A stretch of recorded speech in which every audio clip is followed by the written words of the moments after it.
Hey, hey, hey. I'm here. And I don't know, but I think I can pull off these white forced performance sunglasses right here. I think these are stylish. I mean, check these out. I think I make these look good. I'm just saying, with my hat and everything, I mean, it's badass. So I kind of look like the dude right there. I mean, just a little bit. So, ladies and gentlemen, boys and girls, children of all ages, let me try and shade you so that the glare is not as bad. I put the Kung Fu grip on this thing and tightened it up, and it is not happy, let me tell you.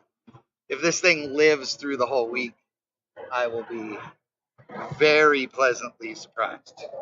Let me put it to you that way. Because it has been getting blown around a lot. Good news is I have another one at home. Oh, dude, come on.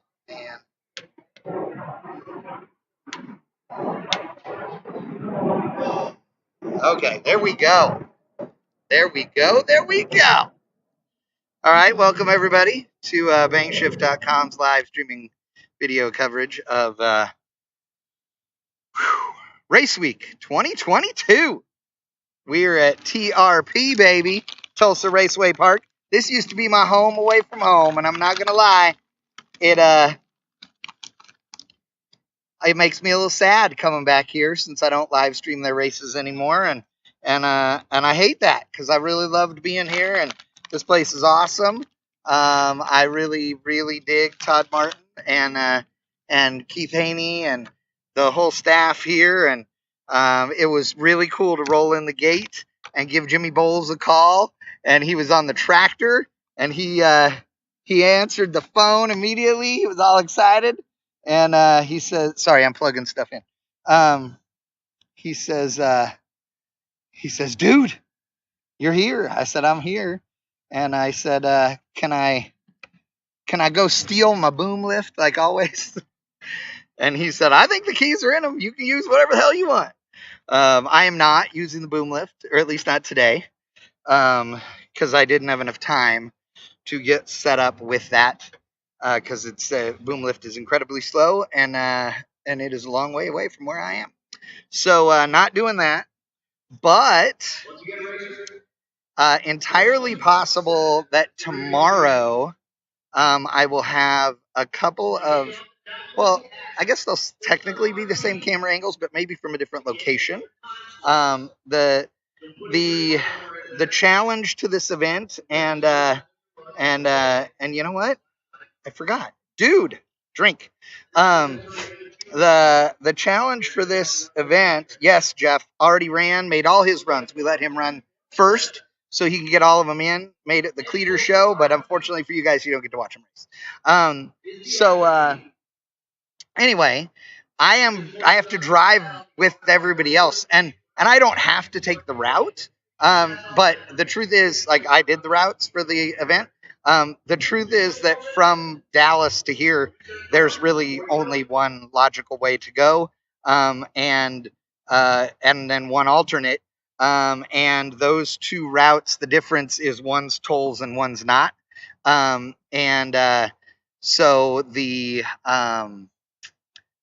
I sent them on the non-toll road because I knew they would yell and scream at A, having to pay, and B, it being such a rough, horrible corncob highway.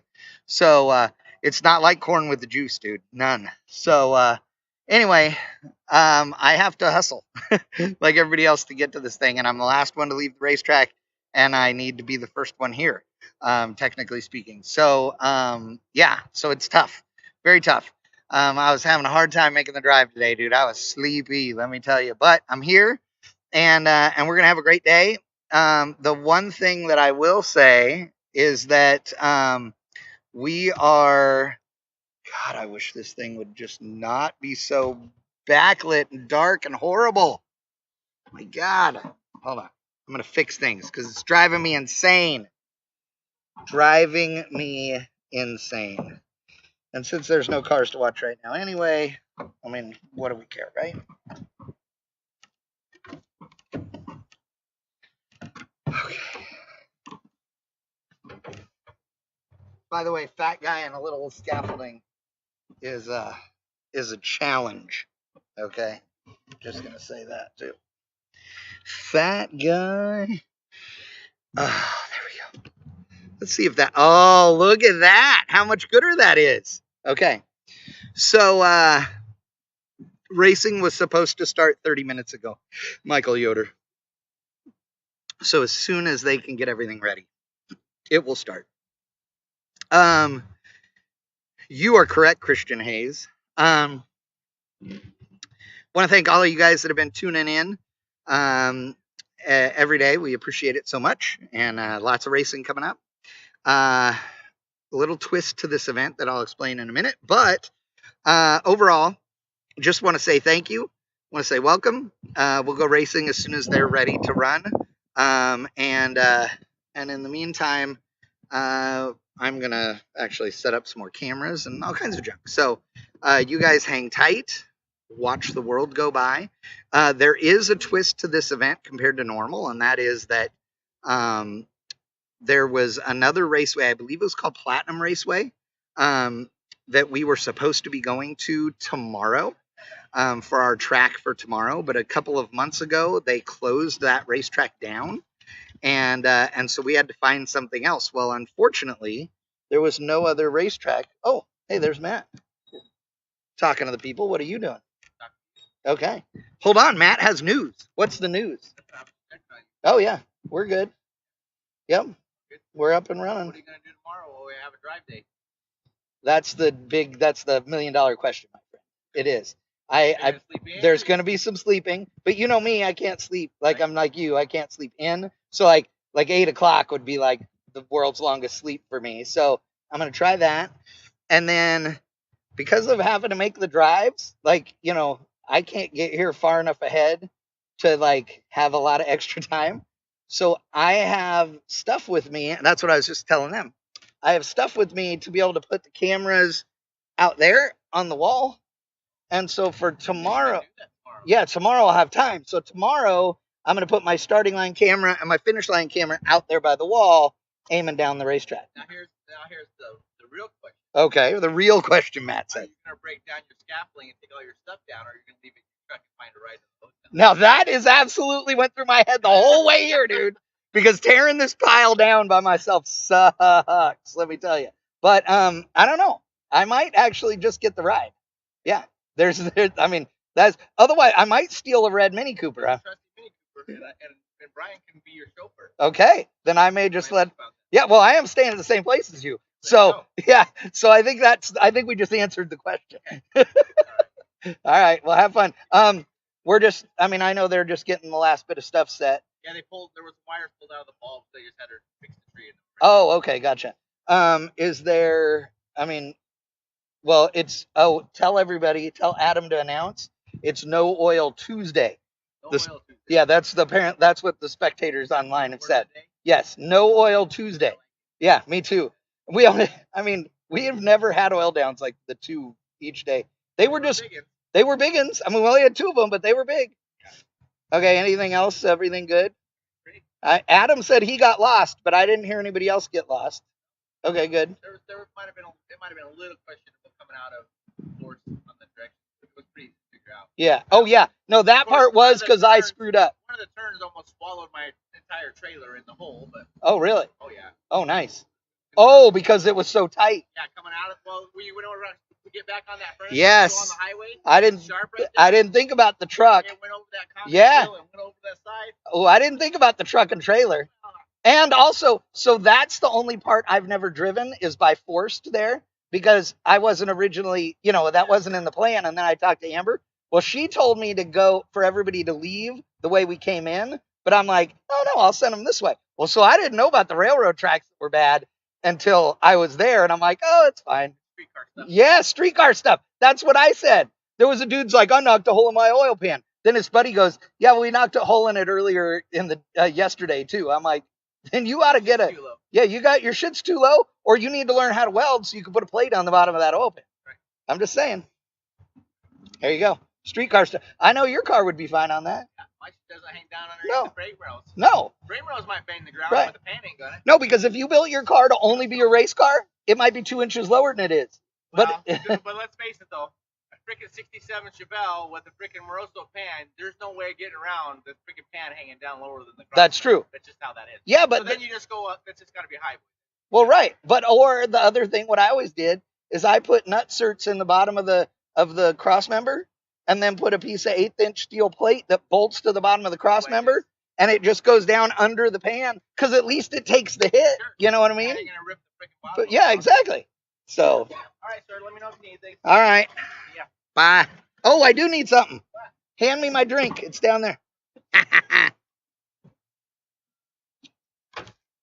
It's down by the tailgate. By the tailgate, right? Yeah, the red one. We'll use this handy dandy bumper step. I know, right? Chevrolet's smartest thing. Because you know what? It don't matter when you're his age, but it matters when you're our age. All right, see you later. All right, so there you go. So streetcar things, you get able to go over real rough railroad tracks. We, I don't know if you could hear him, but Matt was saying that there was some wires that had been pulled out of the tree, and so Jimmy was fixing those, got those all set, and now Jimmy is spraying the racetrack, and then we're going to be good to go. So I can smell it, and it smells lovely. But yeah, so we're good. If you have questions, throw them up in the chat that is on our YouTube channel. And yeah, we'd love to have you guys here. We appreciate you guys all being here. The route today, like I said, was long. It's just there's no way for it not to be long. It's just a long ways from there to here, and 360 miles. So it's double no, let's see. Noble to Ennis, I believe, was 230 or something like that. Then this one's 360. The others are like 150, 160 miles. So that's not bad. Rad Pit, thank you, dude, for keeping me on track because I'm an idiot and I can't remember anything. So originally, this event was going to start in Noble, then go to Ennis, then go from Ennis to Tulsa, okay, and then from Tulsa to Platinum Raceway, and then from Platinum to Noble. Well, and it was supposed to start on Monday. Yeah, it was supposed to start on Monday. Platinum closed, and they called us a couple months ago and said we're closed. Well, then it became a scramble, and there were no other racetracks that were close enough that were available, okay, that we could have fit into the schedule and been able to make it work. That are quarter-mile drag strips. That's key also. So the problem was, what do we do? What do we do? What do we do? And so then talked to Tulsa. Tulsa said you can do 2 days, but it's got to be Tuesday, Wednesday. It can't be Wednesday, Thursday because we have another event coming up. And so, so that's how this sort of happened. So it's now that's why we have a drive day on Thursday between here and Noble, Oklahoma, which is really only a 2-hour drive. We just drove straight through. I'm sending everybody on Route 66. They're going to have a great time, and they're going to get a day just to enjoy. And then we race on Friday back at Noble, Oklahoma's Thunder Valley.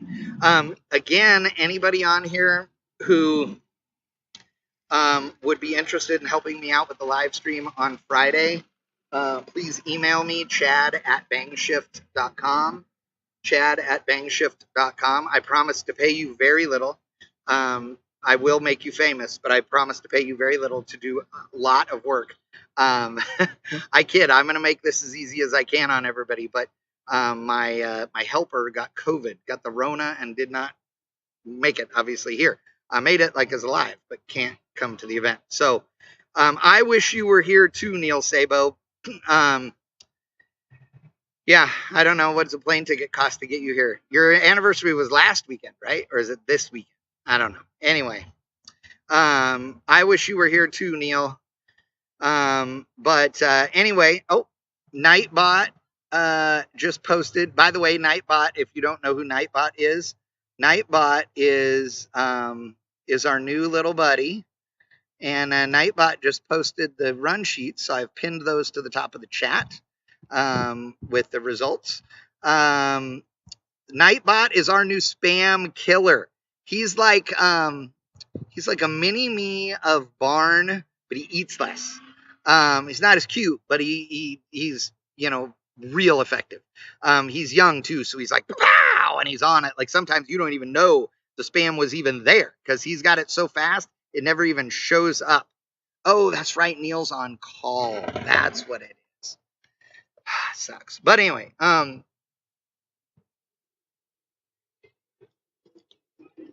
so Tatted Sailor, that might not be that might not be mean that it's not doable. So hit me up later. Anyway, Lycan. I want Lycan to come run the thing. He's got the hearing of a bat, okay, but his visuals not so good. I love it, Lycan. That is so awesome, dude. You are great. That is too funny, dude. Seriously, I love it.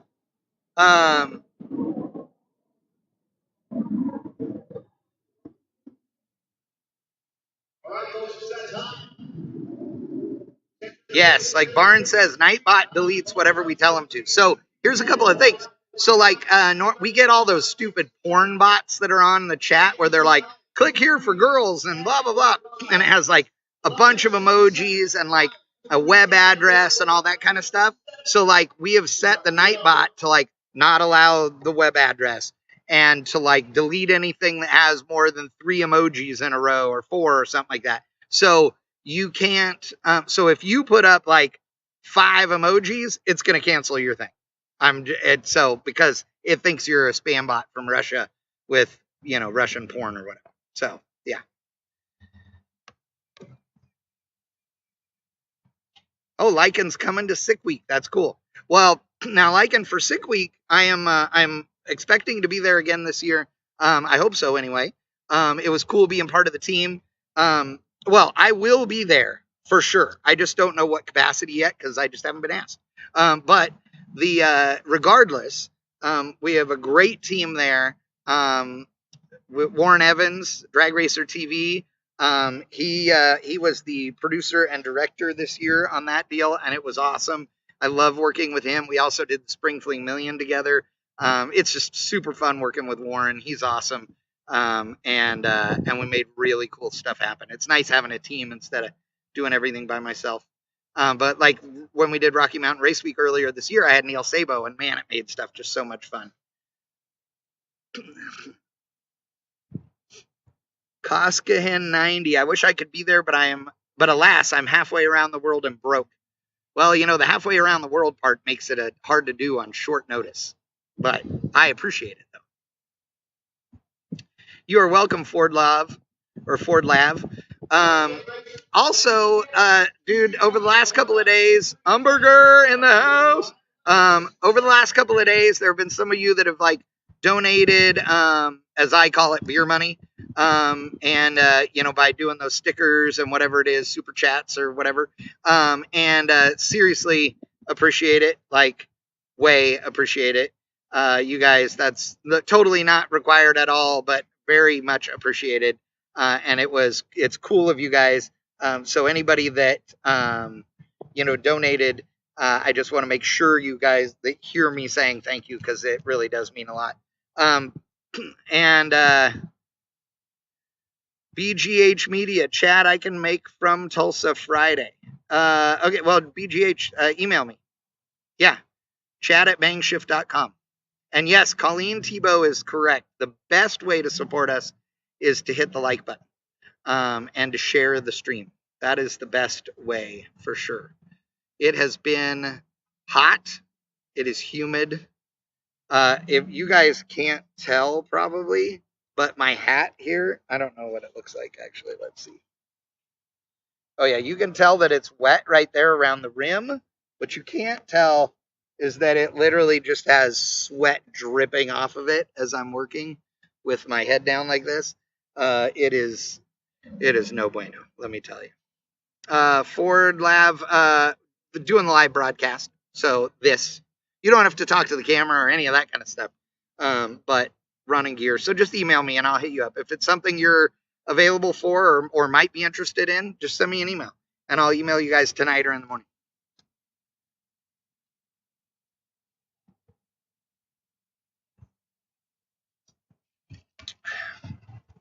Cody, the last thing I heard was a week or so ago was that Thunder Valley was for sale. That they had put it up for sale. I have no idea if that is still the case or not. But that is what I saw posted online, was the listing for it for sale. And so I don't know. I don't know anything different than that. That's the only thing I knew. I didn't know it was going to be for sale, and I saw that and heard, and people talked about it, and then I haven't heard anything else. So I'm going to assume that it is still for sale. Randy Williamson still rocking his sunburn from Noble on Sunday. Yeah, I don't doubt that one, big boy. Yeah, like Tatted Sailor says, Thunder Valley's been for sale a bunch of times, but Tex Hens, man, I got a good sunburn in Ennis yesterday. Yeah, that's why I'm trying to stay under this umbrella-y thing. So,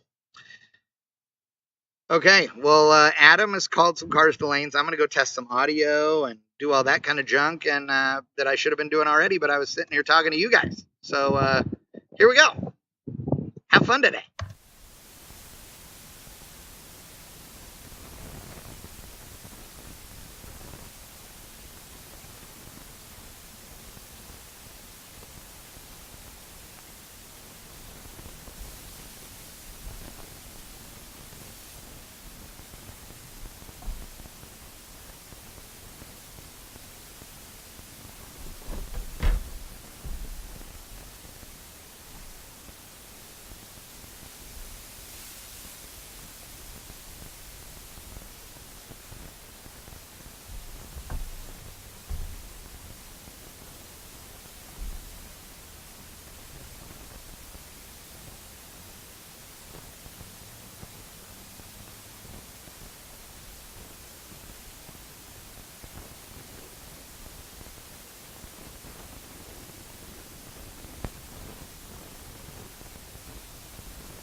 All right, folks, we're getting cars in the lanes.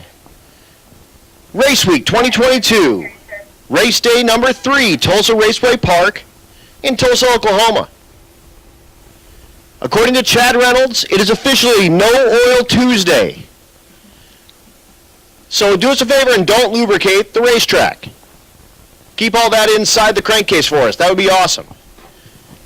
Again, after a couple yesterday, we know that's tough luck, and that's just part of the deal, but that did put us down for almost an hour and a half total, I think. But again, No Oil Tuesday. Keep that in mind. Thank you. Appreciate it. But again, filling up the lanes right now, we got the True Street 9-0 and 2 and 3, True Street 10-0 and 4 and 5, True Street 11-0 and 6 and 7. Here's what they look like right now. 9-0. Your leader still, Mark Grote, put up a 904 in Noble and then a 9 flat with a 2 in Texas Motorplex. His average right now, 902 with a 1. Kevin Little following him, put up a 905 in Noble, 901 with a 6 at Texas Motorplex, 903 his average. Brad Long in third, 906 with a 1 and 9 flat with a 7 last night. 903 with a 4 his average. Outside looking in, Felicia Smith, 905 at Noble, 908 at Texas Motorplex for an average of 906 with an 8. So super, super tight racing in the top 4. Sharon Klausner in the right lane. The Valkyrie CTSV, the coupe version. Left lane, that's Steve Willingham. The 6th gen Camaro that he drove from New York State. Got a racer in need. We need a 5-inch V-band clamp. If you have a 5-inch V-band clamp, drop that off at the Rocky Mountain Race Week trailer and we'll get it over to the racer. Great. You're great. Okay. Appreciate you saying my name right last night. You got it. Sorry. No, you're good. Everybody's hard with it. Yeah, absolutely. So hopefully if someone brings you one, it'll be at the trailer and we'll find you. Okay. Maybe check the motion trailer too. I did. All I got is 4 inches. Got it. All right. Good luck. So again, Willingham. The 6th gen Camaro with more street miles than anyone other than Rich Guido. We'll see him in the stick shift category. Willingham outside looking in, his average 941. Klausner outside looking in, her average 1026 with a brand new car. Willingham on the brakes, goes 986, 150, 1023 in the right lane. Here's your leader, Mark Grote, the Gremlin. His average 902 with a 1. This driver actually got his license our first day.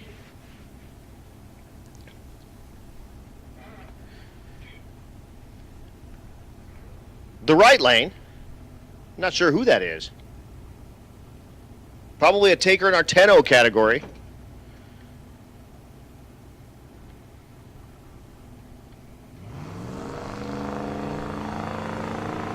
That is Brad Long, actually. Long 3rd place. His average 903 with a 4. So 1st versus 3rd, going at it. Long having some issues. Grote at the stripe goes 908 for his first lap. He'll love that. So 908 out of the gate for Long. Again, he did go 9 flat with a 7 last night. Name of the game in these index classes, put it on the number. So we have 9, 10, 11, 12, 13, 14, looking for him with a 0-0 after. So again, Long 3rd place is average right now, 903 with a 4. Chasing Kevin Little with a 903 with a 3, 1,000 separate those two. And again, Mark Grote, who you just saw run with a 902 with a 1. So looking for 9-0 something on the board. He goes 904. There it is. Beautiful first pass. That won't move him up in the rankings, but it'll put a little bit of pressure on Little and Grote to make beautiful passes as we keep on going. Here's Felicia Smith. Felicia outside looking in 4th place with the 4-door Rocket. 906 with an 8. Again, looking for a 9-0 on the board. Definitely in striking distance of Long and Little and Grote.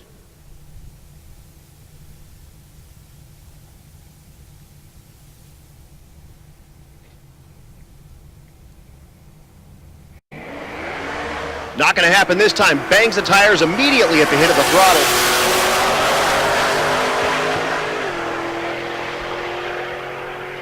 And if you're keeping score at home, goes 10:08, 148. And that's all the takers we have for the 9-0 category. Next pair, that's Brad Bull in the left lane, the beautiful K5. Turbo LS for power. Right lane, that's Zach Dykage, I believe.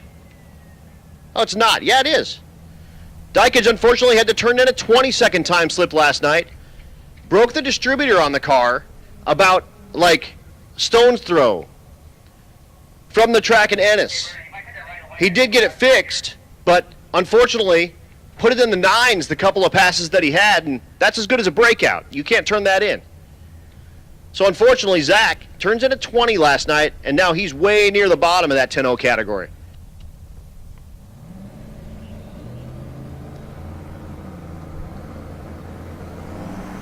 Bull currently top 10, 1040 is average, looking for 10 flats.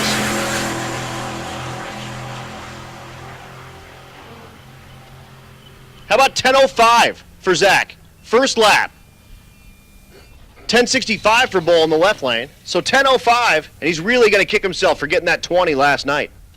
Tough deal. Here's your leader, Dustin Cottle.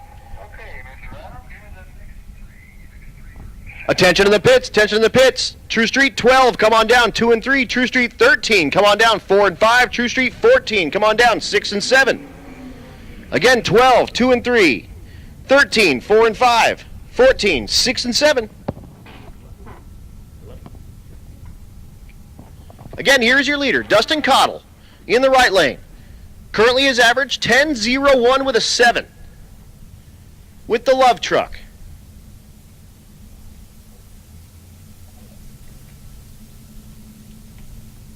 The GTR in the left lane, that's Silas Mansour. Mansour outside looking in, 10.74 his average. Really needs to step up the performance with that Nissan. Once again, True Street 12, come on down, 2 and 3, 13, 4 and 5, 14, 6 and 7, 10, 15 for Cottle on his first lick. He'll come back around. Mansour goes 1083. Here's your leader. Oh, was your leader yesterday in the 11-0 category. Went 11-0-0-0. Could only manage an 11-14 in Ennis. 11.07 is average, in fourth place, outside looking in.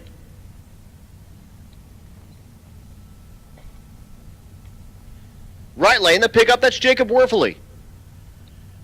Checking underneath the truck.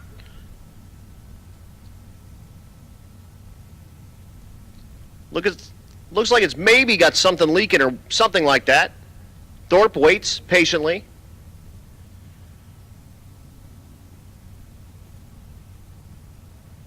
Werfele does have the door open and saying, what do you think? Should I run it? And they say, yeah, run it. Just got some stuff, no problem. Street car, right?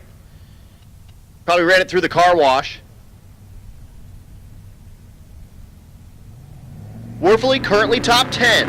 11-12 his average. Looking for 11 flats on the board.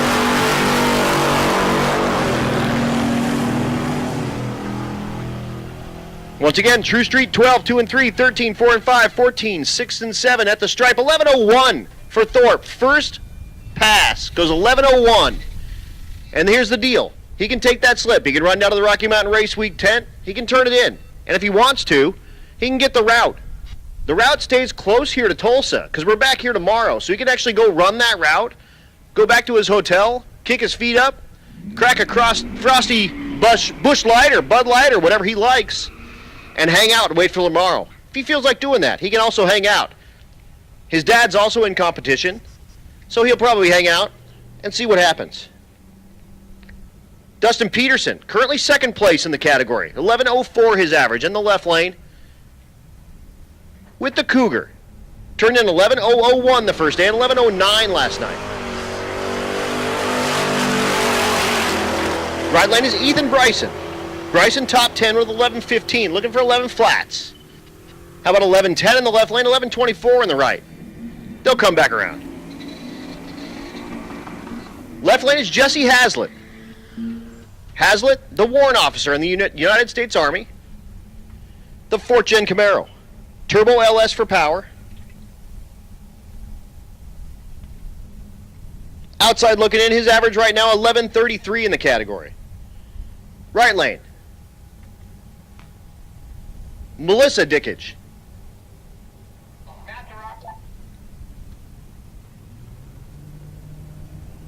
Melissa, Zach's wife. You see Zach leaning up against the wall there. Melissa's Tacoma, 2JZ powered. Hazlitt goes 11.40 in the left lane. Melissa, 11.69 on her first lick.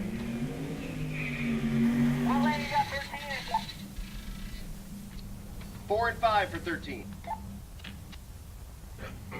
And then 12 left. 2 and 3. That's 12, 14's over there, 6 and 7. Next pair, pickup truck in the right lane. That's Benny Geisbright. Geisbright outside looking in, 11.46 his average. Left lane is Kevin Waltman. Waltman third place in the category, 11.05 his average. Turned in 11.00 with a 9 our first night, 11.09 last night. Waltman goes 11.12, almost 120 miles an hour. Geisbright, 11.55. We'll see them back. Sean Larson, your leader right now. The GTO in the left lane in the water box. His average right now, 11.01 with an 8. The right lane is Shauna Beatty. Sean normally drives a Subaru. Decided to ditch the 4 cylinders and pick up 10 with the Viper. We drove with him for a little bit of the drive here today. And he and his friend went to Mexico for a little while. And I got a little bit of video with that. Sean outside looking in, 11.29 his average. All eyes on Larson in the left lane, looking for 11 flat. 11.14 his first lap.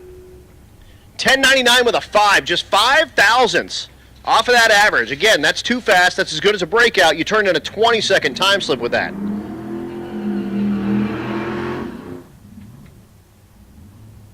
Once again, True Street 12, 2 and 3, True Street 13, 4 and 5, True Street 14, 6 and 7. Billy Leach in the left lane. Leach top 10, 11.16 is average. Looking for that 11 flat.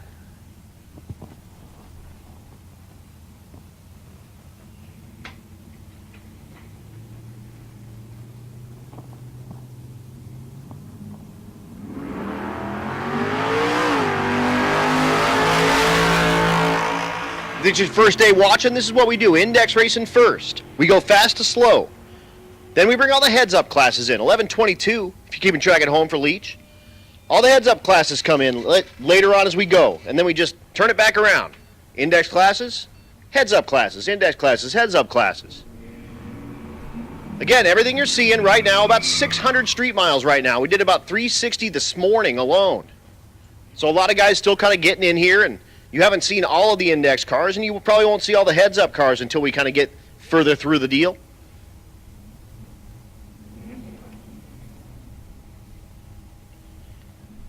Derek Keeler in the right lane. Keeler, 4th place in the 12.0 category. 12.05 his average right now. Taylor East, top 10 in the category. 12.06 his average. Little tailgate on tailgate crime. At the stripe, 12.25, 12.21. We'll see them back, as that will not improve their positions. Hot Rod Jack in the right lane, the Stick Shift 70 Chevelle, one of our sponsors. I love this car. He does big, long burnouts. The thing does wheelies. He just loves the stuff. Told you.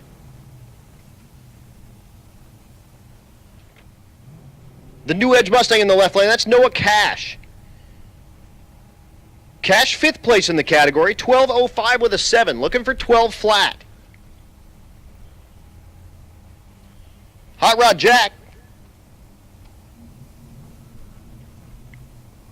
he's top 10, 12.08 with an 8, looking for 12 flats.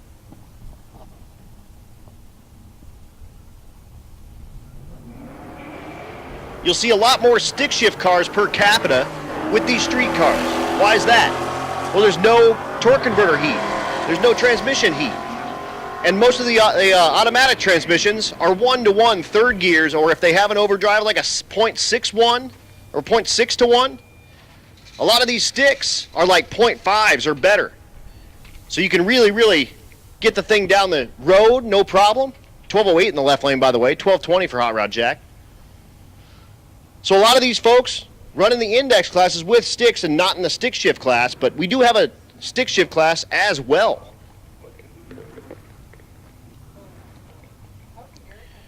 Travis Boltman in the right lane. Boltman top 10, 12.06 his average. Left lane is Pat Beach, outside looking in, 12.27 his average. Looking to improve that here at Tulsa. 12.10 in the right lane. 12.66 on the left. That'll be no help for either driver.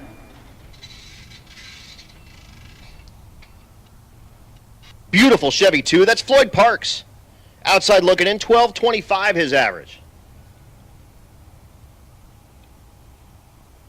Dawson Burge in the left lane. Outside looking in as well, 12.54. Looking for 12 flats.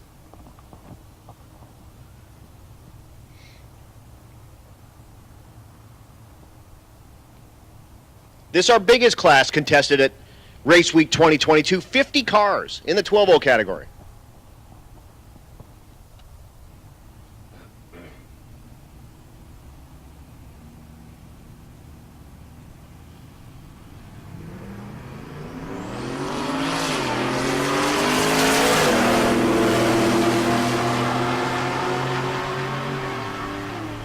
Both rides make their way down the 1320 at the stripe.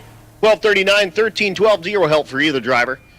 Tyler Maggart in the right lane, the new Supra.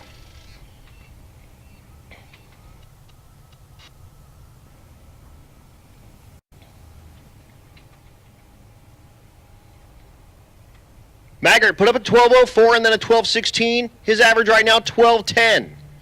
Good enough for top 10 at the moment. The Nova in the left lane. That's Tim Wilson. Again, top 10 car. 12.06 his average. Looking for 12 flats.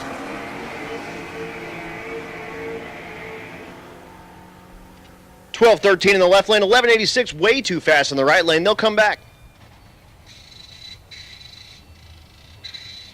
There's Rich Thorpe in the right lane. The G8. Been on every race week and Rocky Mountain race week. Left lane is David Paschal. Paschal, the T-Type Regal. Thorpe, top 10, 12.06 his average at the moment.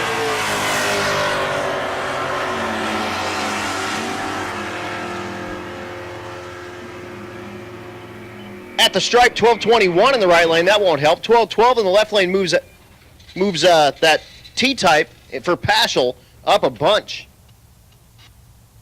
He's been kind of in the 1230s-ish pretty much all week so far, so he'll love that. How about Mike Park, the big C10? Turbo LS for power, 12.09 his average. Top 10 performance as well. Brandon Prince outside looking in, 12.26 in the right lane, the 4th gen Camaro.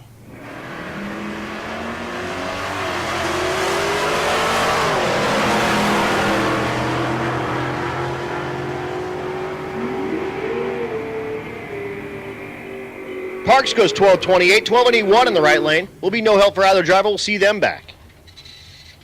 Beautiful, beautiful Nova in the left lane.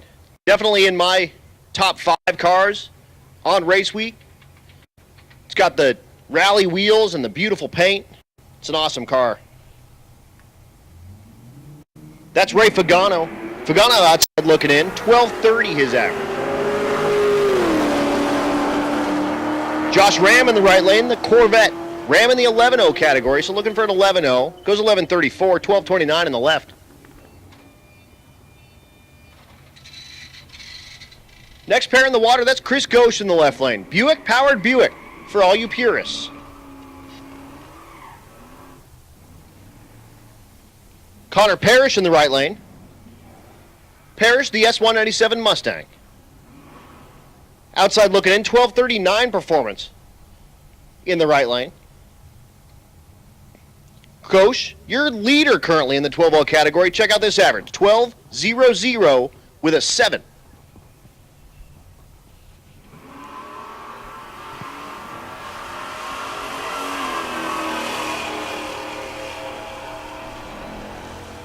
Ghosh trying to put it on the number. And does it. First pass, 12.02 with a 1. So he'll love that. He'll probably just put that in his pocket and go sit down and see what everyone else puts up. If he can turn that one in, he's good to go. Loved that. Put your own fate in your hands. How about Jessica Werner in the right lane? The BMW they call the 335. Husband Shane out there videoing. He rides a motorcycle. We'll see him later.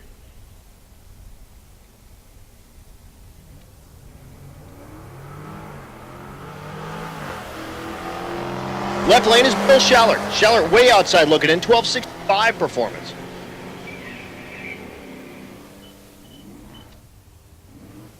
Werner goes 12.27, 12.74 in the left lane.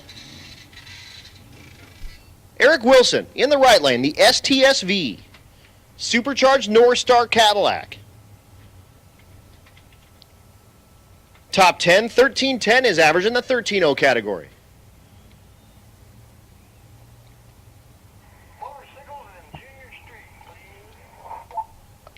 Attention in the pits, motorcycles, come on down. You actually have your own lane to the left of the staging lanes. Motorcycles, come on down. You have your own lane to the left of the staging lanes. Junior Street, come on down to lane 8. Junior Street, come on down to lane 8. Hey, Sammy, is this like anybody running each other, or is this kind of clockwise? I figured that this earlier, but... Steve McDermott Jr. in the left lane, the Dodge pickup. Outside looking in, 12.17. His average currently.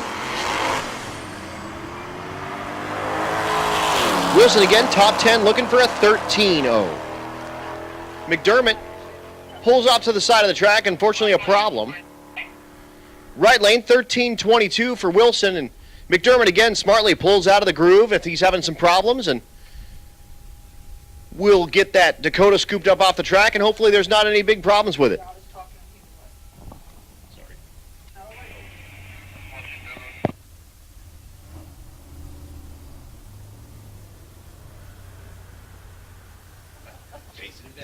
He throws up a, I think that was a thumb. I hope it wasn't a middle finger, but put his arm out the window, and a finger came out. Must have been good. So again, it looks like he checked something, got in there, threw it in gear, and drove it off. So McDermott will be back to see another day.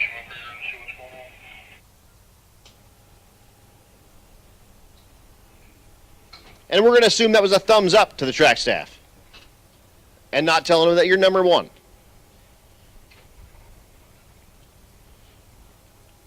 Again, running through our index classes, we should have 12 and 2 and 3, 13 and 4 and 5, 14 and 6 and 7.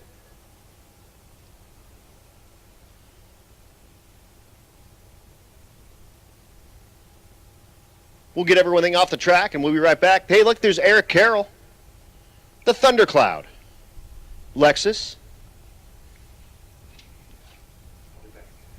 His 8-year-old daughter named that car and said, if you call that car the Thundercloud, I'll be your best friend. So I have a new best friend. He says, that's the stupidest name for a car I've ever heard. And I said, well, talk to your daughter.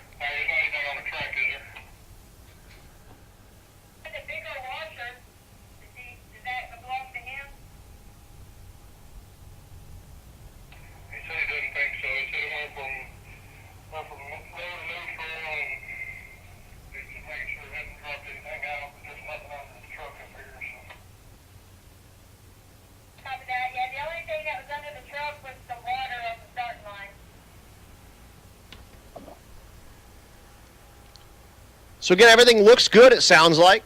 McDermott's truck maybe lost a big old washer, but no fluid. He was able to drive it off under his own power, and everything looks good. So that means we're going to send cars again. 5th gen Camaro in the left lane is Dustin Davidson. Davidson outside looking in the 11-0 category. Right lane is Brighton Hickson. Hickson again outside looking in the 13-0 with the Corvette, the C5.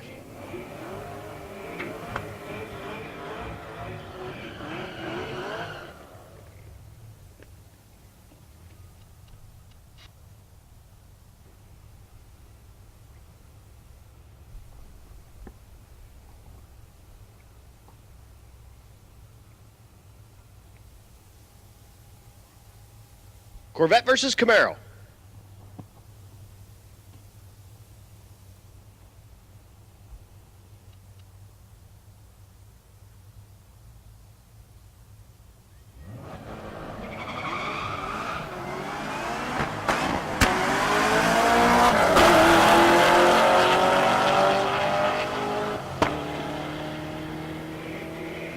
At the stripe, the Camaro goes 1180, 1386 in the right lane. Here is Carroll, the Thundercloud Lexus. He normally runs another Lexus that we call the Silver Baboon, because it's silver and it has like a blue trunk. And you know baboons have like blue butts. Guess what? His daughter named that car too, and guess what? He hates that as well. Mark Lew's in the left lane, the Cobra. That's that new Edge car. Outside looking in. Carroll, top 10 performance with a 1310 at the moment. At the stripe, goes 1326. Mustang goes 1443. Step side pickup in the left lane, that's Tom Foglid. Foglid outside looking in, 1334. His performance. Right lane, that's your leader in the 13-0 category, Brendan Mole, the Lexus. His average right now, 1302. Looking for 13 flats.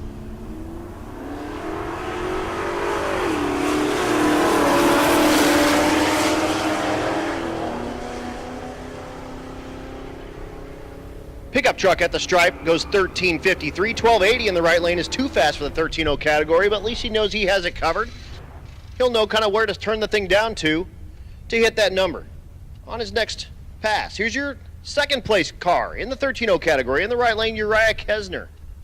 Kesner the Duster, 13.03 his average.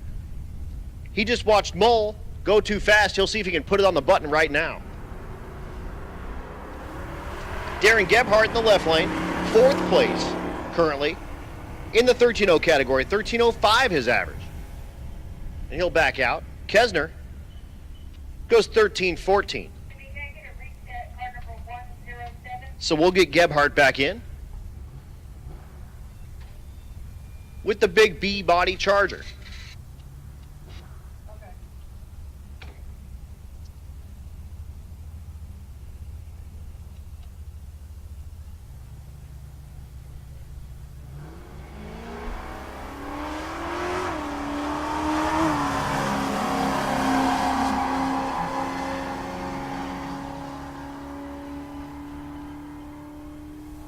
At the big end, 13.41 is not going to be any help. Dan Jenkins in the left lane, the E-body, that's a Challenger. Gen 3 Hemi under the hood.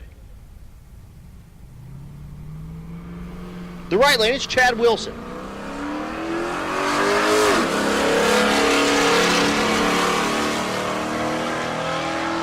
Wilson outside looking in.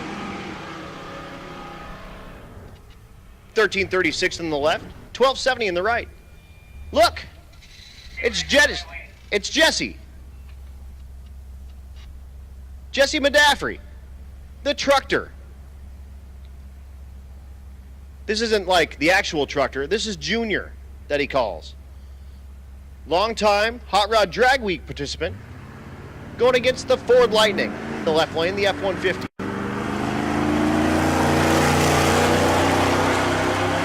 So Jesse in the John Deere livery truck goes 15.76. The Lightning just broke the beams. You can see all the stuff still in the bed. He's just getting off the street and looking like he's getting his safety pass in so he can stay in competition. He did break the beams, so he's in. Attention in the pits, attention in the pits. Rowdy Radial 2, Limited Street 3, Ultimate Radial 4, Outlaw Street 5. Again, Rowdy Radial 2, Limited Street 3, Ultimate Radial 4, Outlaw Street 5. One of our two DSMs, like the 3000 GT, there's a Stealth on this as well. In the left lane, that's Jeffrey Chappelle. Chappelle, fifth place in the 14.0 category. Turned in his average right now, 14.19. Has turned in a 14.05. A stick car as well. Right lane is Garrett Hahn. Garrett Hahn, top 10. His average right now, 14.23. 14.23 in the left, 14.40 in the right. Here's your leader, Anthony Watson, in the 14.0 category. His average right now, 14.03, has turned in a 14.01. Right lane is Denny Park. Park, way outside looking in the 14.0 category. Kind of high 16s performance with the pickup. Unfortunately, rolls the beams, it looks like, so he'll meander on down. Your first place car goes 14.11 at 96 miles an hour. Once again, attention in the pits. Rowdy Radial 2, Limited Street 3, Ultimate Radial 4, Outlaw Street 5.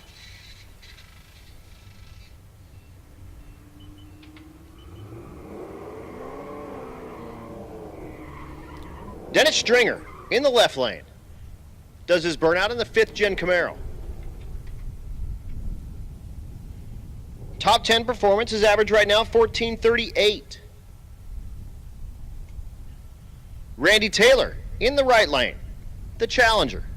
Challenger also top 10 performance at the moment. 14.23, his average.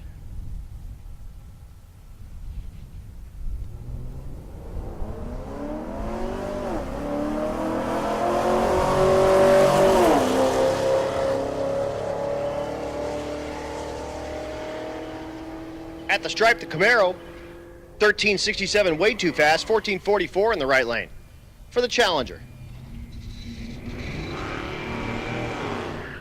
Dale Gebhardt, your second place entrant right now in the 14.0 category, 14.04 with a 5 his average.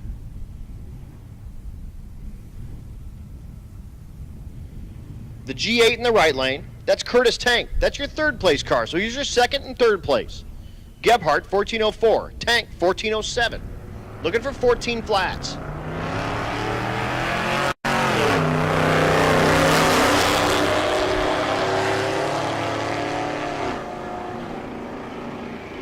At the stripe, Gebhardt goes 14.26. The G8 apparently runs a 3-second quarter mile. That can't be right. Our finish is on, but it's not beeping at me. Quarter mile finish, spectator side, lights on, it's not beeping at me. Your alarm on? My alarm is on, but it's not telling me. I just looked over and seen it was on.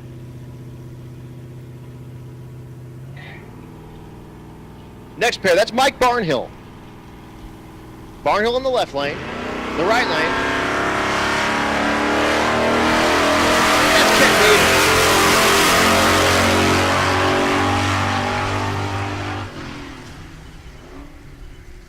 Barnhill at the stripe, goes 1375, way too fast. Kent Davis goes 1949, 70 miles an hour. Alright, yeah. It's still on, but it's not what's beeping at me, Jimmy. Here's Waco Davis. Waco in the right lane, the 55 Chevy. That's R.M. Lloyd.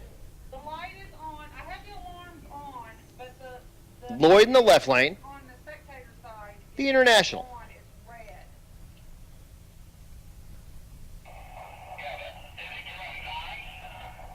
Yes, it is giving time. Waco top 10 at the moment in the 55. 1423 his average.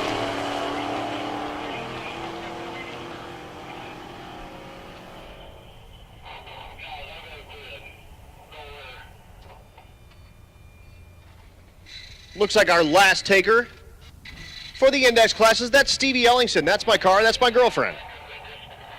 Stevie, currently, and don't tell her, 4th place in the category. 14.08 her average. Alright, now,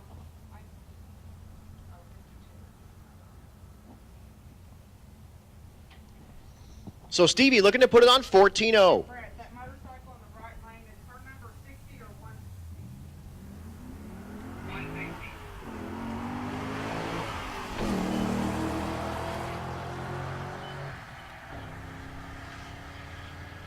Stevie at the stripe goes 13.91, just a hair too fast. She'll need to come back around, make another pass. The motorcycles are here. How about the Grom in the left lane? 50 cc's of pure 22-second fury. Hey, Jimmy, And riding it on the street. run the lane that speed. Are we going to do at least a drag for them or anything, or just leave it alone? Shane Warner in the right lane, your leader. We can. I mean, they need to let me know ahead. His average right now, 10.12. Cook, the Grom, his average, 22.69.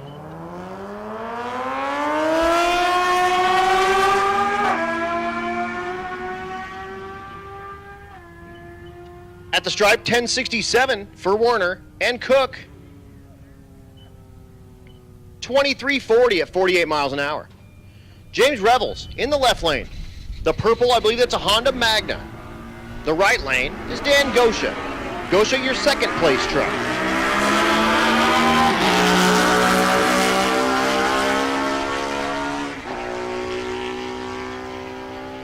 $10.77 in the right lane, $12.66 in the left.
So down just a moment for some track prep, and then we're going to send you Rowdy Radials. Again, the rules for Rowdy Radial: 26 850 slick or a 235 radial. These guys stuff about 1,000 horsepower down those little itty bitty tires. Here's what the class looks like right now. Your leader at the moment, Andy Cook, out of Motion Raceworks. His average right now, 5:22. He has run as fast as 5:20. Jason Deusser in second place, 5:40 his average, has run as fast as 5:37. Will Noble in third place at the moment, 5:86 his average, has run as fast as 5:77. Outside looking in, Chris Patterson. His average, 5:91, has run as fast as 5:86. Travis Wise with the S10 truck, 6:15 his average, has run 6:09. And Josh Fox, rounding out the class, 6:23 his average, has run as fast as 6:17. So Deusser, in striking distance still for Cook, he is going to need to find some performance. But again, keep in mind, as we get faster here, everything you're seeing has about 600 street miles on it right now. We'll be over 1,000 by the time we're done. Cook's car, of course, out of Motion Raceworks. Motion, the Brakeman, TBM brakes, and Rife sensors, all under one umbrella now. And we have all three as a sponsor on this Race Week 2022, and we appreciate them so much. I see Doug Cook down there. Doug is Andy's brother, and I see Mike Pryka down there as well. All out of the Motion stables. Doug actually was at Cletus and Cars. Hopped in the Motion trailer and brought it down, and now is doing Race Week with us. So, super duper cool. Love our Motion people, and they're one of those put your money where your mouth is kind of companies. They develop stuff, and they put it on these cars, and they test it right underneath your nose. They came out with that Icon throttle body. They had that on cars, and we never even knew it until they came out and said, hey, we've been testing this for a really long time on a bunch of stuff, and haha, you never even knew it. Of course, they've got all those late model brakes out right now. 5th gen and 6th gen Camaros, gotcha.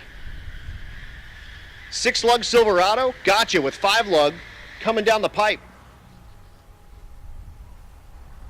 They stood up that production facility in Florida for the TBM brand, and they are hitting it hard. Of course, Motion, their claim to fame, made in the USA. And they stand by that stuff, and we appreciate that so much, man. High quality stuff.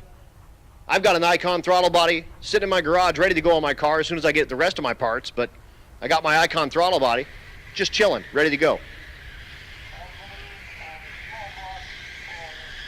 Attention in the pits, unlimited. Unlimited, come on down to 6. NA small block, come on down to 7. NA big block, come on down to 2. Again, unlimited. Come on down to 6. NA small block, 7. NA big block, come on down to 2. Again, down just a moment for track prep. Sending these high horsepower, small tire cars down. And we get faster as we go. We start scooting down to quarter mile. And again, this is what the run order looks like right now. We're running Rowdy Radial. We're about to run them. Limited Street coming next. That's that 850 index class. Ultimate Radial. Then Outlaw Street. Then Unlimited. Then naturally aspirated small block and big block. Pro Street. Stick shift, hot rod, and gasser. And again, then we turn it back around. We go back to the index classes. We get everyone as many passes as we can possibly get them.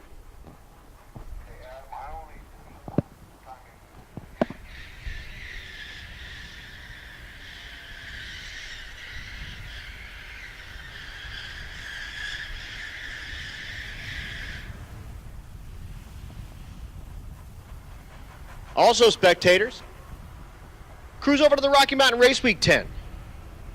You can buy that same shirt that the racers have. They also have hats. They have like mugs. You name it. They got all kinds of goodies over there. If you're on the live stream, go check out the Rocky Mountain Race Week YouTube channel.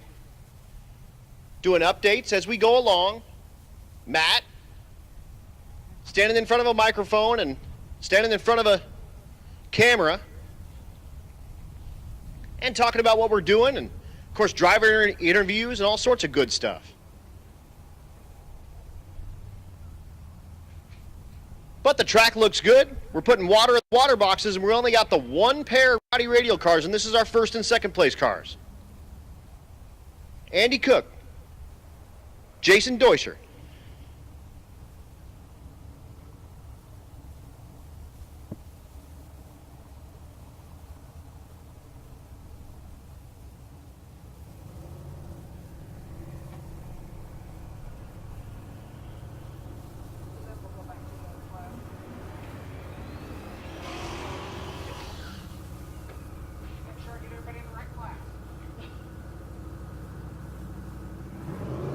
So here we go. Jason Deuscher, the Fox, in the left lane. I believe it's Maggie, his wife's birthday, either today or tomorrow. I'm not totally sure. So happy birthday, Maggie. Right lane, Andy Cook, out of motion. Left lane, Jason Deuscher, out of Anything Automotive, Denton, Texas.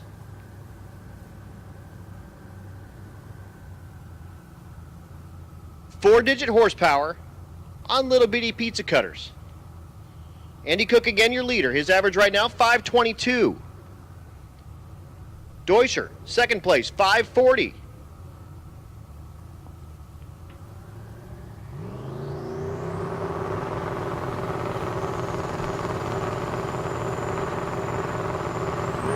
comes down and they're gone. Deuscher lights the tires, Cook lights the tires. Deuscher at the stripe goes 589, 620 in the right lane for Cook. So both cars light the tires. And we'll see them come back when the session gets better.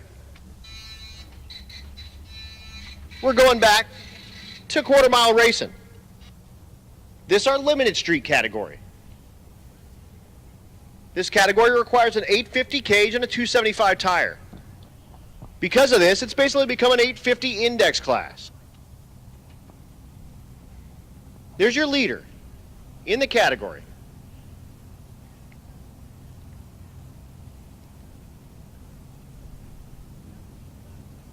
That's Aaron Schaefer in the left lane.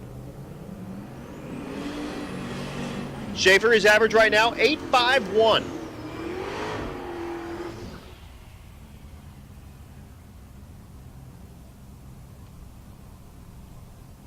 The right lane is John Wishman with the Outlaw Street car. His average right now, 1015 in third place in that category. But he's got like a water pistol in a gunfight. He's chasing down Robert Williams with an 844 and Jim Parkinson with an 839. The Silverback car in the left lane looking for 850.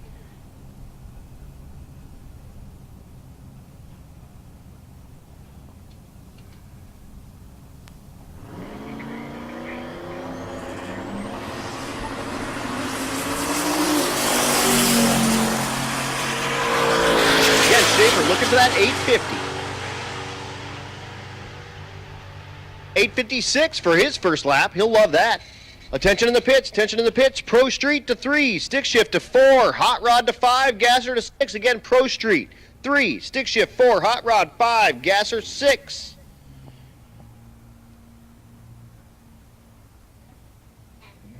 Here's Trevor Brandon, your third place entry.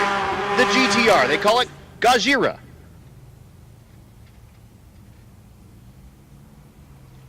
Trevor's average right now, 852 with a 4. He did run an 851 in Noble and looking to put that thing on 850.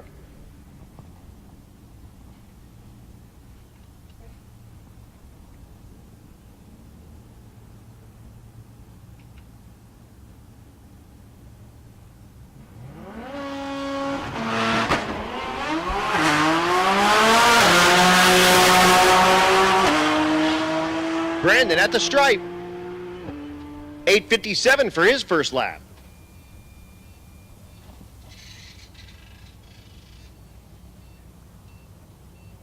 Craig Hambright is here.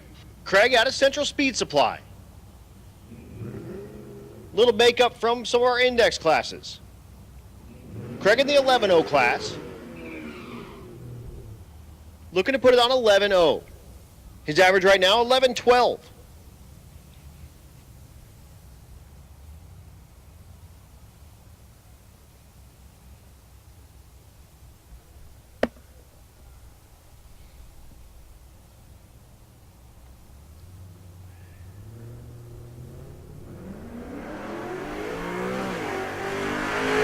Greg made a post earlier and said, man, this car loves nitrous.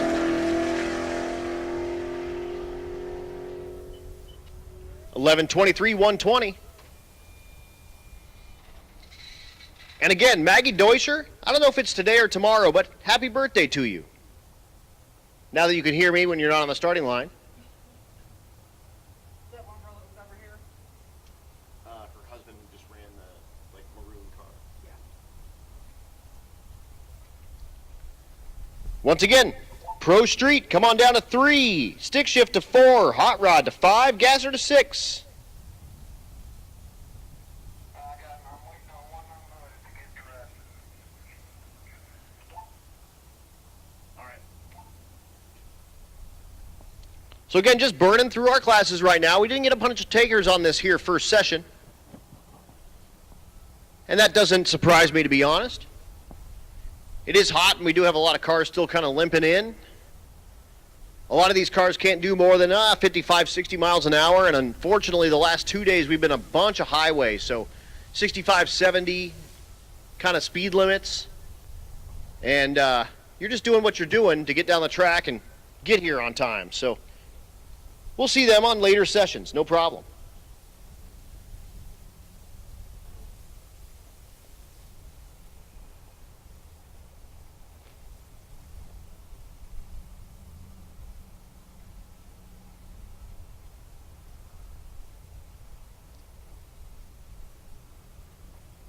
So just waiting for some unlimited cars to get suited up. And we'll send cars here very soon. Big thanks to all of our sponsors. This gives me a beautiful chance to do this. 1320 Video, of course. Nitrous Outlet. Portable Car Hoist. Bang Shift. Motion Raceworks. You heard me talking about them earlier. Pro Copy. Pro Copy did all the stickers on all the cars. You can go see them. Roadrunner Media. 4Ride Performance. Aspergen Repair and Towing. TBM Brakes. The Shop Inc. Central Speed Supply. Crower, Tuned by JP, Vets Unlimited, Dateworks, Disorganized Grime, War Performance, FM Fab Speed Shop, Florida Injection, Force Performance Turbochargers, which was a checkpoint on our route, and that was super cool to see Robert's operation and hang out with him. And he's got a 632 aluminum block sitting in his just like front entryway there for sale. $25K gets you that. Or if you want to give Chad a 632, he said he's got like multitudes of cars to put that thing in. Chad with Bang Shift, of course. He's down there giving me the thumbs up. He's like, I'm in. I'll take that 632 in a second.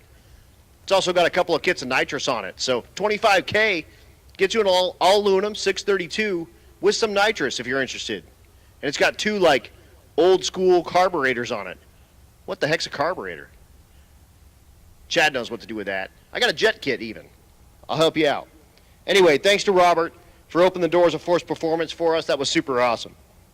Of course, Goat Rope Garage, High Speed Media, Hot Rod Jack, Jake's Performance, Revenge Performance, Red Tide Canopies, Joe Tech Motorsports, Juggernaut Welding and Fab, Rife Sensors, Leading Edge Technology Partners, U.S. Automotive Machining Performance, Malle Motorsports, and Mickey Thompson. Also, just got some information on Revenge Performance. They have 300,000 products for all platforms, and they have free shipping on most items over $99 with real-time inventory on the site, like real life. They're not even joking. When it says in stock, it's in stock. Anyone that sounds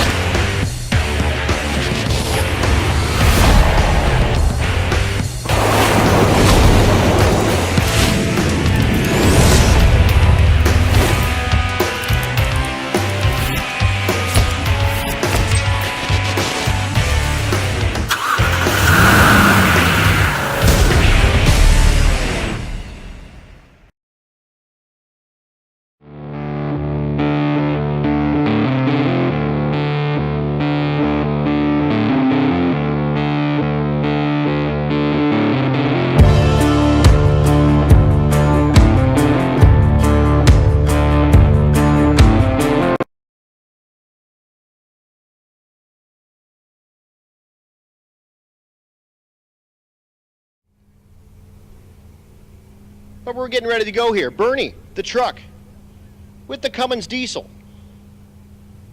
That's PJ Schultz.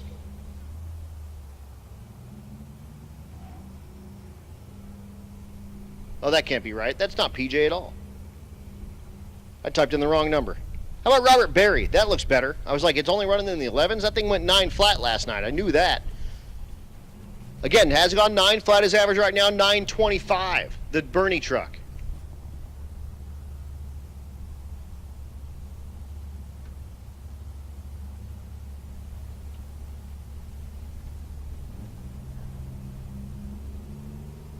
Cummins turbo diesel for power.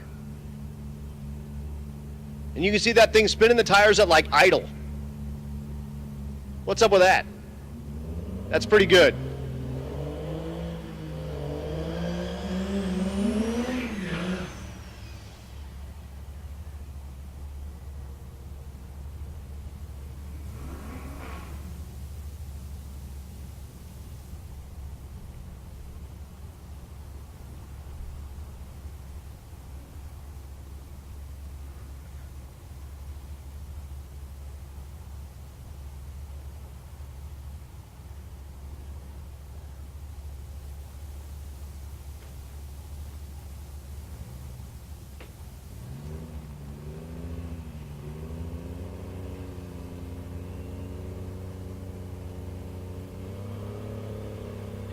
So Barry, getting the Bernie truck staged.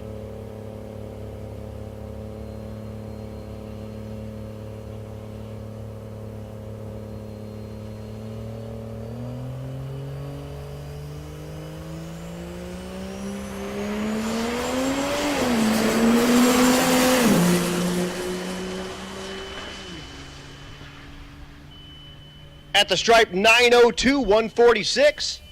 Not his best lick, but right up there on it. 9 flat performance last night at Texas Motorplex, but 902, 146 in the heat. And the alarms go off from all the diesel smoke. And actually that cleared, Oh, that one cleared it out. cleared your light. Heck yeah.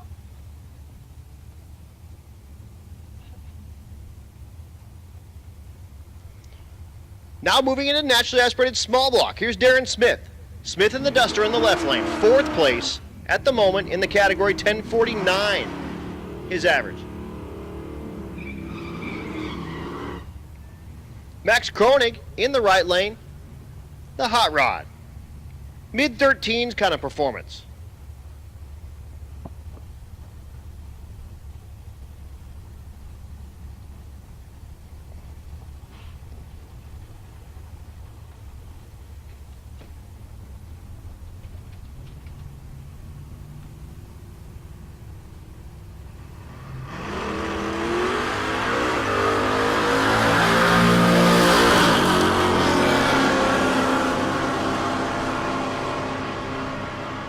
At the stripe, 1057 in the left lane. And 1367 in the right. Here's Keith Horton. Horton, your 5th place car at the moment. 1083 his average. Turned in a personal best 1076 last night. Right lane. That's John Gilman. Gilman, currently 1363 sort of performance. Looking for not last place. And he's going to need to pick up some performance to beat Max Kronig, who we just saw in the hot rod. 1091 in the left lane. 1362 is not going to be enough to get ahead of Kronig. So Gilman did earn the slowest naturally aspirated small block in our Rocky Mountain Race Week event. He's looking to not win that this time. Of course, that's a fun event, or a fun award that Jonathan Stonecipher put together. He runs normally in the naturally aspirated big block category. Right lane, that's Bill Cash. Cash, 1085 sort of performance. Good enough for 6th place at the moment. Kristen Chester in the left lane. Low 13 sort of performance. We're in 1309 last night at the Motorplex.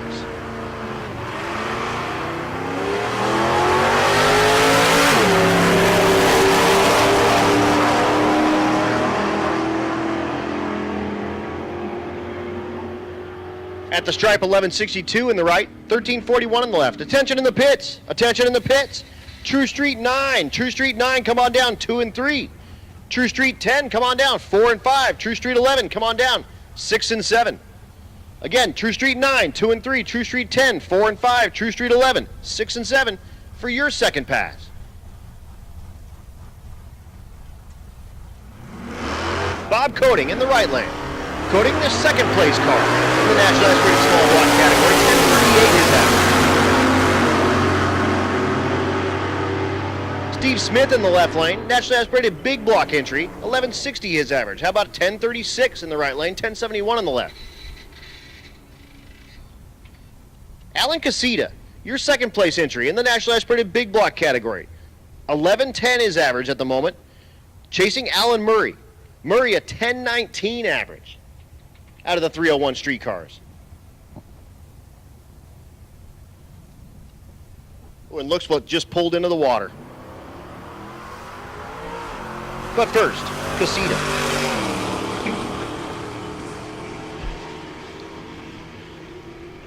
At the stripe, goes 1111. We're moving into the stick shift category. When I said look what pulled into the water, well, why? That's Chad Fegley. Fegley went 809 with this stick shift Corvette in Noble. Was only able to manage an 821 at Texas Motorplex. But how about a stick shift Corvette nearly in the 7s? Kyle Crawford in the right lane. Naturally aspirated big block entry. And it's not going to happen right now for Fegley. The thing burns the tires off and just sort of bangs the limiter all the way through first, and he just lets off. Crawford waves as he goes by and goes 1305. Fegley, if you're keeping track at home, goes 1741 at 46 miles an hour with power for about 30 feet. Aaron Rose. Rose in the hot rod category in the left lane. Low 12 sort of performance. Did go 1188 at the Motorplex, though. The Fox in the right lane. That's Jason Schroeder. Schroeder in the stick shift category. Low 11 sort of a performance. He did put up an 1103 at the Motorplex.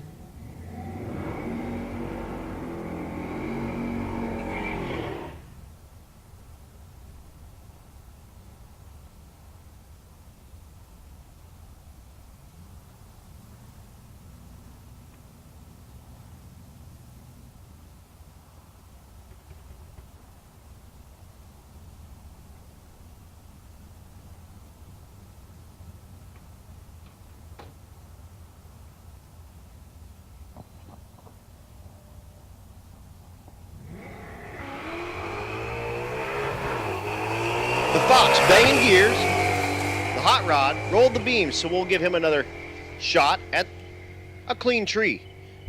1110 in the right lane.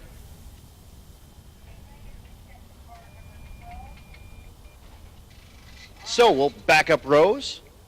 We'll give him another shot here. Looking for some high 11s. Beautiful car. And again, while you're looking at this, keep in mind, 600 miles on everything you're seeing right now, or thereabouts. We'll be 1,000 by the time we're done. Or thereabouts. And again, that may not seem like a lot. You're like, man, 600 miles, it's not a ton. 1203 for the hot rod. Well, how about you drive 300 miles every day? Well, okay, yeah, that's kind of a lot. Well, how about you have to do it all in the morning? Because we're racing every night. Oh, all right, that's kind of a lot. And then, you know, a lot of you can say, like, hey, I drag race a lot. I really like drag racing. But, you know, running 5 days in a row, that's not that bad. Well, how many of you have done that? Running every day, 5 days straight, and on top of that, 200 miles every morning. Yeah, this is different stuff. This is a whole different deal than you're used to. And everyone that's doing this, 22 seconds, down to 7 seconds, you're doing special stuff, man. And ladies. And again, we'll go through this at the awards and stuff like that, but that windshield banner, that means something. All these events that do this, this is a rite of passage, if you will. There's a lot of folks that aren't as crazy as we are. or smart, or fun. I don't know. Whatever adjective you want to use, but I love it. This is my jam. Hey, there's Stone Cipher. I don't even know it yet. Yeah, you can make a pass in the golf cart. Make it happen. But first you have to do a burnout. Will it do it? Hey, you might win the slowest naturally aspirated small block award with that. Oh, that's nice. It won't even do the burnout.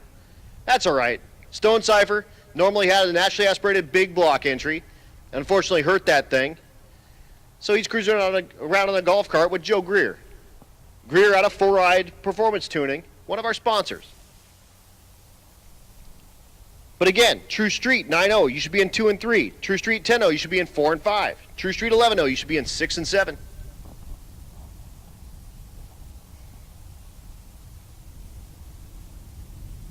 And again, you just saw the first session, so it's just going to go like that as we keep going. We run the indexes, 9, 10, 11, 12, 13, 14. And then we start back into our heads up.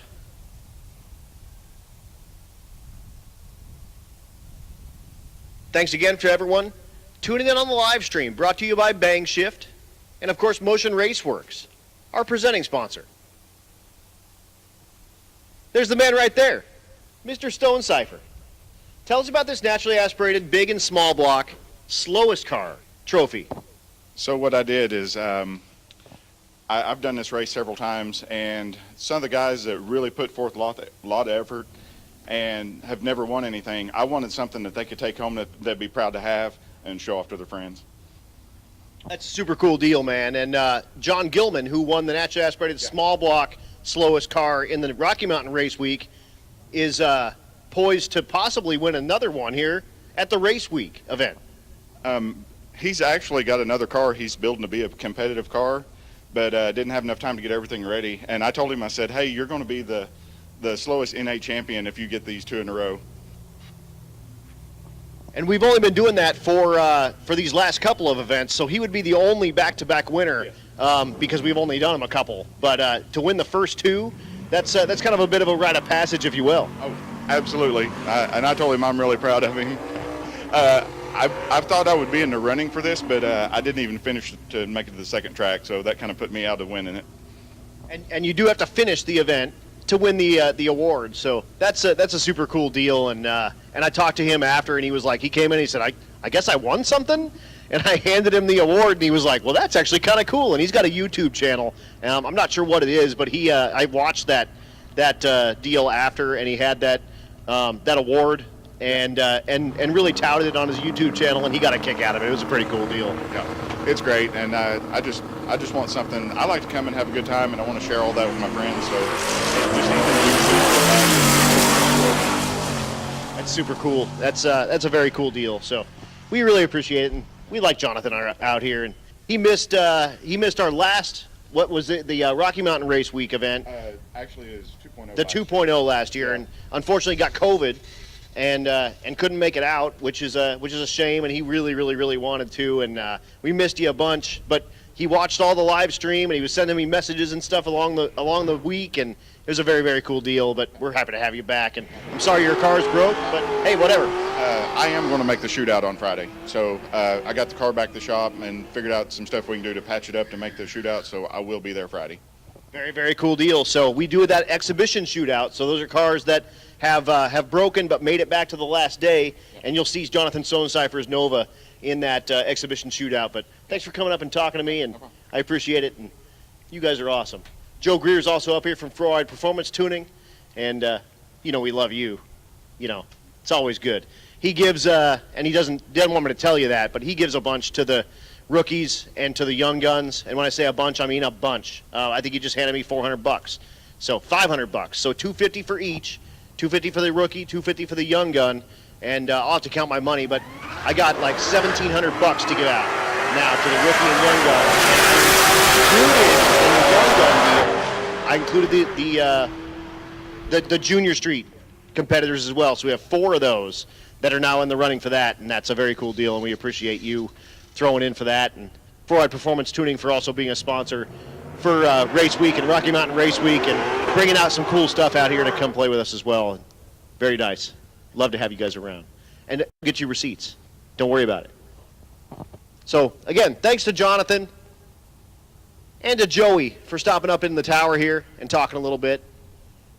Missed a couple of runs, which is a shame because that was our fastest kind of index classes and a little CTSV on CTSV. That's a tough one, but hey, whatever. I still like to talk to my friends. Dustin Cottle, though, in the right lane. Cottle, leader in the 12-0. I'm sorry, 10-0. Goes 10:47. That's not going to be enough. 13:39 in the left lane.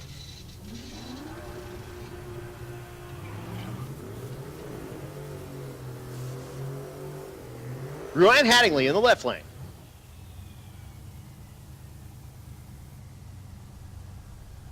Hattingly in the stick shift category with the BMW.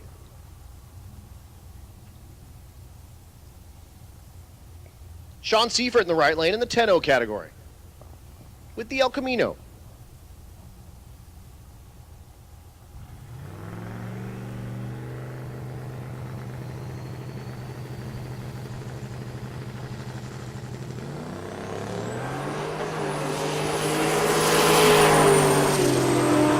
So again, 9-0, you should be in 2 and 3. I think we already ran you 10-0 and 4 and 5, 11-0 and 6 and 7. On deck, 12, 13, and 14 cars.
So down just a second while we get drivers in cars and suited up and ready to go. We'll bring you more index racing. How about the four-wheel drive pickup truck? Dylan Peacock in the 10-0 category, currently top 10. His average right now, 10:36, has run as fast as 10:28.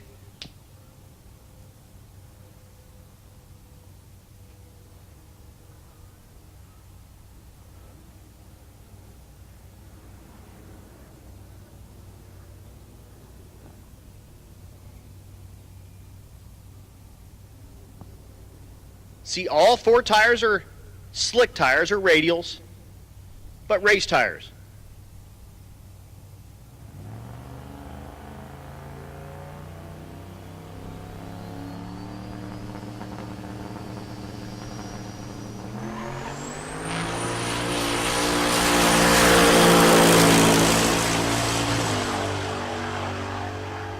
.658 in the 8th, goes 10:32 at 1:30. In the quarter mile.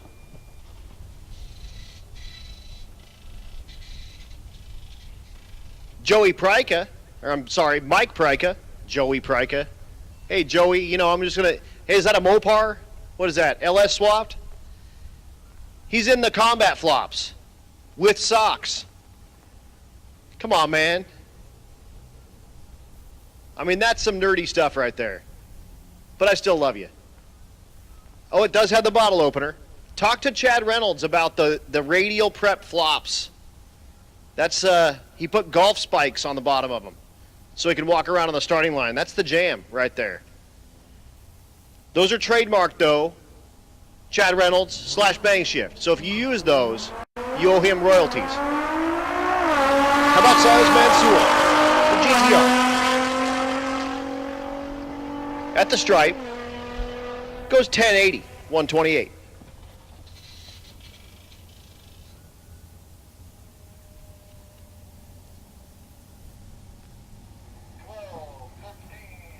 Attention in the pits, attention in the pits. Index 12s. True Street 12s. Come on down 2 and 3. True Street 13, come on down, 4 and 5. True Street 14, 6 and 7. Again, 12s, 2 and 3, 13, 4 and 5, 14, 6 and 7.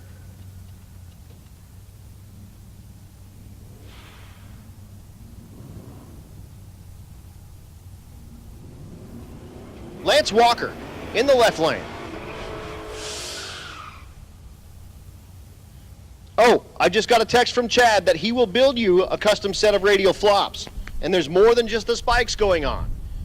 So if you want radial flops, get with Chad Reynolds at Bangshift. You can get him at chad@bangshift.com. That's his email address. He is. He's on the scaffolding right there. So,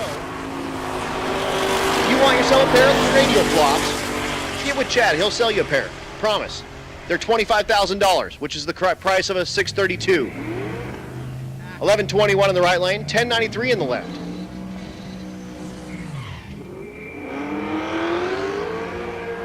Your leader in the 11.0, Sean Larson. Larson, 11.01 his average right now.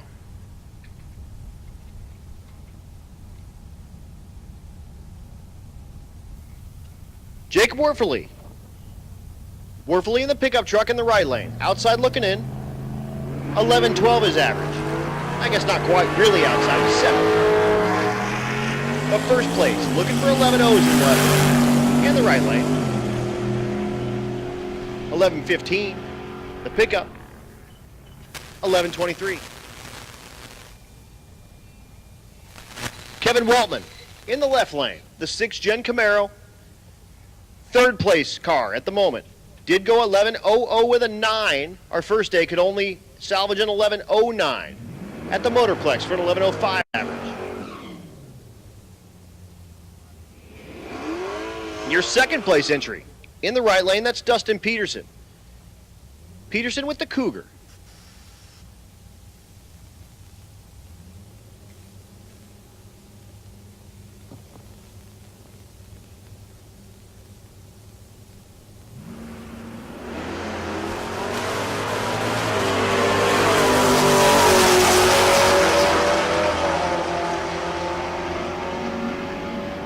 At the stripe, 11.10 in the left lane, but look at this, 11.02 with a 9 in the right lane for Peterson. Not quite enough to like hold off everybody right now, but getting it closer. Kind of need to be 11.0s if you're in this kind of top 5 to move up or hold anyone off. Speaking of the top 5, here's Cameron Thorpe. Thorpe in 4th place, 11.07 his average right now. Right lane, that's Shauna Beatty. Beatty in the fight.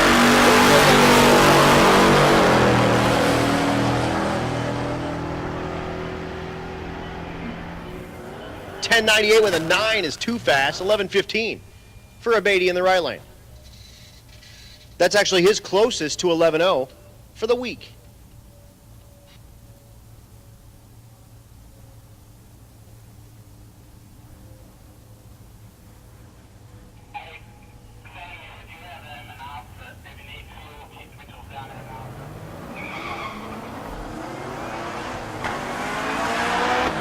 Attention in the pits. If you need fuel, Keith is down at the fuel pumps. If you need fuel, Keith is down at the fuel pumps. He will be happy to sell you fuel. Also, Central Speed Supply has fuel as well over at their trailer.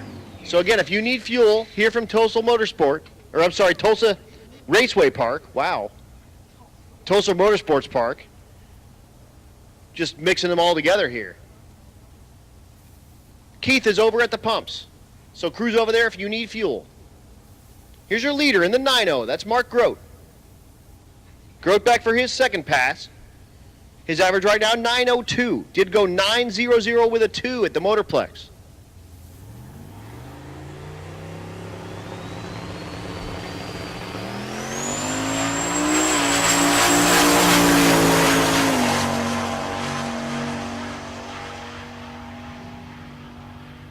Oh. 8.96 with an 8 is too fast. Man, Jack Fisher just sent me a great question. How many people have run different car brands on Rocky Mountain Race Week? Jack's run a Chevrolet, a Ford, a Mopar, and a Mercedes-Benz. I think you got it, Jack. Of course, Jack, Hot Rod Jack, one of our sponsors. He sponsors the 14.0 category. He races in the 12.0 with the stick shift Chevelle this year. But again, he's said he's had a Chevrolet, a Ford, a Mopar, and a Mercedes-Benz. Yeah, man, you got it. You win. I like it. Also, I like the Chevelle. Let's go 5,500 for it. No? All right. Pat Beach in the left lane. The 4th Gen Camaro. One of these days, someone's going to say yeah, and then I'm going to have to try to figure out how to get like 3 cars home. Right lane is Travis Boltman. Boltman, top 10 in the 12.0 category. 12.06 is average coming into tonight. Looking for 12 flat. Beach outside looking in. Did turn in at 12.07 last night, but 12.46 our first night in Nova. Looking for 12 flats.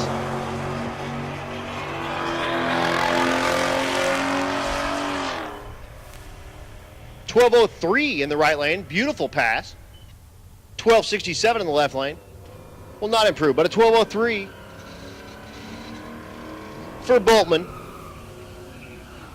And he may like that one.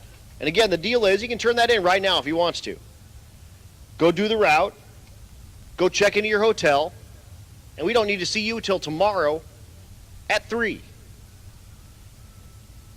Because we're racing at Tulsa twice. Derek Keeler in the left lane. Keeler in the pickup truck. Of course, the Silverado. The right lane is Noah Cash. Keeler, 4th place. 12.05 is average. Cash, 6th place. 12.05 with a 7 is average. Looking for 12 flats.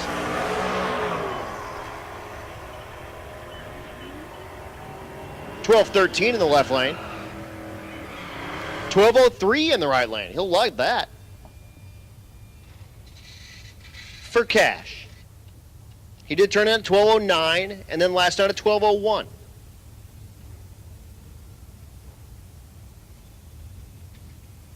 Right lane is Mike Park, the pickup truck. Park, top 10 in the 12.0 category. 12.09 is average. Again, our largest category, 50 cars. Out of 280 that we started with. And trucks. Tim Wilson in the left lane, the Nova. Wilson also top 10. 12.06 is average.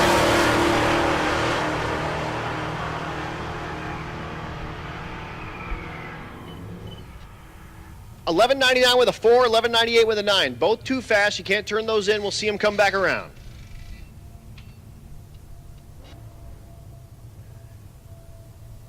Dawson Burge in the left lane, the Silverado. The right lane, that's a GMC Sierra step-side truck. So you guys don't need to drink this time. Taylor East driving the Sierra. East in the top 10, 12.06 with a 5 is average. Goes 12.07, 13.27 in the left lane. Steve McDermott is back. The Dakota, he had that issue earlier. He sent me a message and said he thought it broke the input shaft, but it didn't. Everything's good. It just made some weird noise, made some weird stuff, and I guess it's got an air shifter, and it pushed the shifter a little too far. But the truck's not hurt, hopefully. Right lane is Matt Rowe. Rowe outside looking in. Unfortunately turned in at 12.09, but could only muster 12.36 last night. So looking for 12.0. At the stripe, McDermott goes 12.11. He'll love that, actually. 12.38 in the right lane. Here's your leader. In the left lane, Chris Ghosh. Ghosh, the Buick-powered Buick. Put up a 12.00 with a 3 in Noble. Put up a 12.01 in Texas Motorplex.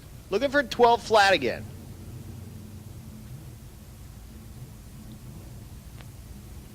Right lane is Ray Fagano, the Nova.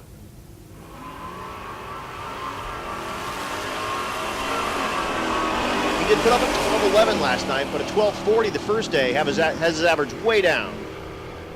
Ghosh, 11.99 with a 4. Just that much too fast. 12.11 in the right lane. There's Hot Rod Jack. There's that Chevelle I just offered to buy for $4,500. I don't think he's going to take it. Mike Barnhill in the left lane. Barnhill third place in the 12.0 category. His average right now, 12.04.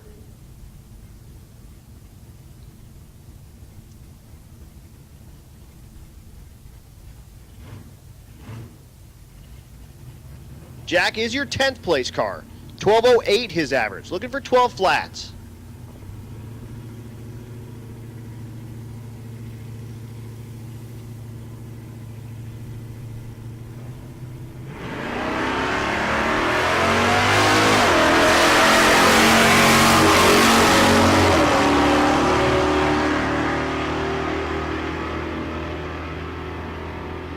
Cars side by side, 12.28 in the left lane, 12.11 in the right.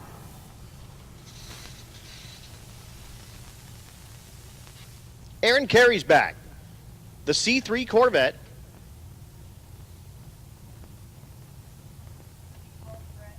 Looks like he's maybe broke, so we're going to have to push him back out.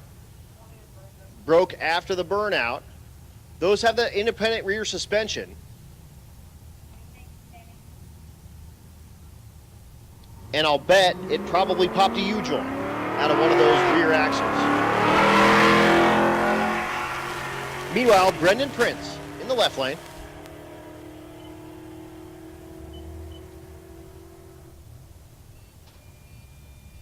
Goes 12.44.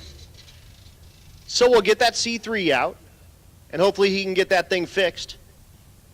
I didn't actually see what happened. It kind of came out of the water. And then he just opened the door and said, I'm done.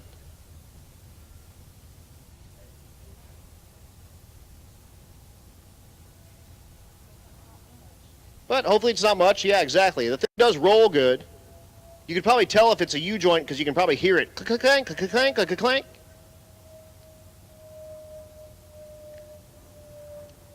Carey out of the Pacific Northwest. Washington plates. Drives this thing, or did drive it down the last time. I think he'd actually trailered it this time. But there's no trunk space in these, like, to mention at all. So he has a big, like, rack that he puts on it to carry all his stuff. So hopefully he can get that thing turned around and put back together and ready to go.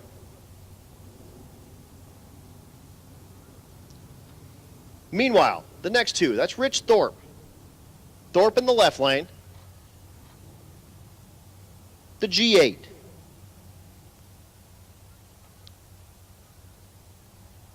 Thorpe sits 7th. 12.06 his average.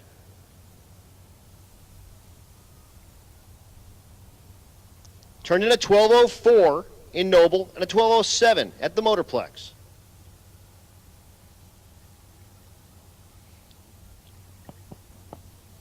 Thorpe out of the Disorganized Grime stables. Disorganized Grime, a bracket race team back in Denver. I actually race with those guys. But Thorpe's better than I am. All the Thorpes are. Normally husband, wife, son. For this event, husband, son. Well, I guess father, son. Sarah at home, probably glued to the live stream. That's Rich's wife. And they're super duper nice.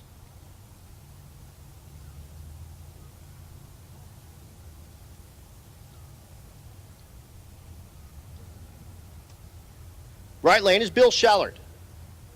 Shallard, the challenger.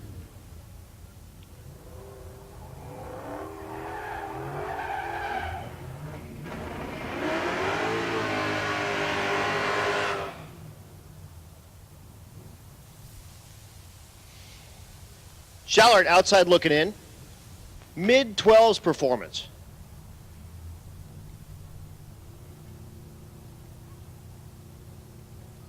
Again, Thorpe, 12.04, 12.07, looking for 12.0 something.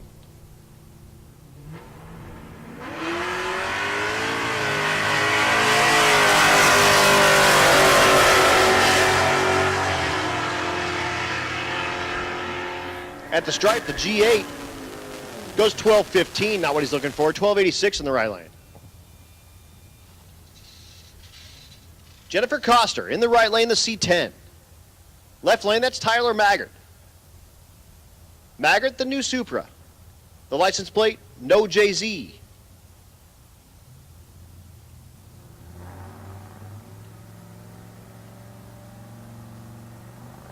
Coster outside looking in with a 12-17.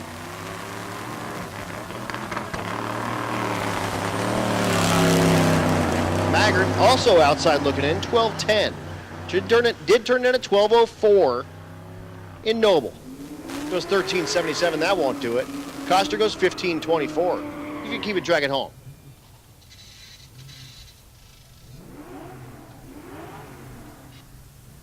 Cody Knudsen in the Fox in the left lane. Outside looking in, 12:45 is average at the moment. And Floyd Parks. Parks, the Chevy 2, beautiful car.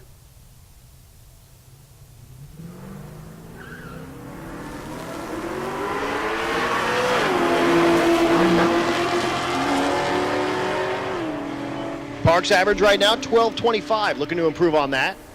Goes 12:46. 13:59 in the left lane. The Chevette finishes her burnout. That's Krista Long. She's riding with her husband. The Chevette low 12s performance. Has run a 12:10. Currently her average 12:21. Looking for a 12:0 anything.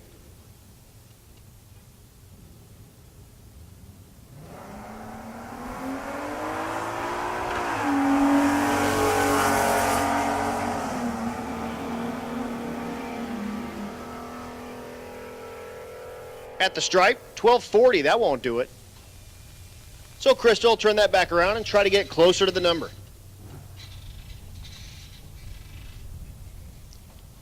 Tom Foglett in the left lane, the step side C1500 old body style Silverado.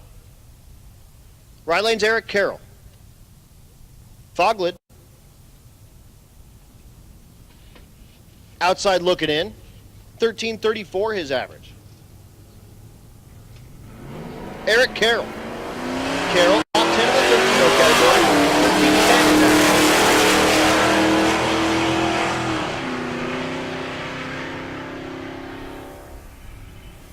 13:19, 13:08. They'll both love those passes.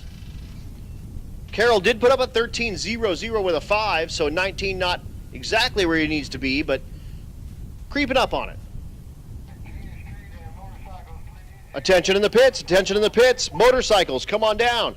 You have your own lane, left of the staging lanes. Motorcycles, you have your own lane, left of the staging lanes. Come on down. Junior Street, come on down to 8. Junior Street, come on down to 8. Red Hat Scotty in the left lane. The Fox had a questionable performance solutions. This is the car they built in like 5 days. Not his normal car. They just slapped it together with some used parts. And he's top 10 in the 13-0 category, goes 13:02 with a 1 on his first lap. Really love seeing that, 13:94 in the right lane. But Scotty puts it on the number, 13:02 on his first lap. Here's Mark Lewis. Lewis in the left lane, the New Edge. Not sure if that's a real car. I like those cars. Supercharged, 4.6 for power if it is, 1295 in the right lane, 1467 in the left. That's pretty indicative of the performance of a Terminator as well if it's stock, so might be. Eric Wilson is back, the STSV in the left lane.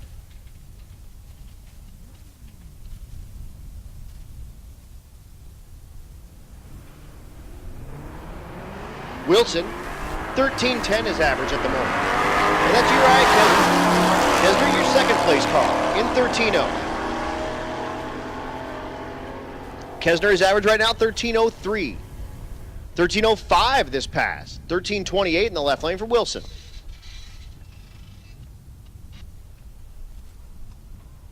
Here's Christian Smith in the right lane. The BMW X5. 13:07 his average. This thing's super consistent. 13:07 with a 1. And 13:06 with a 9 both days.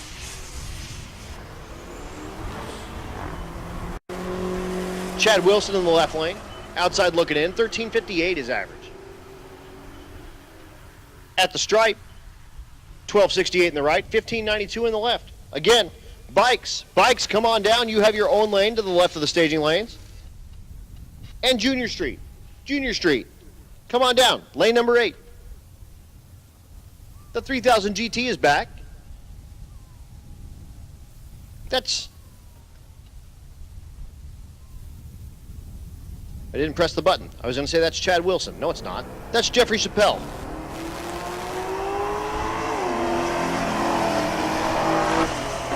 Justin Cochran in the right lane. That's the Pontiac version of the Nova. I can't remember what they call it. The Phoenix or something? 13:38 in the right lane, 13:14 in the left.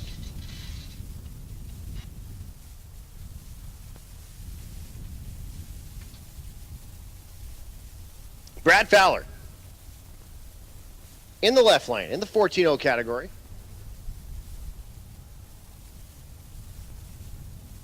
The Charger. Garrett Hahn in the right lane. Hahn the New Edge Mustang. In the 14.0 category, top 10, 14:23 his average at the moment.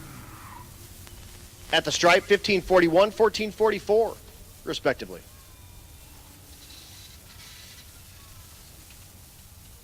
The old body style truck in the right lane is Denny Park.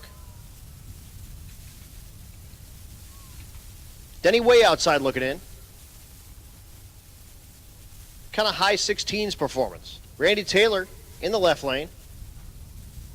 Taylor top 10, 14:23 is average.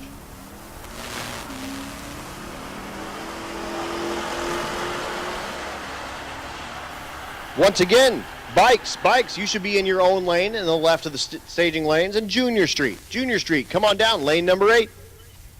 14:44 in the left, 17:40 in the right. Kent Davis is back, the Impala. And David DeFord in the right lane, the S10.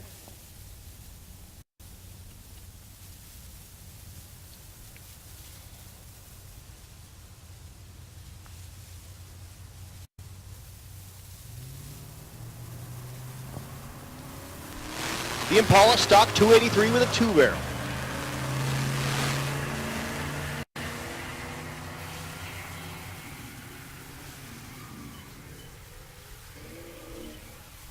Yeah, Jeff Oppenheim just told me that's a Pontiac Ventura. I'm not sure why I didn't know that. I should know that.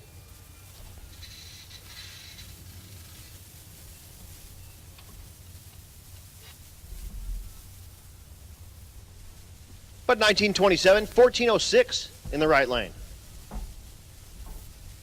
Waco Davis is back, the 55. Curtis Tank, 3rd place in the 14.0 category. Did turn in a 14:006 last night to move him way up. His average right now, 14:07.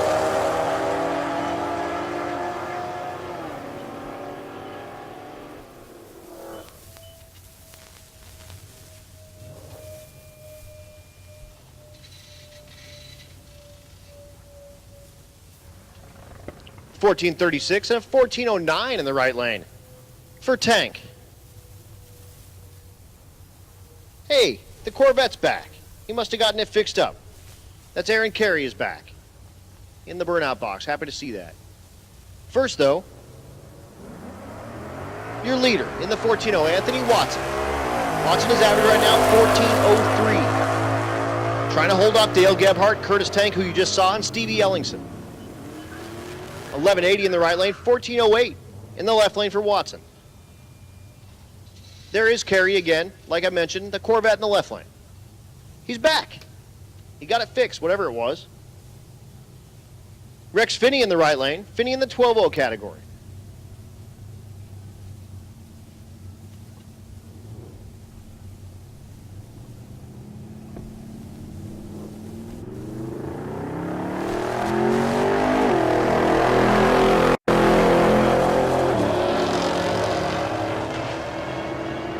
Oh, actually, Finney's in the nationally aspirated small block. All right. 1222 in the left, 1237 in the right.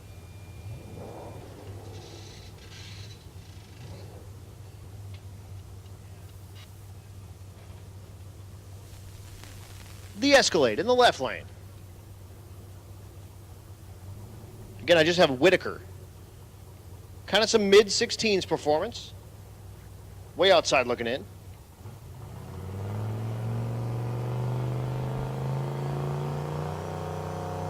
Right lane is Dennis Stringer. Stringer also outside looking in. With the 5th gen Camaro.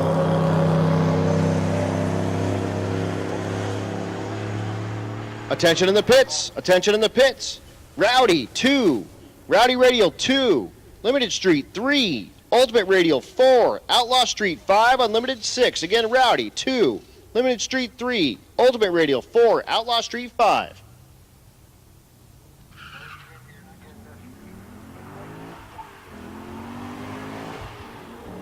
And with that, we move into the motorcycles.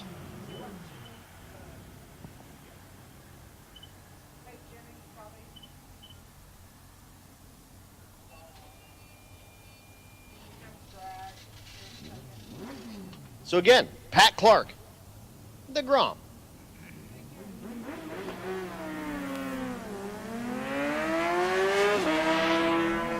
Dan Gosha in the left lane.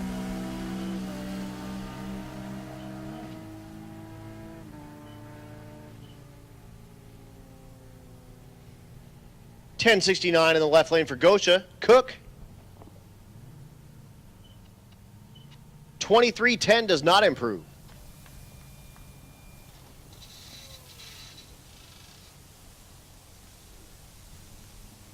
So again, Rowdy Radial, come on down, 2. Limited Street, 3. Ultimate Radial, 4. Outlaw Street, 5. Unlimited, 6.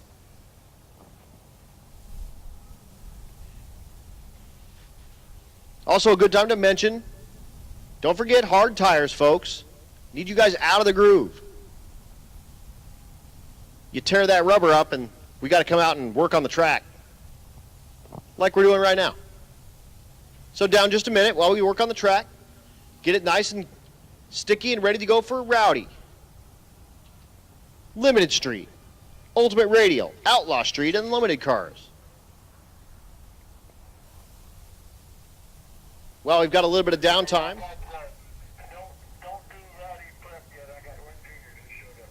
Oh, all right. Sounds like we got a junior car. So we'll go ahead and do that junior real quick. So hold off on the prep right quick. And we'll get that junior street car in. But again, Rowdy Radial, you should be coming down to 2. Limited Street, 3. Ultimate Radial, 4. Outlaw Street, 5. And Unlimited, 6.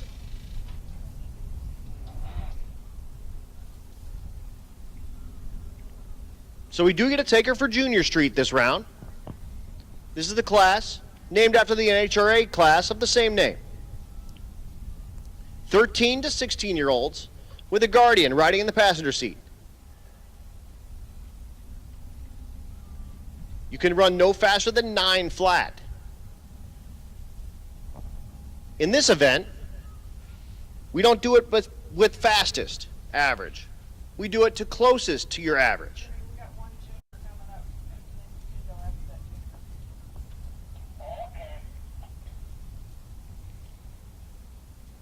We do have 4 Junior Street competitors: Blaine Stark, Hunter Hay, McKenna Lopensky, and Gracie Gwynn.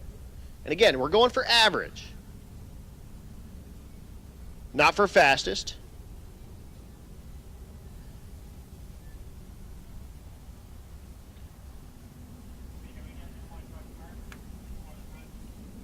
Yeah, this is our junior class. We need him to run and then Jimmy will prep.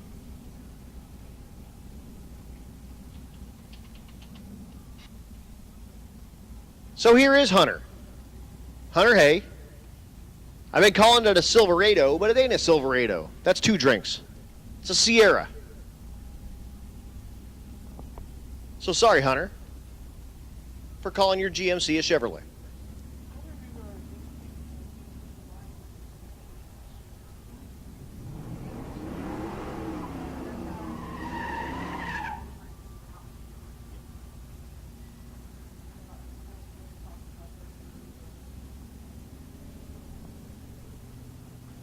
So Hunter, his average right now, 916 and 923 with an average of 919.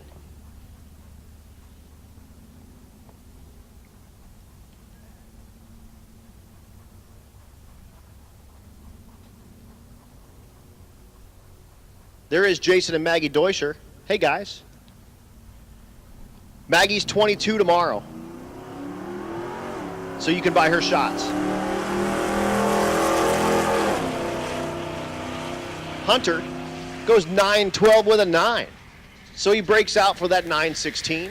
That's how he set it up. 916 is his dial-in. If he goes faster than that, he breaks out. So we got to get as close to 916 without going faster throughout the week. He did turn in a 923 at Texas Motorplex. There's Andy Cook. Hi, Andy. Andy runs the GTO in the Rowdy Radial class. He's your leader at the moment in that class out of Motion Raceworks. You saw Jason Deutscher earlier, so we'll see that number 1 and number 2 car go head-to-head later on. But again, just tighten up this track first. And again, hard tires, we do need you to stay out of the groove, please. We actually have to do this prep because of that.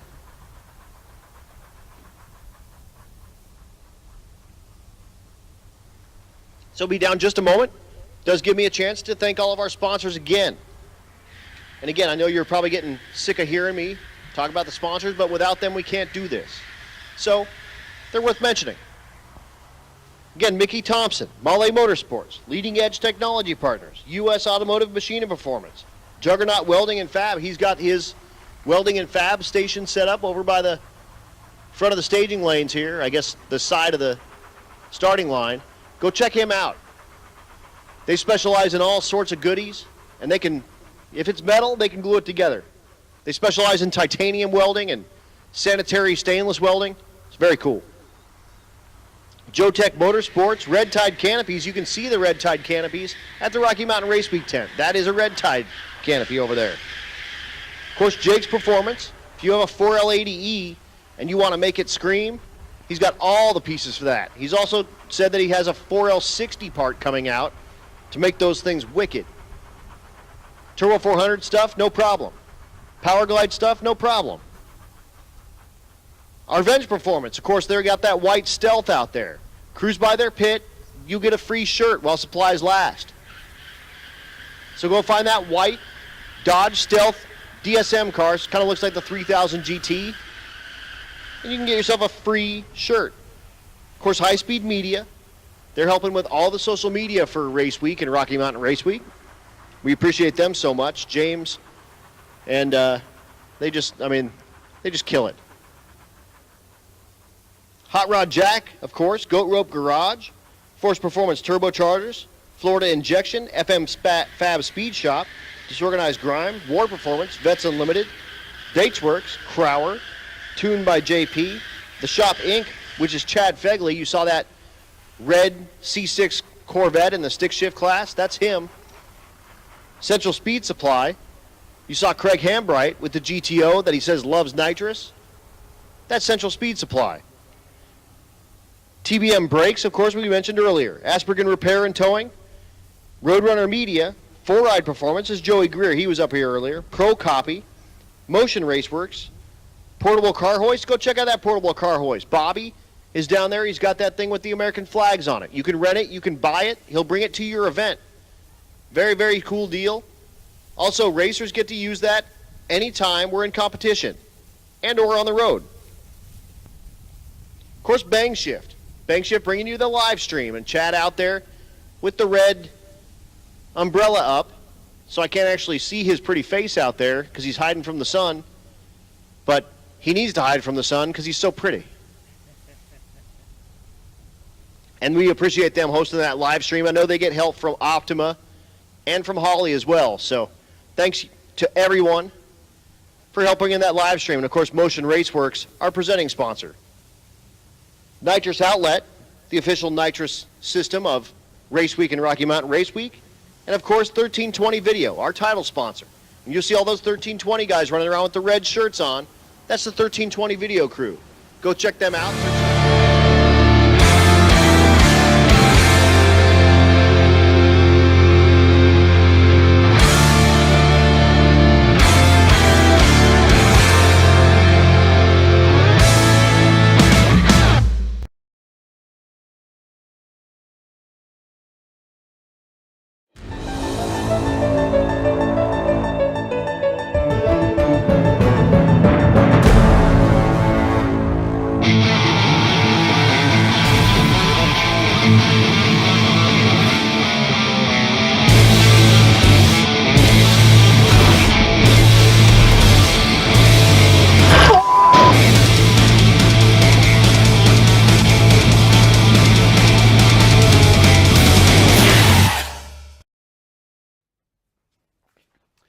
Are you still using needle pointer gauges on your ride? Now you can get that clean, slick look of a digital dash on your carbureted cruiser.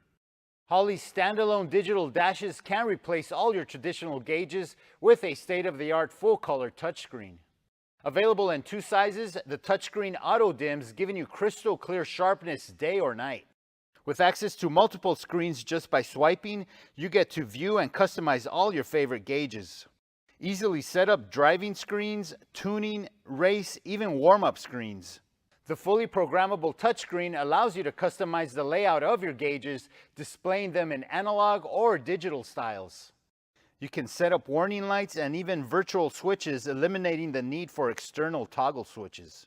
Configure your own backdrop for that custom one-off look, or choose from the pre-configured screens. Basic engine functions are wired directly to the dash, with plenty of room for additional sensors. Configuring inputs and outputs is easily done through the dash. With predefined Holley sensors already programmed into the dash, adding sensors is easy. Non-Holley sensors are also supported with sensor scaling. An internal GPS sensor calculates speed, odometer, and trip functions. An integrated G-meter monitors your acceleration and lateral forces. These dashes are easily mountable on your console, dashboard, off a roll cage, or simply a steering column. With room for 13 multi-configurable inputs, you can be sure everything will be visible and data logged. A built-in USB connection allows you to expand your available memory for easy file management. On-screen data log playback allows you to review vital run information right on the dash, while full analysis via laptop is available. With USB keyboard and mouse functionality, setup is quick and easy. A CAN bus is included for plug-and-play compatibility with Holley EFI systems. So next time you need to keep tabs on the vitality of your engine, swipe on over to one of Holley's new standalone digital dashes. Learn more about Holley's digital dashes at holley.com.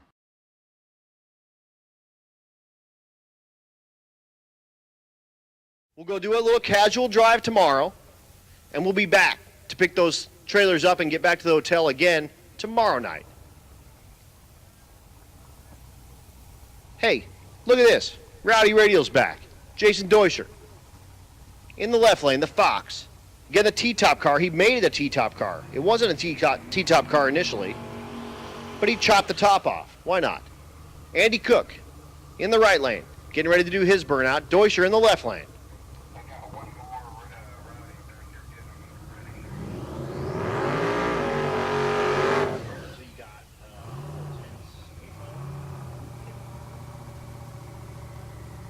So Rowdy Radial, again, the 26 850 slicks or a 235 radial. Andy Cook out of Motion Raceworks. Jason Deuscher out of Anything Automotive.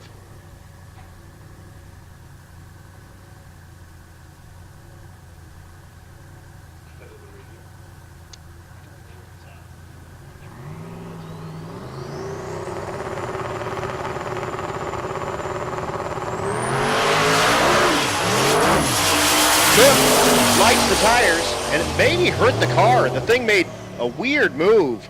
577 for Deuscher. Cook, if you're keeping track at home, goes 867, but the thing spun really hard, and then he gave it gas later, and it made another really, really wicked move to the left. So I wonder if maybe that thing hurt an axle shaft or something.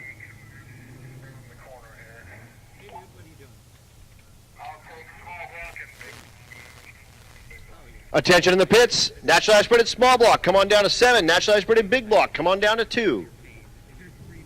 So yeah, we'll hope that GTO's not too hurt. Hey Doug, that's still independent rear suspension, right? He can't hear me, guy doing a burnout. I'm pretty sure that Andy's car is still independent rear suspension, and if it broke a half shaft, that's what it would do. That's what it looked like to me. And Josh Fox is back in his Fox Mustang. Another Rowdy Radial competitor.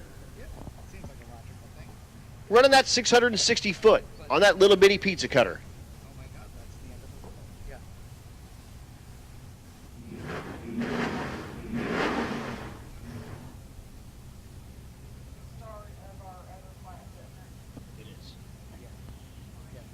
Fox's average right now, 623. He has gone as fast as 617. Looking to put it in the 5s.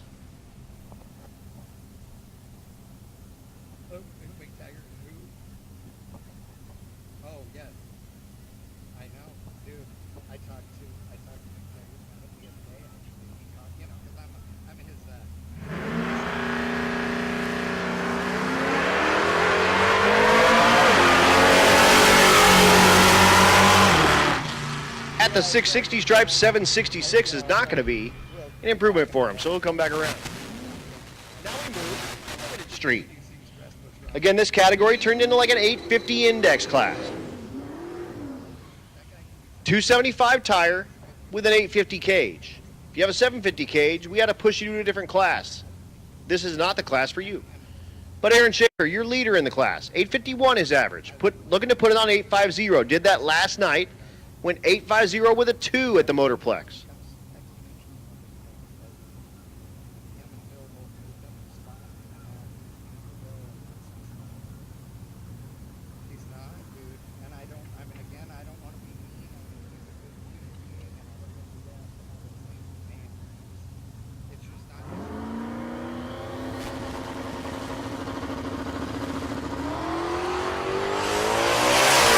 Let's go to the button. And he's gone. Goes 556 in the 8th. 852, 166 at the corner. So not that 850 he's looking for.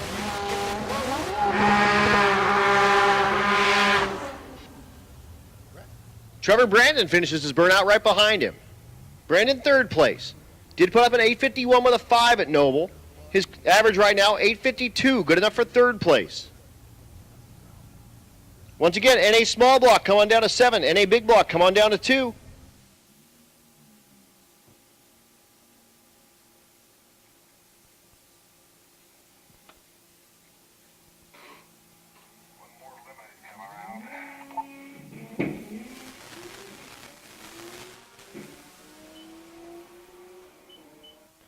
Brandon, twin turbo V6, goes 850 with a 9. They're going to love that.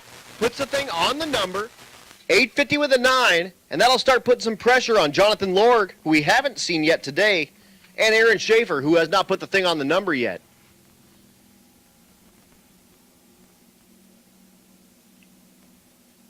Brady Matisic.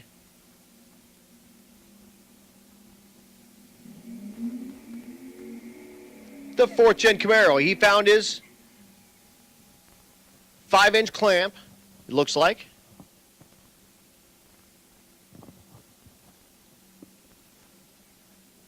Brady, 4th place right now. His average, 865, which does equal his best pass. He's looking for 8.5 anything to start moving up and putting a little bit of pressure on that top 3.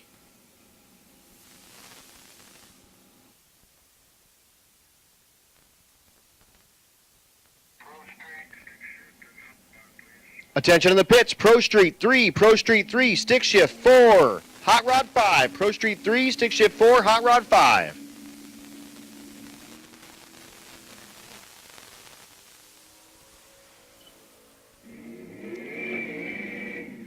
Matisic at the stripe, 1027, that's not going to do it.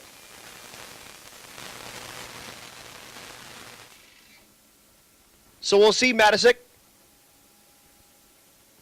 swing it back around and see if he can put the thing on the 850s to put pressure back on that top 3. Here's Michael Bogler in the Ultimate Radial category, the car they call the Jack Wagon. It's a beautiful car. Chevy 2 wagon. Has run as fast as 968. His average right now, 981.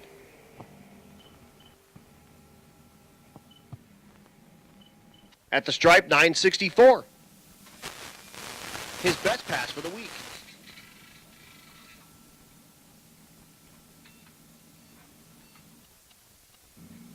Here's John Wishman. Wishman in the Outlaw Street category with the Malibu. Wishman low 10s performance. 1013, 1017.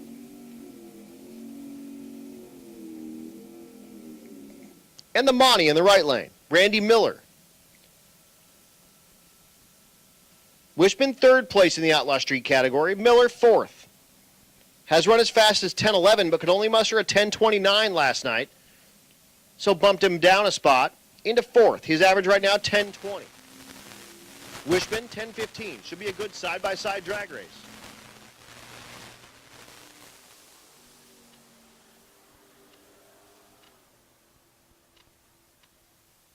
Wishman 1015. 1028. In the right lane for Miller.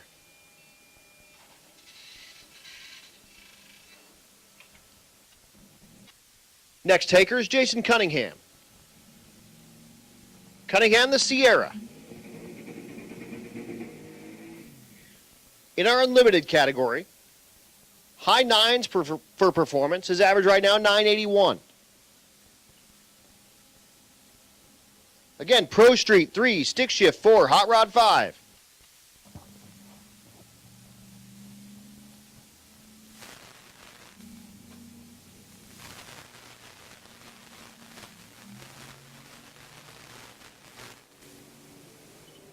Cunningham hoping to improve in that unlimited category. Goes 10-17, that won't do it.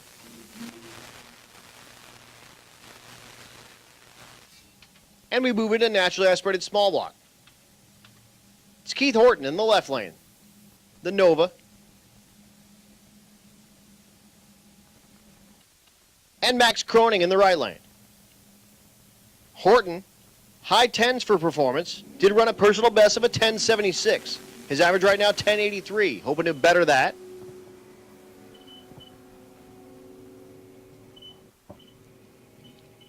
At the stripe, 10.88. Right lane, 14.02.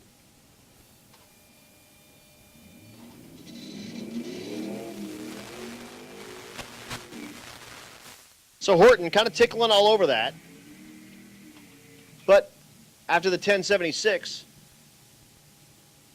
really wants to put the thing in the 10.60s. Here's John Gilman. Gilman in the right lane. We were talking about him earlier with Jonathan Stonecipher.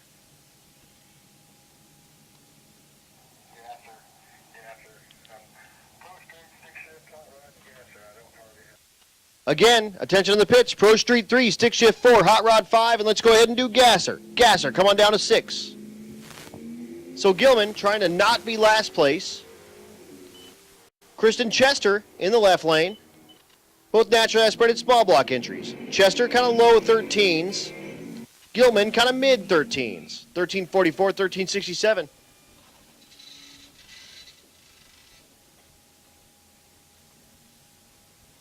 Here's Dave Berry, your leader right now in naturally aspirated small block. 1021 is average.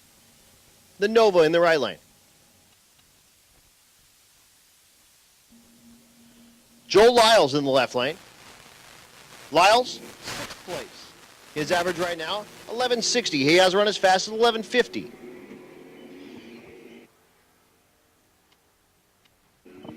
Lyles, 1036. A little off his performance, 1160 in the left lane for Lyles.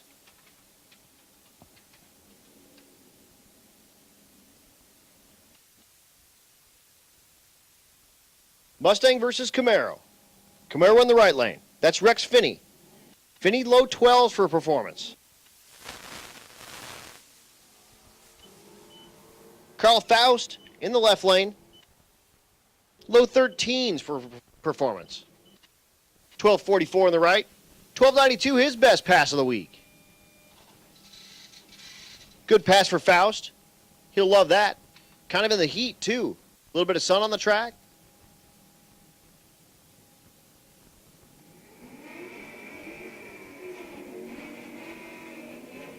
Don Lindsay in the right lane, the S197 Mustang. Left lane, the 6th Gen Camaro. That's Bill Cash. Both top 10 entries at the moment in the naturally aspirated small block category. Cash looking for high 10s. Lindsay looking for mid 11s.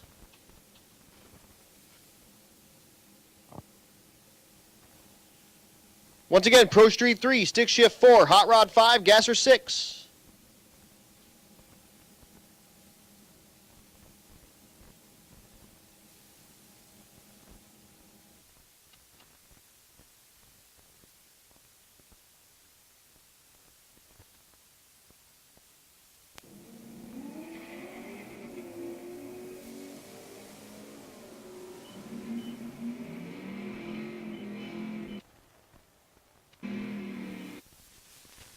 $11.14 in the left lane, $11.86 in the right. Next pair finished their burnout. Couple of A bodies. GM in the left lane. Mopar in the right lane. The 68 Chevelle in the left lane. The license plate, never done. That's Steve Smith. National aspirated big block entry. Again, our idea of small block and big block is totally displacement. 434 inches, you're a small block. 435 inches, you're a big block.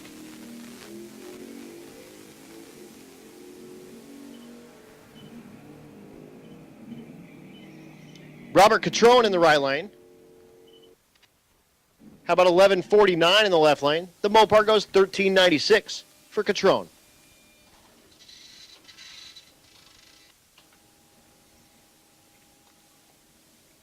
John Long Sr. in the left lane, the first gen Firebird.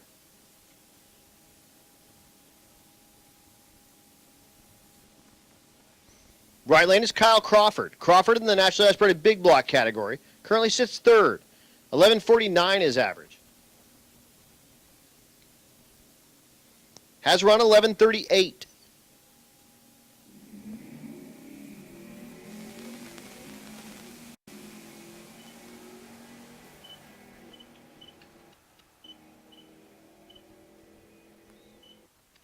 $11.76 on the left, $13.21 on the right.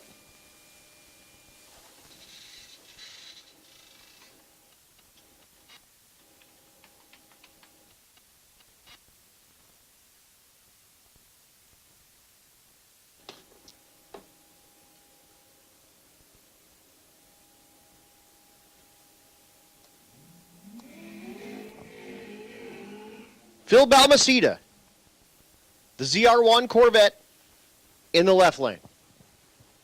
Again, the coolest trailer probably on the event. He tows a little race car bed that looks just like this car. Awesome. It is super cool. It is super duper cool.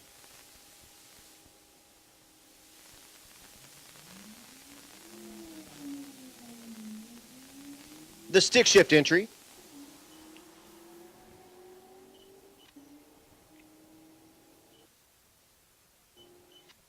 Goes 1124.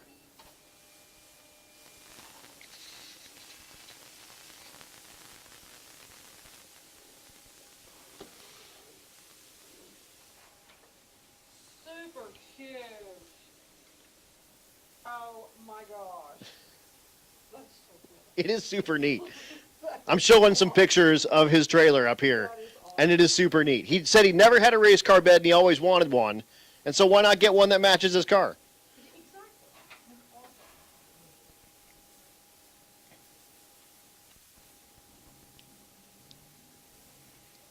That's awesome. Going through my messages real quick while we're waiting for cars. Sarah Thorpe says, yes, I'm working, but the live stream is running next to me. Sure miss you guys.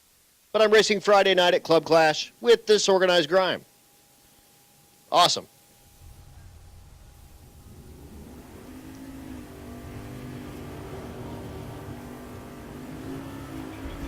Pat Cook asks, what about leaving our pit set up for tomorrow? Absolutely. Leave it. Totally fine. We'll be right back. It's no problem. Leave it all there. No need to pack up that Grom to go back to the hotel. No problem. Leave it all right there. Easy peasy. Lemon squeezy. How about Brett Marvel? The square body with a stick shift and all the turbo stuff in the bed. Brian Kurkowski, outside looking in fourth place. The SN95 Mustang in our stick shift category.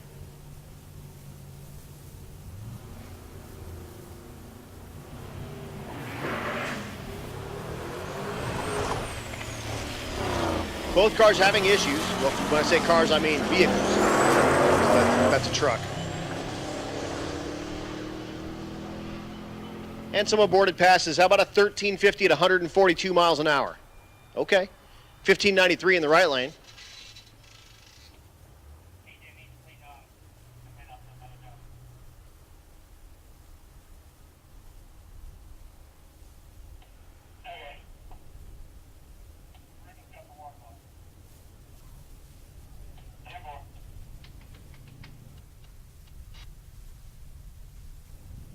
Chad Reynolds does leave a good point.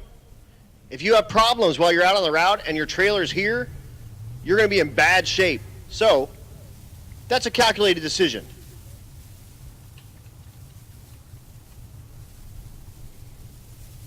Here's Bill and Rich. They've been running side by side pretty much all week.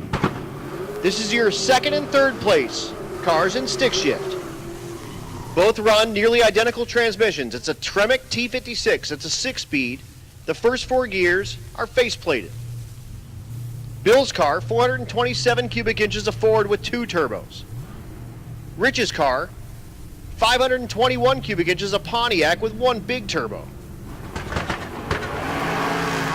Rich drove this car from Red Deer, Alberta, Canada. So he has to drive it home. Rich drives out of Bill's life and goes 924, 158. He did go 9 flat last night.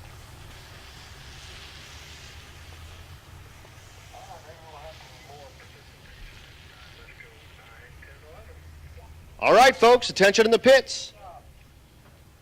Index cars, True Street 90, True Street 90, come on down 2 and 3.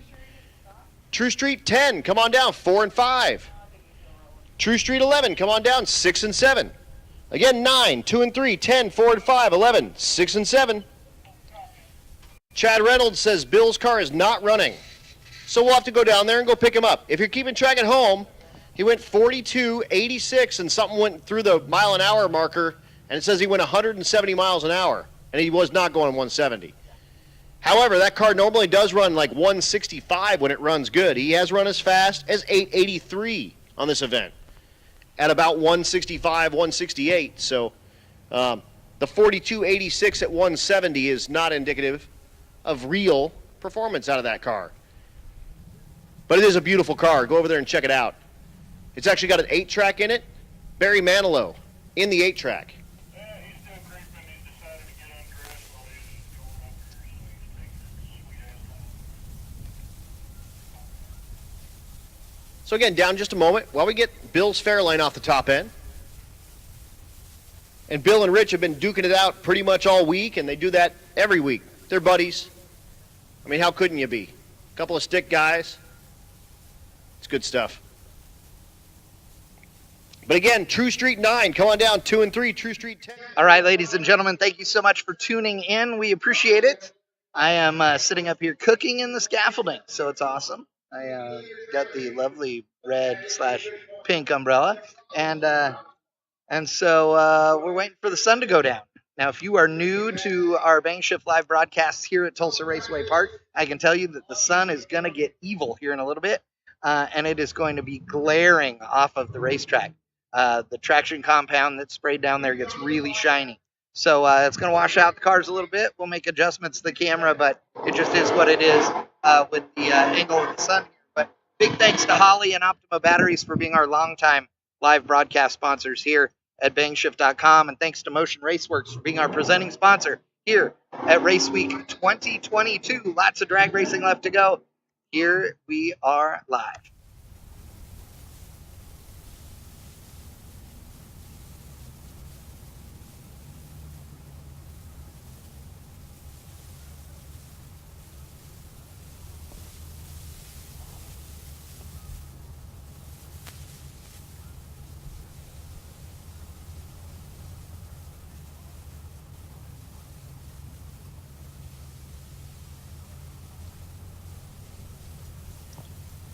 King, second place in Gasser. High 11s for performance with the Willys.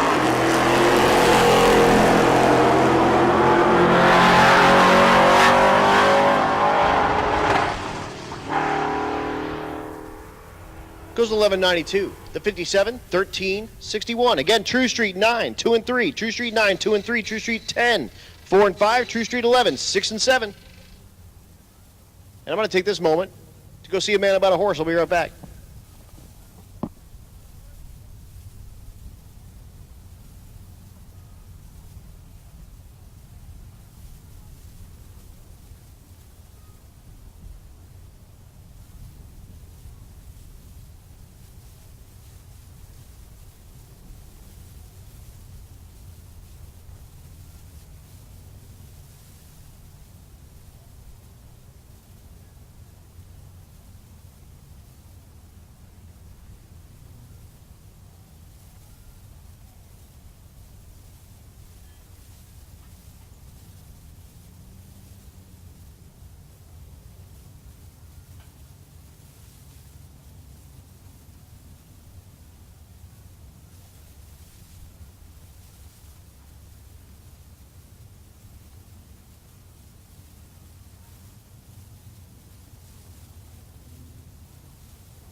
All right, I'm back on the mic.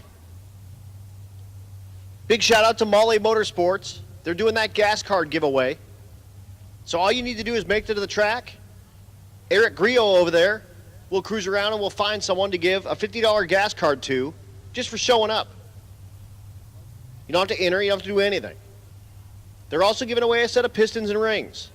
Just hashtag Mahle Motorsport. And the folks back at Mahle are keeping an eye on what's going down. And they will pick at least one person to receive a free set of Power Pack pistons and rings. So big shout out to Mahle Motorsports and all the rest of our sponsors. Again, when I read these sponsors, there's a reason for that. We can't do this without money from them. So, it's imperative. It's a big thing. It's a big deal for you to support the companies that support us. And again, we really do stand by for racers by racers. Again, Matt, with his Nova, the Hulk, able to compete at the highest levels of these endurance drag race deals, and he promises he's going to have that car at Sick Week. He did have it out at the Rocky Mountain Race Week and did some exhibition passes and ran in the 680s at Pueblo with that car. Fully capable of doing endurance drag racing. He built it for that. Of course, I compete and have competed in this in one way or another since 2014. And again, Chad, who's up on the scaffolding with Bang Shift, he was at the very first Hot Rod Drag Week with his car they call Rusty. And his then girlfriend, I believe, Daphne. He later married her and married way up. I mean, way up. But again, everyone kind of involved with this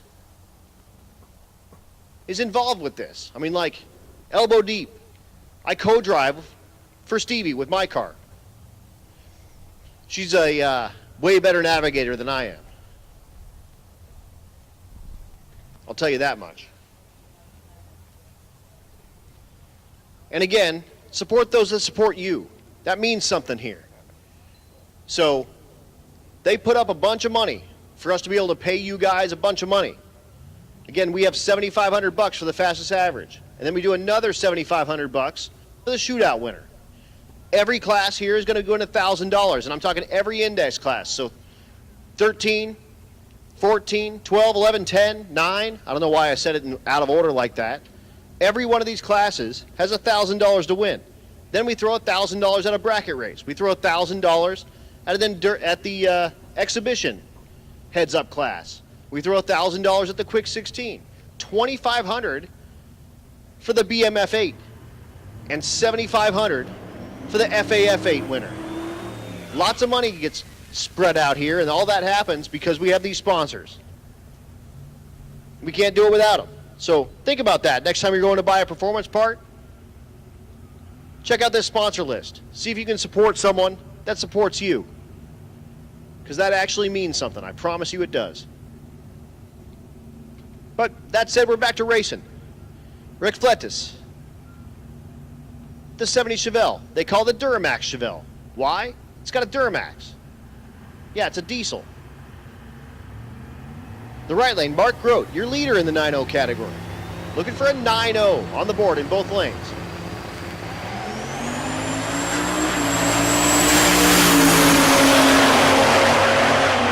Gremlin, Chevelle, at the stripe.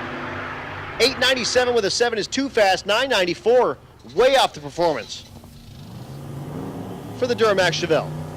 He has run in the 920s pretty much all week. Here's Brad Long. Brad Long, third place in the category. In the left lane, finishing the burnout.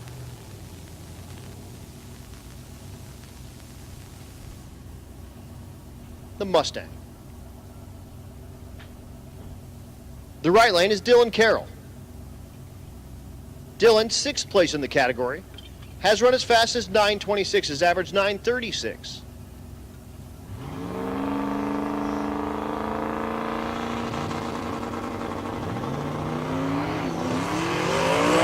Mustang spins the tires right out of the gate and smartly pulls over at 330.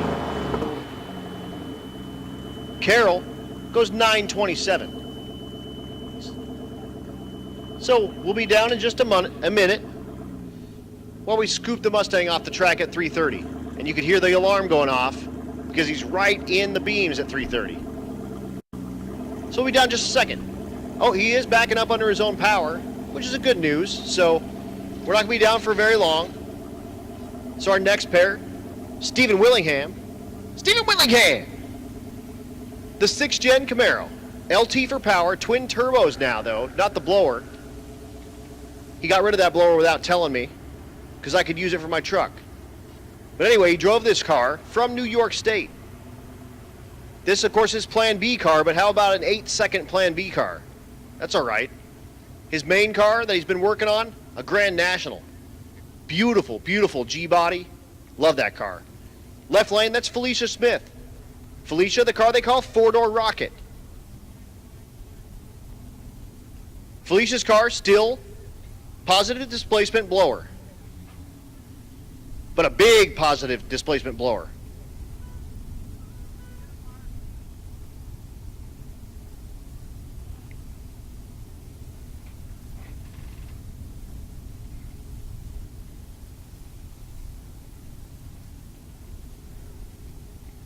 That car's still LS powered, so port injected. Steven's car, LT powered, direct injected.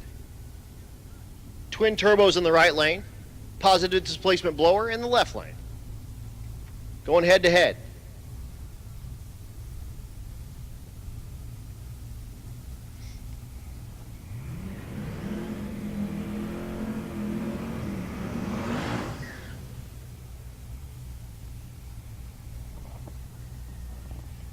Willingham, been in the 940s pretty much all week.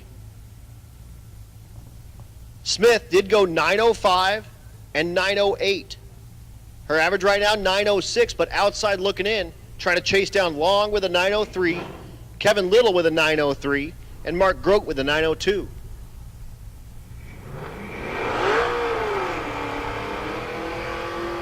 Yeah, that car's loud. Positive displacement superchargers make the exhaust super loud. Willingham's car with the twin turbos, those turbos act like mufflers. So a much quieter car. But here we go, LS in the left lane, LT in the right lane, looking for 9-0s, going heads up racing. The 4-door Rocket knocks the tire off again, right at the hit. Willingham at the stripe goes 918, 154, a big improvement from his kind of 920s, 930s, 940s kind of action. So he'll love that 918. Felicia, if you're keeping track at home, goes 1736. First time seeing Brady Blumma. Blumma in the right lane, the truck, I guess, they call the Lucky Sock. I don't know what that means. You see the bed on this truck. It's different colored. He was at a race. Somebody was testing their trans brake and something broke and that car crashed into the back of his truck. So he found a bed, slapped it on, and here he is at Race Week 2022.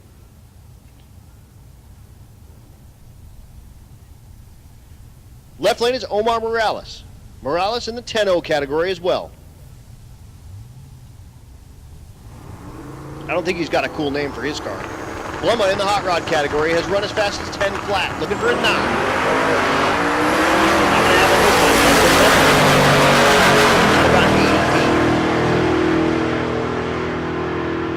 At the stripe goes 1024, 1121 in the left lane for Morales.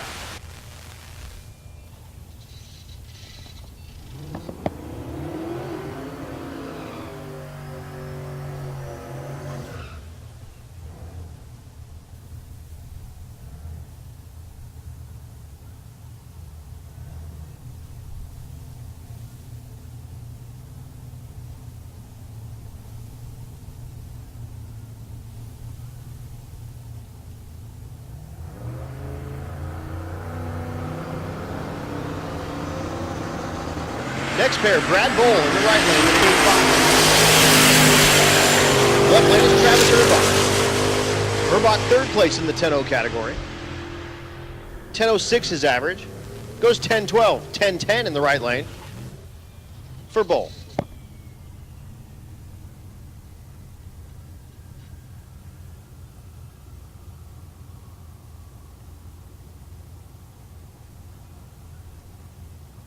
Here's your leader in 10-0, Dustin Cottle in the right lane. His average 10.01. Attention to the pits, attention to the pits. True Street 12, come on down, 2 and 3. 12, come on down, 2 and 3. 13, come on down, 4 and 5. Again, 12, 2 and 3. 13, 4 and 5. So Cottle in the low, looking for 10 flat. 9.99 with a 1, just that much too fast. 10.11 in the left lane.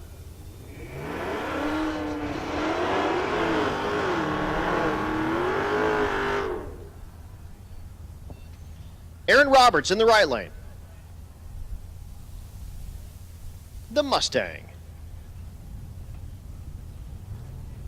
Currently 4th place, 10.08 his average.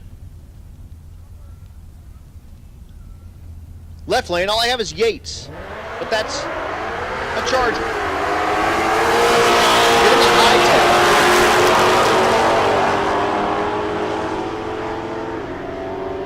10.17 in the right lane, 10.96 in the left.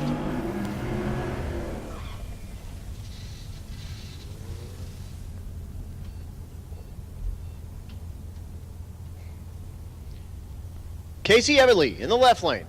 Beautiful C10. Step side, pickup truck. I love it. Justin Heslin in the right lane. Heslin, the first gen Camaro. 69 variety.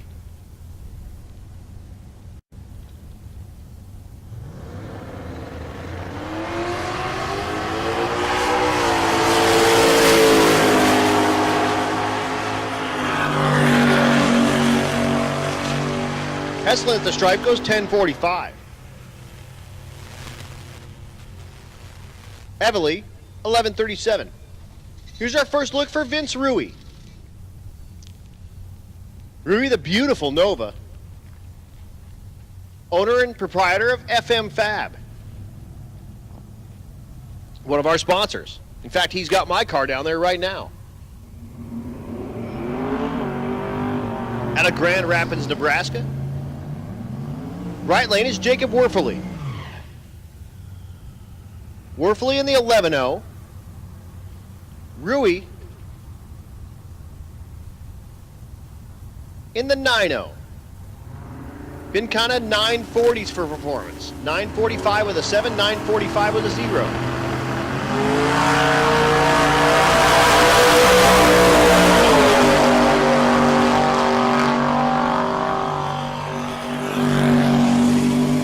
Once again, True Street 12, come on down, 2 and 3, 967 for Rui. Werfele, 1126. Again, True Street 12, come on down, 2 and 3. 12, come on down, 2 and 3. 13, come on down. You're going to be 4 and 5, and at this point, True Street 14. 14, come on down, 6 and 7.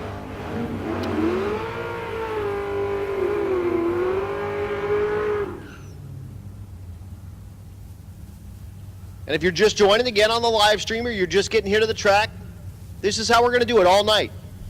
We run all the index cars. We run 9, 10, 11, 12, 13, 14. Then we go into our heads-up classes. We do take a small break from that with the junior street category. It's not necessarily heads-up. Dustin Peterson, your second place car, 11.04 his average, looking for 11 flat. Goes 11.11, 11.23 in the left lane.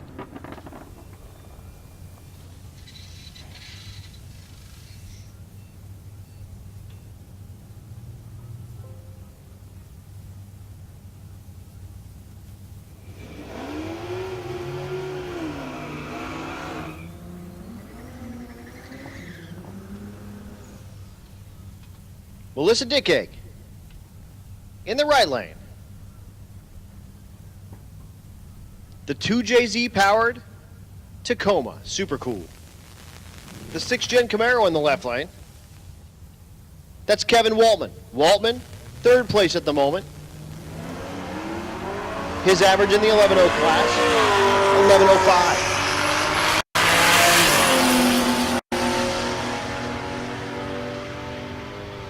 11.05. Goes 11.08. 11.27 in the right lane for Melissa.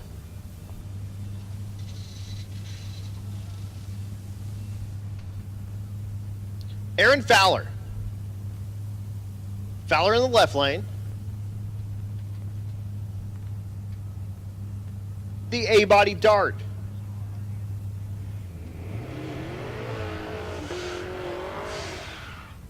Ethan Bryson in the right lane, the 6th gen Camaro. Both in the 11.0 category, looking for 11.0s on the board. And again, the name of the game in these index classes, run it on the number. 9, 10, 11, 12, 13, 14, looking for O's, or as close to it as we can get. Too fast is a breakout. You can't turn that in. It's as good as a 20 in this game.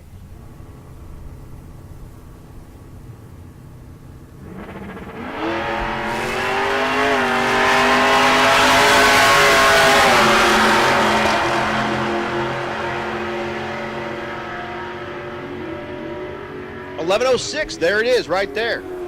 So Bryson did run an 11.06 last night, but his first night, 11.24 is all he could muster. So a couple of 11.06s back to back, and he'll start clawing his way back into competition. Here's Lance Walker in the left lane, the S10. Right lane, your leader, Sean Larson, with the GTO. Larson's average right now, 11.01 with an 8. Trying to hold off Dustin Peterson and Kevin Waltman, who you watched run earlier, and Cameron Thorpe, who we'll see in a little bit. Walker, currently 6th place with an 11.10, the S10. Looking for 11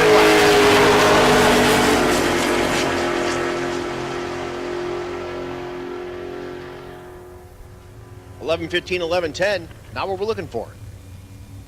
So they'll come back. Here's Craig Hambright. Craig, owner and operator of Essential Speed Supply.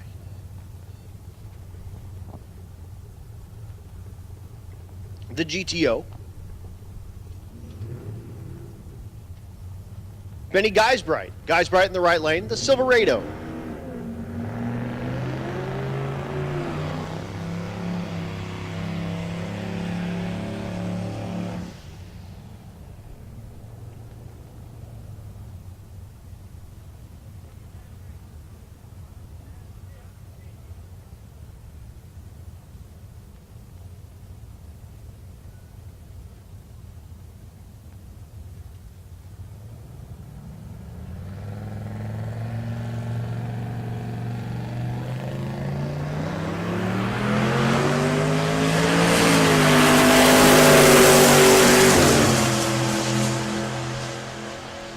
Little bit of death smoke, unfortunately, in the left lane. He does smartly pull over and get the thing stopped. Right lane goes 11.69. We'll be down just a second.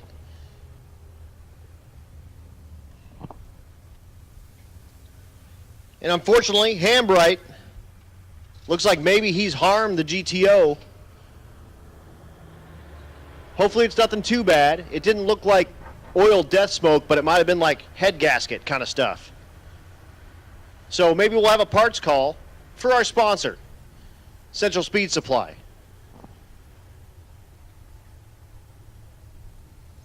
But we'll be down just a moment while we scoop the GTO off the track.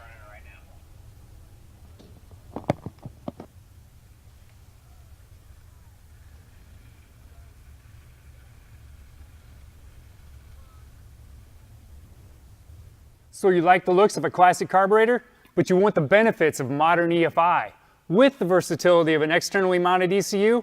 Then Terminator X Stealth was designed for you. Terminator X Stealth is an easy-to-install standalone EFI system with the option of a 4150 or 4500 throttle body. Stealth throttle bodies give you the old-school carburetor look, but inside, they're packed with all the benefits that today's electronic fuel injection has to offer. Our 4150 throttle bodies come in 2 versions. The first holds 4 fuel injectors. That's enough for 650 horsepower on a naturally aspirated engine or 600 horsepower if you're pushing boost. The 8-injector version can handle 650 horsepower naturally aspirated, but really likes boosted applications, pushing upwards of 1,250 horsepower. And if you still need more power than that, then the Terminator X Stealth 4500 is the choice for you. It boasts 8 100-pound-per-hour injectors and can flow 1,440 CFM. That's more than enough to keep most large cube engines happy. And it's definitely not shy on power either, with horsepower numbers pushing 1,500 naturally aspirated and 1,250 on forced induction setups. They don't just look good either. We've packed them with industry-leading technology. With our Terminator X or X Max ECUs, you'll get onboard diagnostics, full control of your ignition timing, configurable inputs and outputs, as well as a wideband O2 sensor that's capable of fuel map self-learning. This all adds up to better idle quality, improved reliability, and all-around better drivability. And in our 4150 throttle bodies, you'll find kickdown provisions for GM's TH350 and 400, as well as the 200R4 and 700R4 transmissions. It's also set up for handling Ford's C4 and C6 applications. And Mopar friends, you can always add our throttle lever extension to connect your 904 or 727 kickdown. Put some excitement back into your classic ride. Upgrade it with EFI. For more information on Terminator X Stealth, visit us at Holley.com.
I look where I can make it more bulletproof, where I can make it perform better.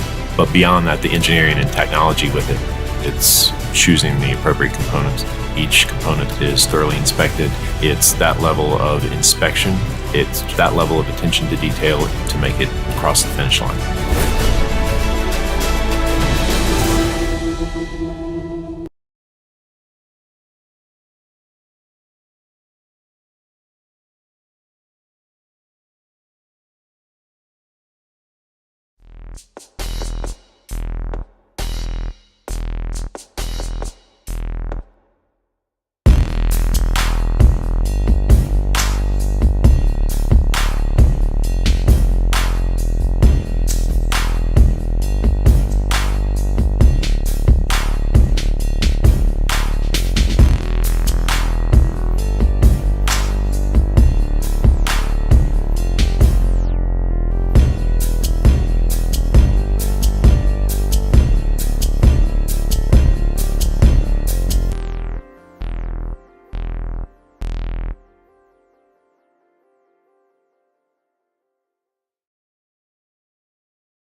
owns Vets Unlimited. They specialize in high-performance Corvettes, customs, and high-performance vehicles. You want to put air conditioning in your Corvette? They're a vintage air dealer. They can do that. Do you need fiberglass repair? They can do that. Do you want custom or original interior? They can do that. They also have an in-house dyno, and they can do tuning. They also do nitrous fills on site. Check out their website at vetsunlimited.biz or call 850-398-8535 to get your Corvette fixed, hot rodded, or ready to perform on any endurance drag and drive event. Of course, FM Fab, Vince Rui, who you saw run his Nova earlier, he's the owner and proprietor of FM Fab, which does not stand for frequency modulation. It actually means effing magic. He's been a sponsor forever and runs in multiple classes with his twin turbo Nova, now equipped with paint and everything. He's a Grand Island, Nebraska staple when it comes to chassis work, roll bars and cages, rear end narrowing, custom headers. If it's in your car, he can make it happen and happen more better. In fact, he's got one of my cars there right now. And he has his hands on many Rocky Mountain Race Week and Race Week family rides. Look him up on Facebook, FM Fabrication, and see all of his work. And reach out if you need any metal moved or glued together.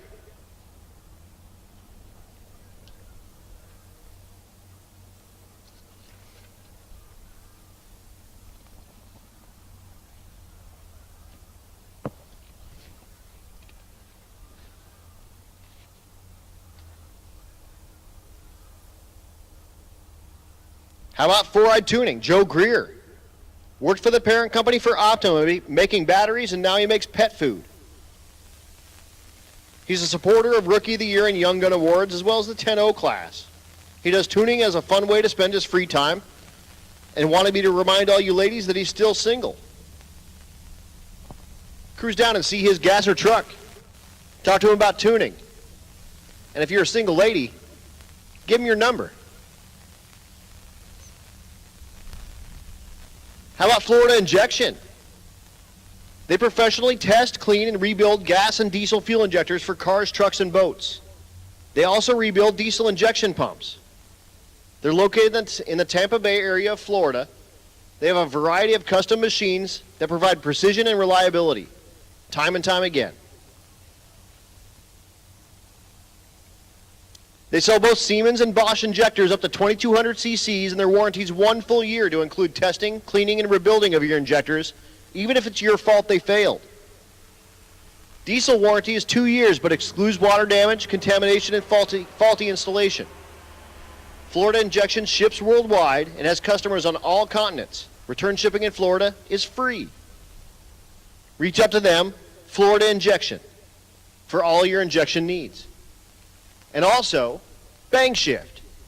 Of course, bringing you that live stream and Chad up there on the scaffolding. He's also single. If you're a car chick and you don't mind cruising around and hanging out in scaffolding with a husky gentleman with a nice beard, Chad's your man. Look him up, bangshift.com. You can see him on all sorts of cool, like, Flowmaster stuff back in the day. If you know his voice, you know his voice.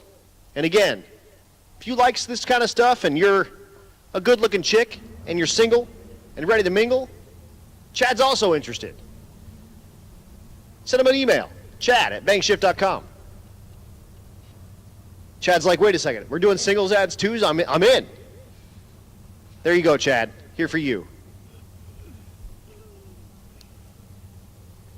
Oh, Whitty's single too. 1320 video, Whitty. He's a good-looking dude. Like a really good-looking dude. Whitty's single? I didn't know that.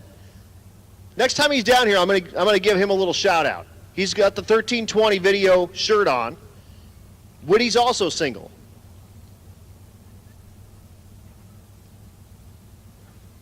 So I'll point him out. Any single ladies out there, especially car chicks that don't mind cruising around and getting beautiful pictures taken, get Whitty. Yeah, Chad says he's young and fit and talented and he's a nice dude. How is he single? I don't know, man. I have no idea. We're going to hook you up, Whitty. But anyway, drag racing. Back to it. Cameron Thorpe, the Volvo wagon. Thorpe was our leader after day one.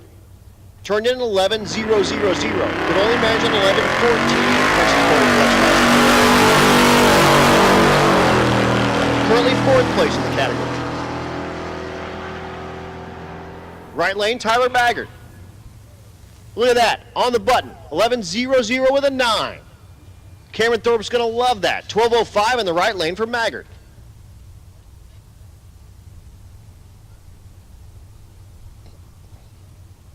Taylor East in the right lane. East the Sierra. Step-side truck. Top 10 in the 12.0 was 12.06 was his average.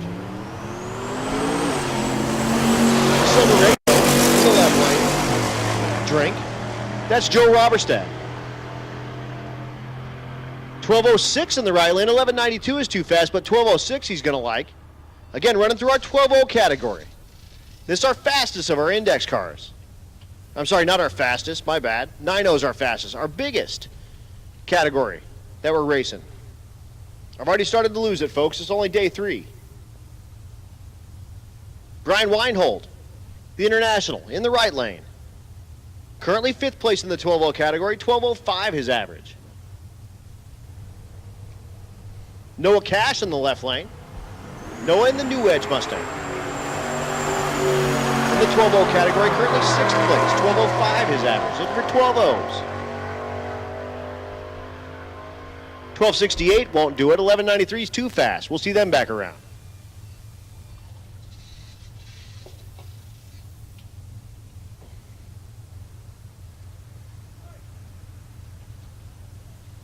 Dustin Berg in the right lane, the Regal T-Type. Left lane is Tim Wilson. Wilson, top 10, 12.06 his average with the Nova.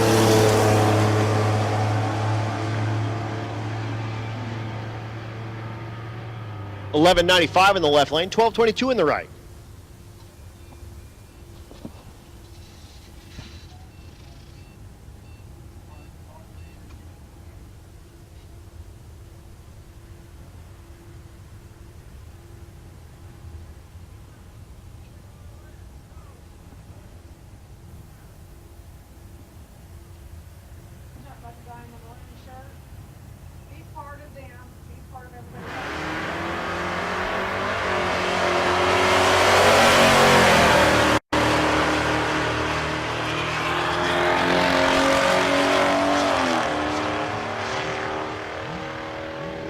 Here's Mike Park in the right lane, goes 12.00 with a 9. He's going to love getting that slip. 12.43 in the left lane.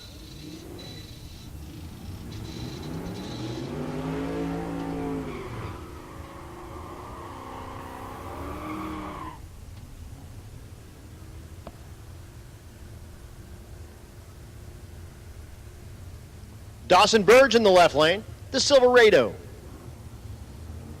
The beautiful Nova, again, with the rally wheels. This thing's awesome, man. Ray Fagano behind the wheel. I love that Nova.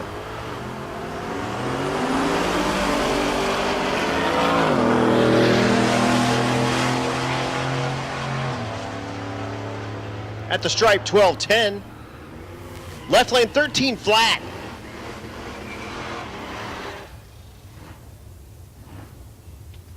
Problem is, he's in the 12.0 category, so that's not going to do it.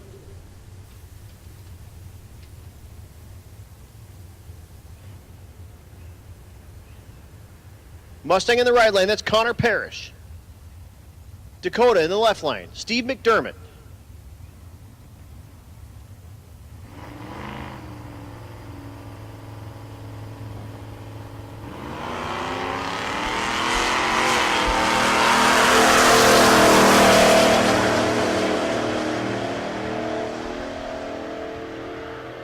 At the stripe, 12.04 for McDermott.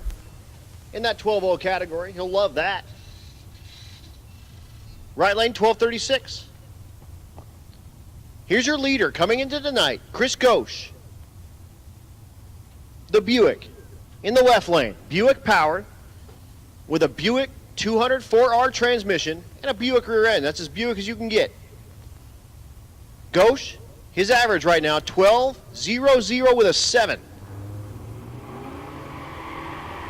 I mean, that's as good as you can get. Looking to put like a 12.02 or better to keep a little bit of space between him and Scott Guthrie, who I haven't seen yet today with the Vets Unlimited car. Travis Boltman in the right lane. Boltman, top 10 in the 12.0 category with the OBS truck. OBS, of course, old body style.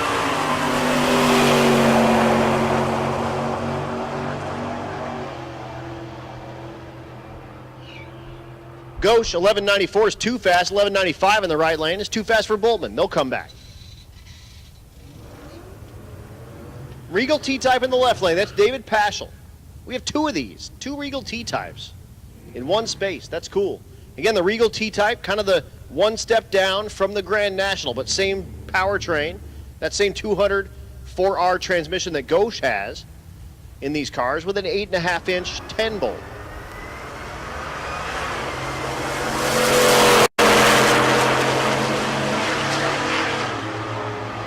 Right lane is Keeler.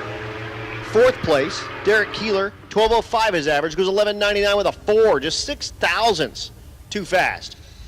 So we'll need to slow that thing down and come on back. David Rexwinkle in the left lane, the square body. The right lane, that's Mike Barnhill. Barnhill, your 3rd place car, 12.04 his average. Looking to put like 12.0001 or 02 to put some pressure on Guthrie and Ghosh.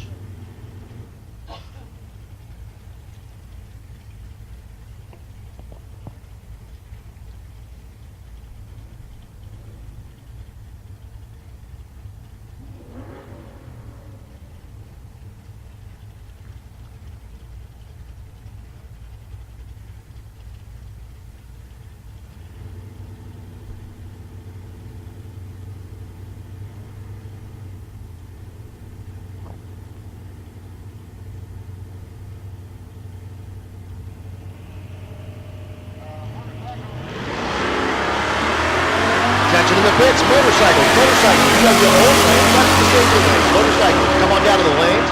You have your own staging lane, left to the staging lanes. And Junior Street, come on down, lane number 8. 1219, 1217 for the next pair. 4th Gen Camaro in the left lane. That's Brendan Prince. The right lane, that's Chris DeLong, the Chevette. And you remember Whitty? He's behind the car right there. He's got that straw hat. He's single, ladies.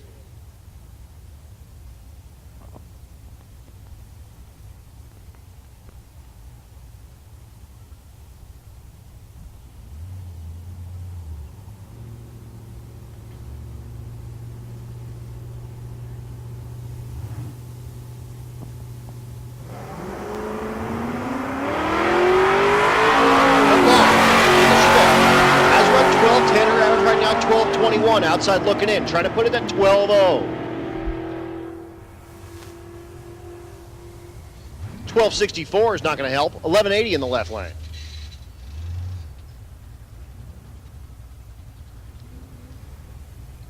Matt Walker in the right lane, the 3rd Gen Camaro.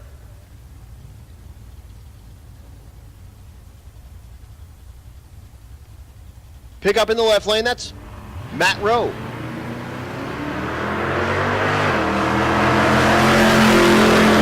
Matt versus Matt. Rowe in the right lane. Walker in the left. Oh, other way around. Rowe in the left lane. Walker in the right. 12.07, 12.17.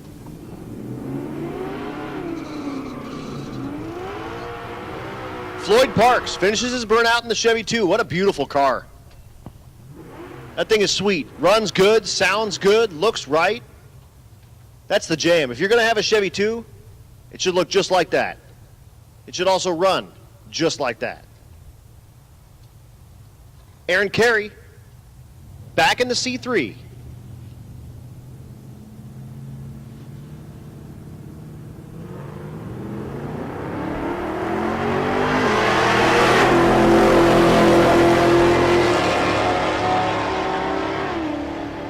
Parks at the stripe. 12:45, 110. Off of his like 12:20s he was turning in last night. So he'll try to improve on that. 12:15 in the right lane for Kerry.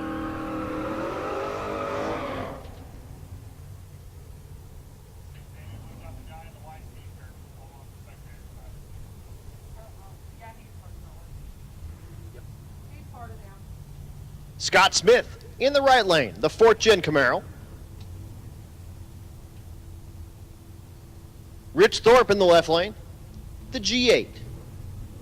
Thorpe again, top 10, 12:06 his average, look at the 12 flat.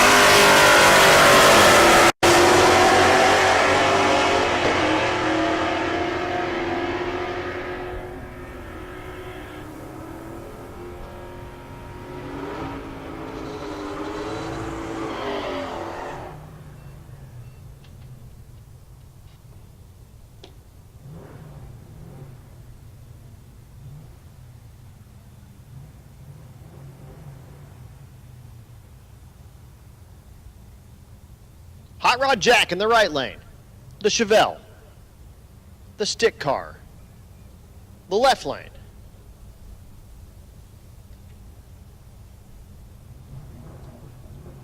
That's Cody Knutson.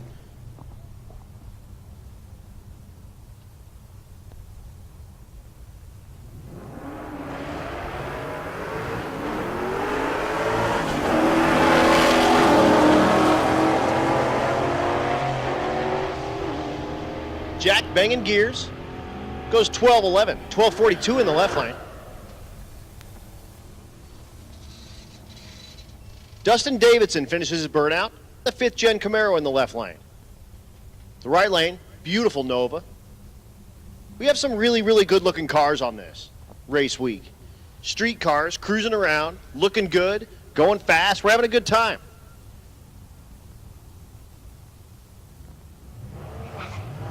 Stick car in the left lane, that's awesome.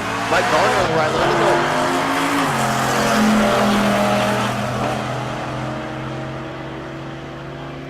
At the stripe, 11:20 in the left lane, 11:94 in the right.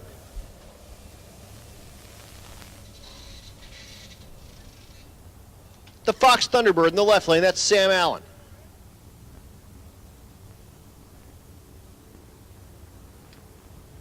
The right lane is David Brewer.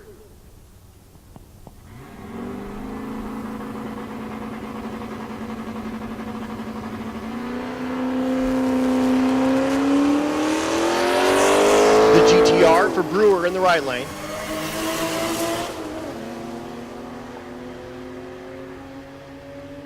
Allen goes 12:20 and 14:78 in the right lane. Michael Butterfield finishes his burnout in the 3rd Gen Camaro.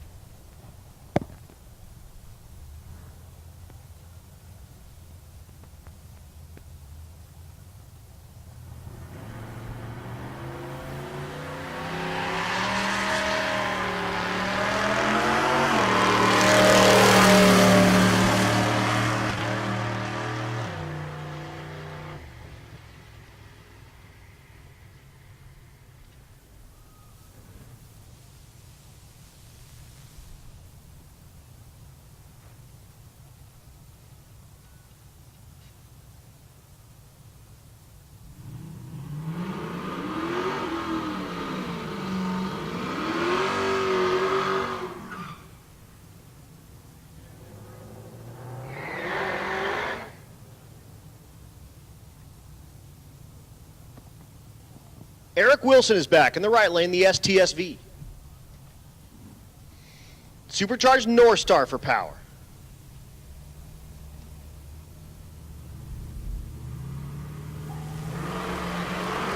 Attention in the pits. Attention in the pits. Junior Street, come on down to 8. Junior Street, come on down to 8. Dan Jenkins in the left lane. The Challenger with Gen 3 Mopar for power. That's a Gen 3 Hemi, goes 13:09. His best pass of the week by a ton, 13:13 in the right lane.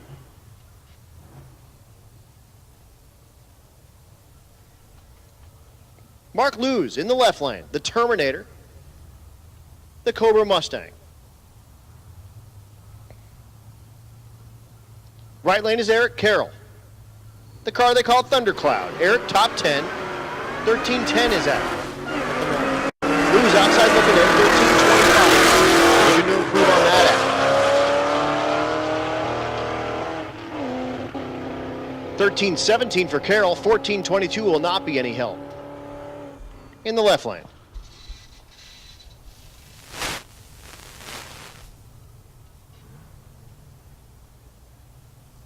Little import on import violence happening.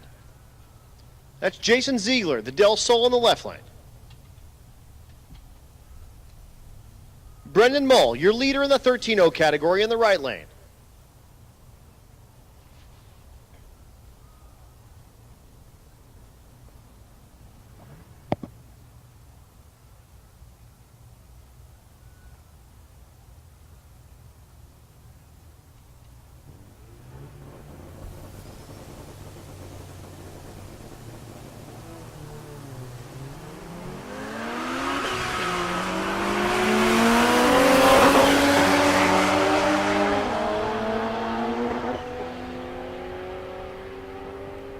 At the stripe, 1310 will be no help for Mull in the right lane.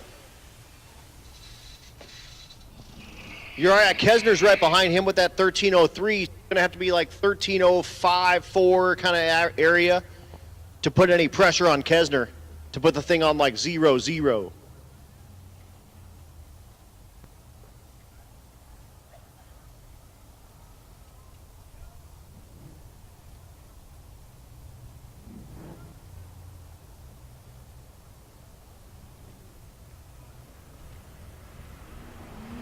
Chad Wilson in the right lane, the 6th gen Camaro. Outside looking in, his average right now, 1358. Steve Smith in the left lane, top 10. With a 1307 average, goes way too fast, 1287. He'll come back. Here's the Pontiac Ventura.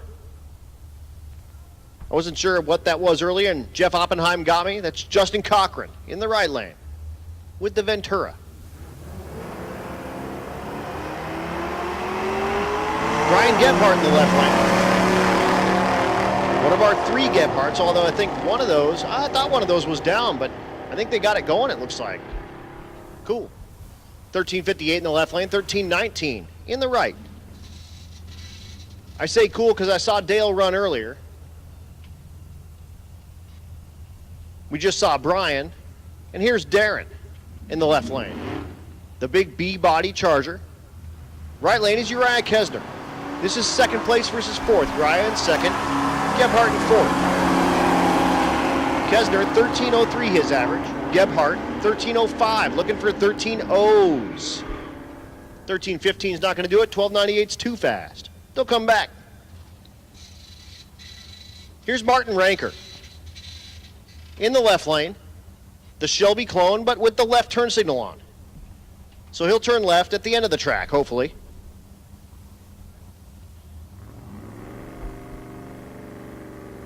Christian Smith in the right lane. Smith 5th place, 1307 his average. Ranker 3rd place, 1303 his average. Looking for it on the number, 13 flats. 1352 is not going to do it. 1294 is too fast. They'll come back. Waco Davis is back, the 55. The 155 I won't try to buy because that was his dad's car. And I just can't. Can't make it happen. There's Nick Scaraju in the right lane from Australia. He flew out from Australia, bought this car this truck, this old body style, about a week ago. Took it out and did a little bit of racing and testing, tuning, and put some nitrous on it and blew it up. So he went and found himself another motor, put it in, and here he is.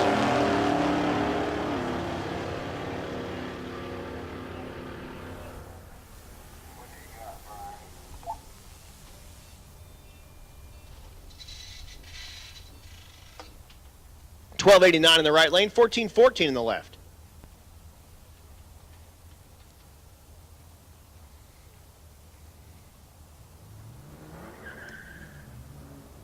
So Dennis Stringer in the left lane, the 5th gen Camaro. The right lane, the new Edge Mustang. That's Garrett Hahn. Hahn, top 10 in the 14.0 category. 14.23 his average right now.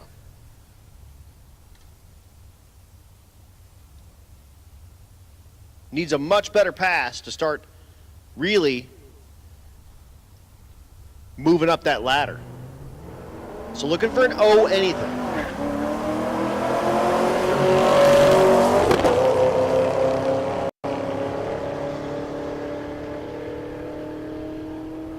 Stringer, 14.15, 14.26 in the right lane.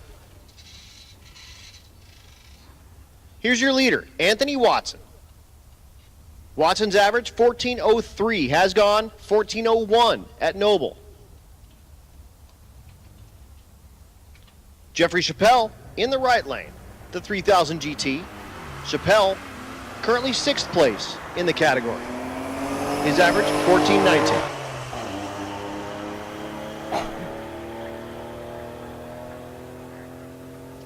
Attention in the pits, attention in the pits. Rowdy Radial, come on down. Lane 2, Limited Street, lane 3. Ultimate Radial, lane 4.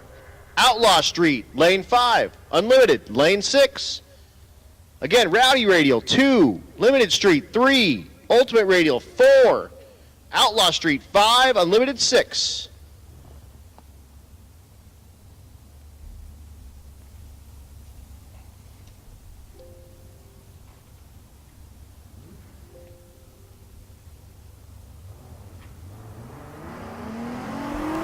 Mustang in the left lane, I think the only car I don't have any information on at the moment. Curtis Tank there in the right lane. Tank 3rd place in the 14.0. His average right now, 14.07. He did put up a 14.006 last night.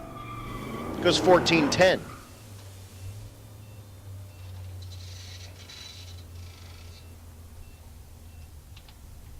F-150 in the right lane, that's Levi Holt. Your 10th place gatekeeper, if you will. 14.32 his average.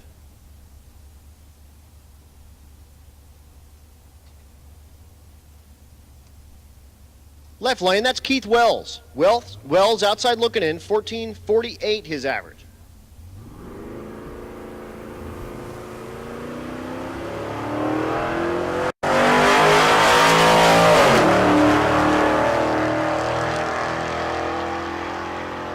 Looking for 14.0s. 14.29, 14.48, neither help. Dale Gebhardt, your 2nd place car in 14.0. Stevie Ellingson, your 4th place car in 14.0.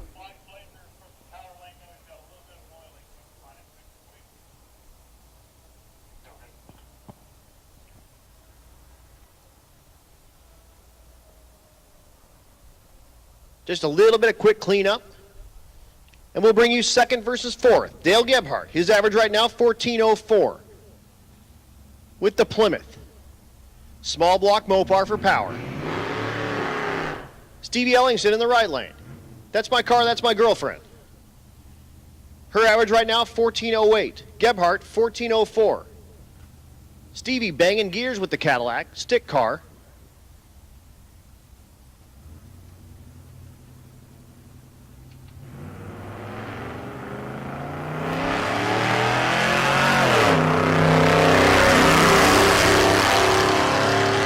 Once again, attention in the pits. Rowdy, 2. Limited Street. The Ultimate Radial, 4. Outlaw Street, 5. Unlimited, 6. 14.03 for Gebhardt. He's going to love that. That'll get him kind of knocking on Anthony Watson's door. Stevie goes 14.20. That's not going to be any help. Our one motorcycle taker. That's Dan Gosha. Gosha, the R1. 10.48, his best pass of the week. Yep, it is.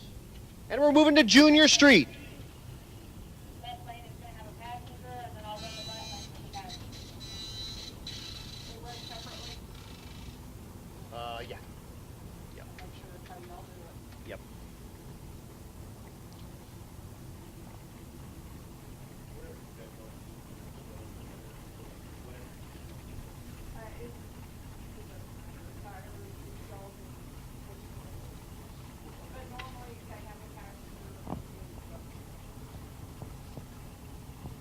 So Gracie Gwynn, Junior Street. 13 to 16-year-olds, they ride with their guardian in the passenger seat. Going for consistency here. Not necessarily. Gracie looking to run like a 978. Goes 929, that's way too fast. Here's Hunter Hay, the Sierra. Hay looking to run a 916 with a 5.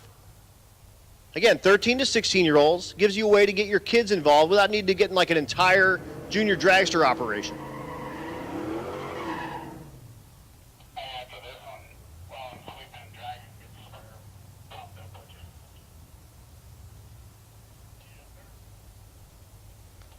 So, Hunter, our second Junior Street taker.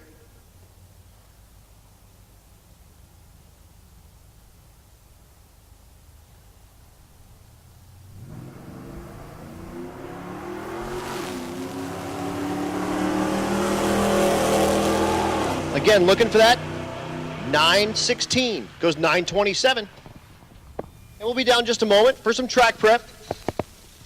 Be right back with our fast cars going Rowdy Radial racing, limited street racing, ultimate radial racing, outlaw street racing, and unlimited. You guys should all be in the lanes.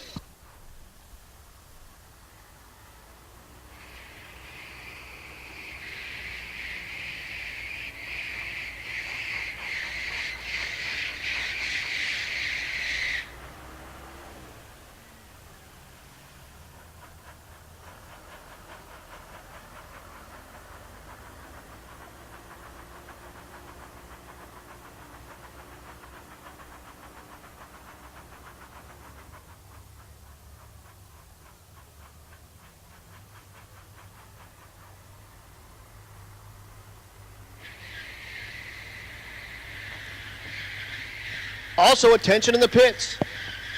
Attention in the pits. Road weakers that want to make a pass. You're going to get a chance on this session. So pay attention.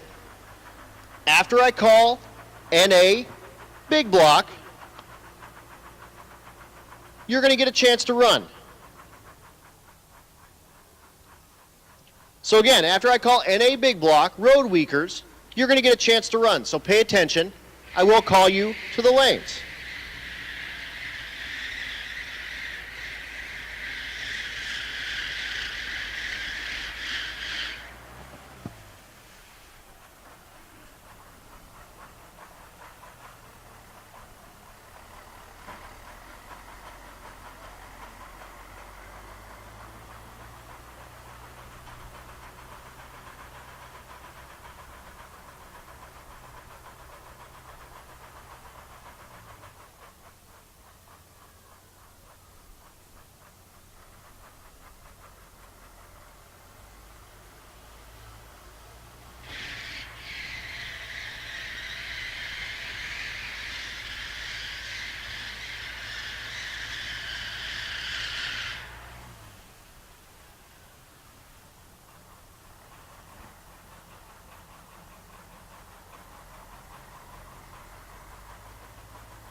So once again, road weakers, pay attention. If you want to make a pass, we're going to get you a chance to make a pass here at Tulsa.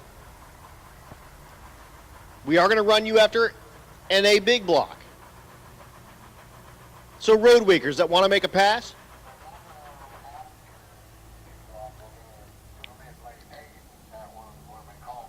oh, all right. So when just listen to when I call you. Ron's setting me straight.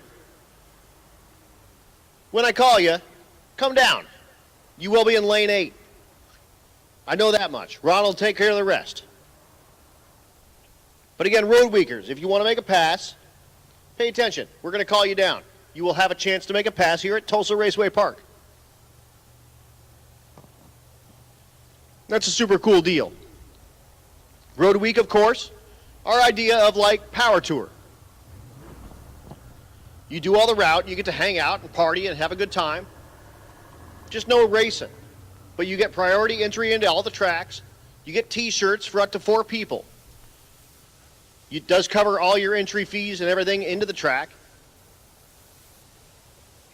And you get to rub elbows with all these dudes like Andy Cook, who's about to make a pass with his Rowdy Radial GTO, called it a Nova. Doug Cook has the Nova.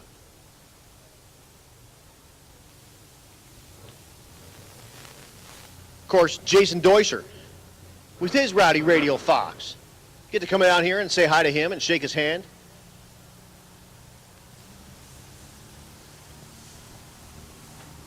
Shoot, you might even get to meet Blaine one day.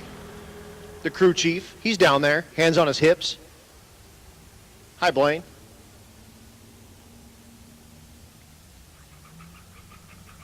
Ladies, there is Woody down there on the electric scooter. Woody, put your hand up. He's not even listening. He's talking to Doug. He's like, whatever, I can't hear you. He's in the straw hat on the electric scooter. Oh.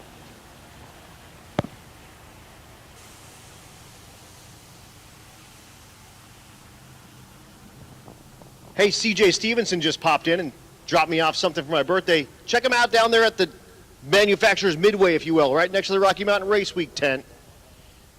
Doing a raffle down there. So 50% goes to whom? Young Guns. So 50% goes to the Young Guns and rookies, and then 50% goes to whoever wins. And he's down there with Razor Tracker. We have like 6 of those to give away, I think, something like that, 6 or 8. I can't remember exactly what it is, to give away at awards, the Razor Trackers. And those are super duper cool. GPS tracker with an annual subscription, not a monthly subscription, and it's like not that much money, less than $20. I can't quote it off my head. He just ran out. But it's like $16 a year, not a month, for a GPS tracker in your car. Go check it out. He's down by the Rocky Mountain Race Week tent. And again, he slung us like over $1,000 worth of trackers to give away at our awards. And he's done that now twice, and we appreciate that, man. That's super cool. He also does a Rocky Mountain Race Week and Race Week special on those when we get around our events. So pay attention. We'll make sure we get you all those codes and everything you need for that Razor Tracker. There's Scott Whitty. Hey, Whitty, put your hand up. Scott Whitty is a single dude. All you ladies out there, if you're looking for a car guy that also takes great pictures and he's a nice dude, super nice dude, that's the guy right there for you. He's on Insta. Crystal clear _1320 video. That's CRYSTILL CLEAR _1320 video. Go give him a like, give him a follow, and I'll tell you what, you won't be disappointed. That dude is super nice. And I'm done doing hookups for the day. Except for Chad. Chad always gets hookups. But we're back. Rowdy. Coming at you. 8th mile. That's 660 feet with a 4/10 Pro Tree.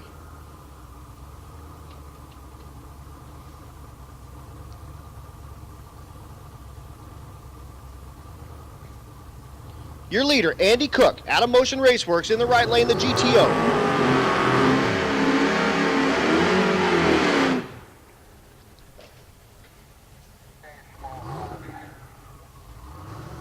Attention to the pits. NA small block, come on down to 7. NA small block, come on down to 7. So Andy, his average right now, 5:22, has run 5:20. Did that last night. Josh Fox in the left lane.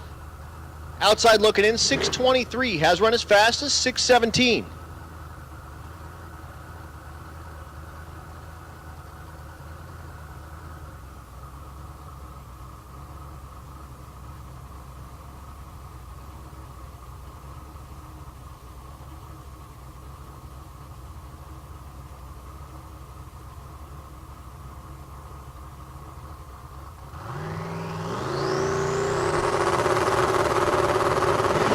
In the beams, tree comes down, we're gone. At the 660 was 5:28. So not exactly what he's looking for, but 5:28 with a hot track and with hot air, he'll take that all day, I promise. Left lane, Fox goes 6:15. His best pass of the week so far. And here's Jason Doyser, your second place entry in Rowdy. His average right now, 5:40, has run as fast as 5:37.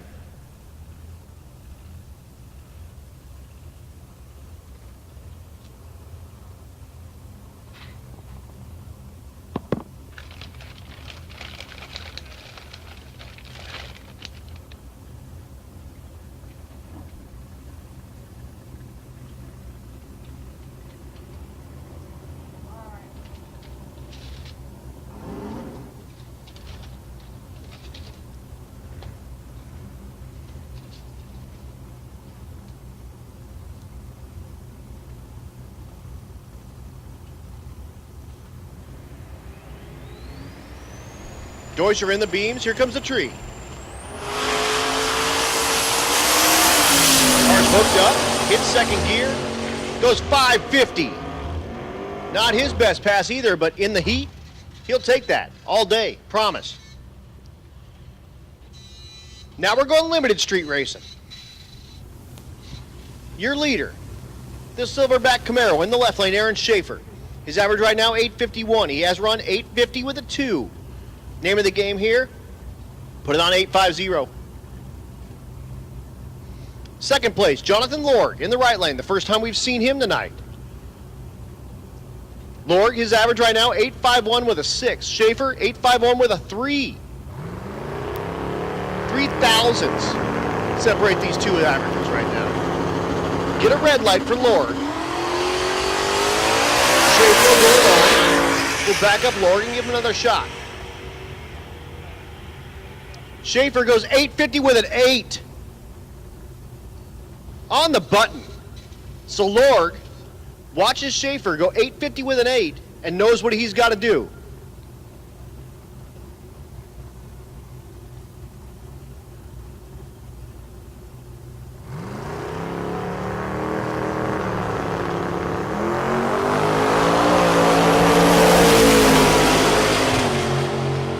Lorg, 539 in the 8th.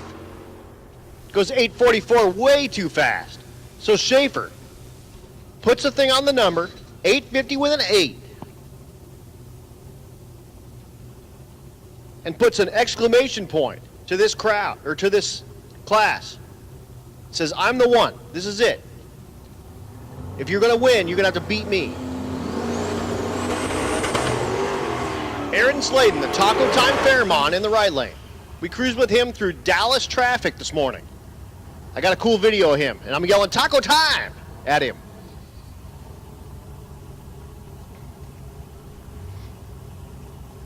The left lane, Derek Henderson.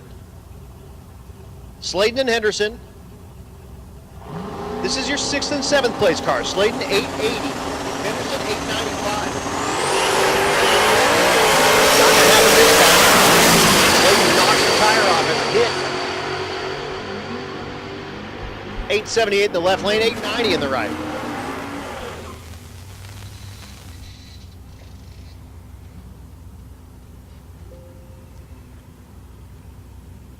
Grady Matisick in the right lane.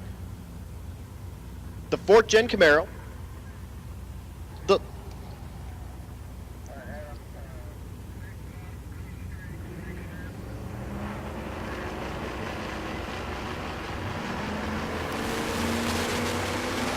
left lane, the Fox. That's Mike Kimmis. Gonna make a singleton run. Goes 9:55. We'll reset real quick for Matisick.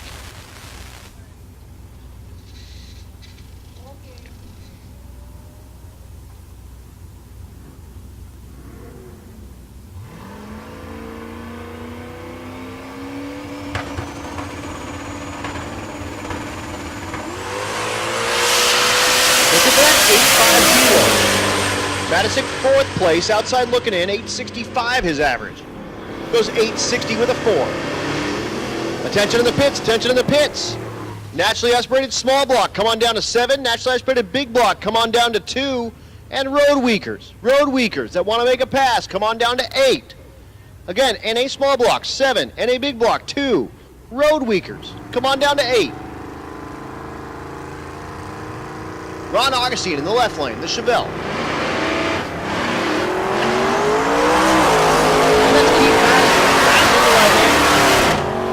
Also a Chevelle, but that 1st gen. 64-65, 10-87 in the left lane.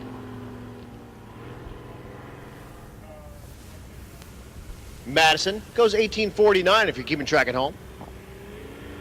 Once again, NA small block, 7. NA big block, 2. Road weakers, come on down to 8.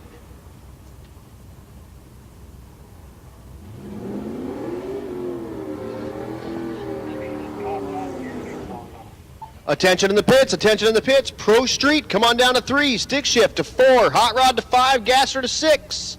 Again, NA small, 7. NA big, 2. Road weak, 8. Pro Street, 3. Stick shift, 4. Hot rod, 5. Gasser, 6. Let's fill those lengths. For Monte Carlo. Low 10s for performance in the Outlaw Street category. Goes 10:05, his best pass of the week.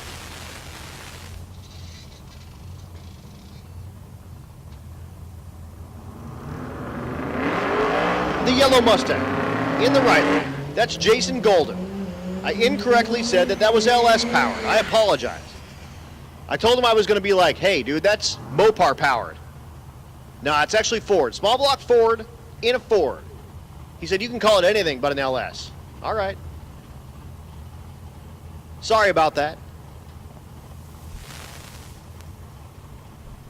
Golden in the unlimited category. Currently 2nd place. 879 his average. Has run 847. Robert Berry, the 3rd place car. Well, truck in unlimited. The truck they call Bernie. His average 925. Has run 9 flat.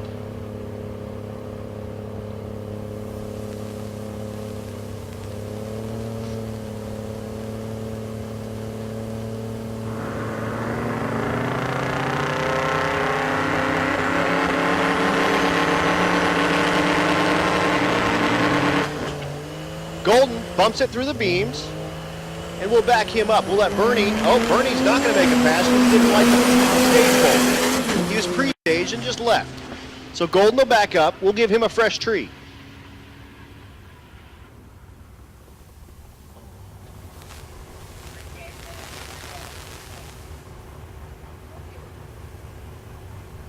I had your alarms off still. Be down just a second while we let the diesel smoke clear. It's in the way of the timing. And then we'll bring Golden. We're back. Again, Golden. Small block Ford for power. In the Fox.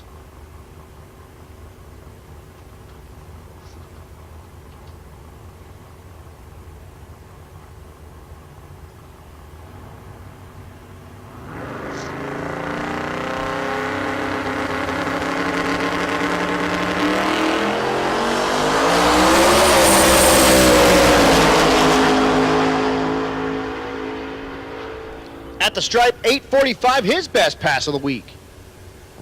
Beats his 8:47 last night at Texas Motorplex. Again, keep in the back of your mind, everything you're seeing has about 600 miles on it in 2 days. We'll be 1,000 by the time we finish. We did 360 this morning alone to get here.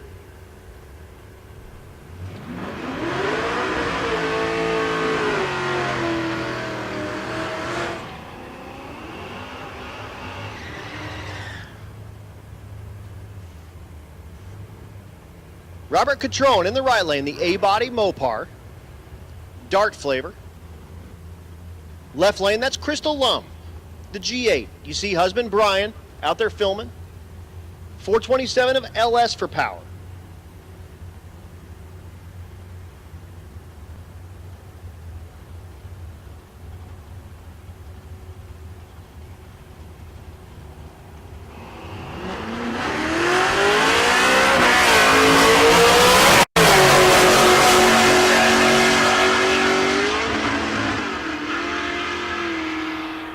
$10.79 in the left lane, $12.39 in the right. Another Mopar, another A-body. That's the Duster, Darren Smith in the left lane. Darren, your fourth place car in National Aspirated Small Block, 10.49 is average. Has run as fast as 10.46. Bill Cash in the right lane. Cash the 6th gen Camaro. Outside looking in, 10.85 is average. Has run as fast as 10.80.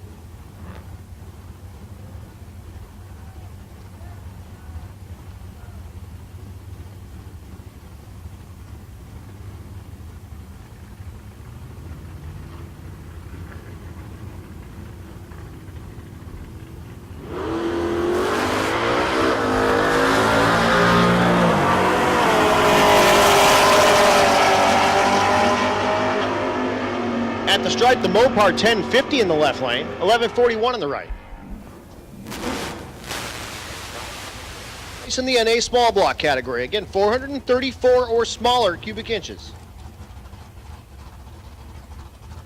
Coatings average 1038, has run as fast as 1037.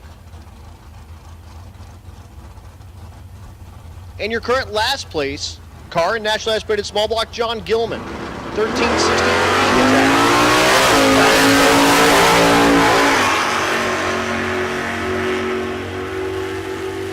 So Coating will go down as a singleton. Goes 10.28. His best pass will be by a lot.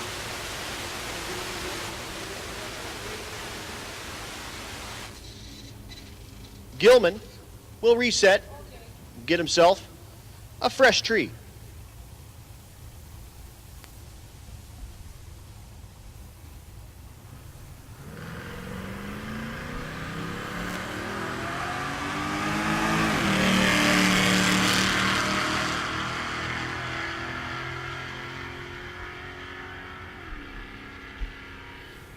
At the stripe goes 1366.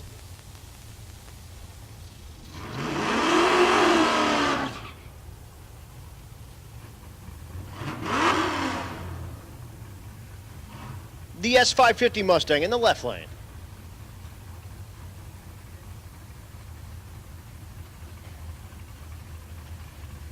That's Carl Faust. Faust, NA small block entry. Did run 13:15 last night.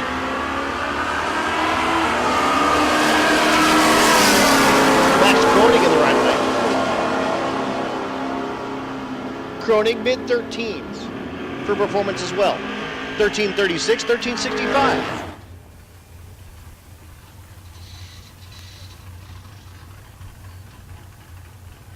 Here's your leader, National Aspirated Small Block in the left lane.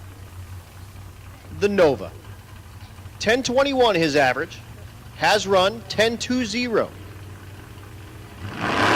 right lane, the third place car, Wayne Lee. His average 10.46. Has run as fast as 10.41. 10.27 on the left, 10.43 in the right.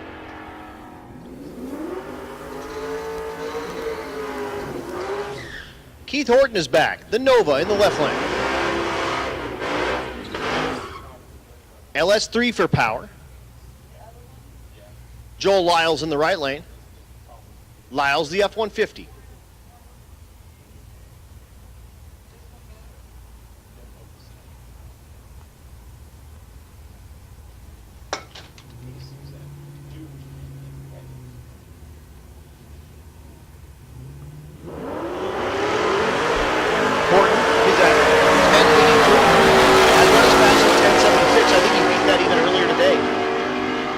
That's not true. But 1087, 1152 in the right lane. Kyle Crawford, naturally aspirated big block. Again, the deal with this, 435 cubic inches or larger. Crawford, 1149 his average, has run as fast as 1138. Not going to happen this time. Bangs the tires off of it immediately.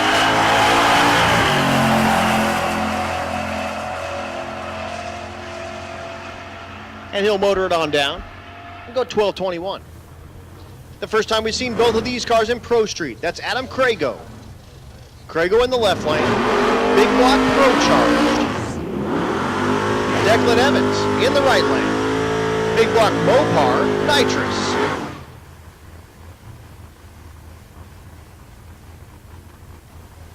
Evans third place. Crago second place. Chasing Tom McGilton, who's in first place. We have not seen Tom make a pass yet.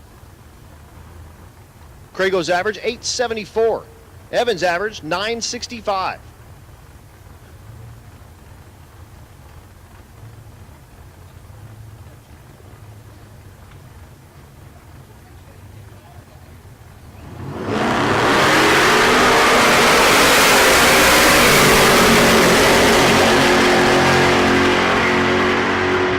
At the stripe, 877, 925 for Evans.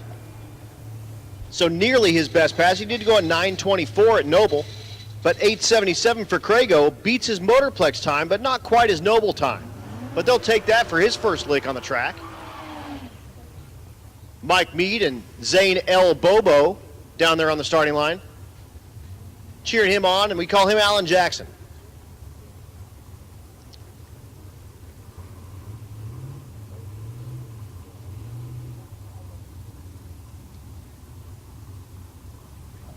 Ruan Hattingly in the right lane, the BMW.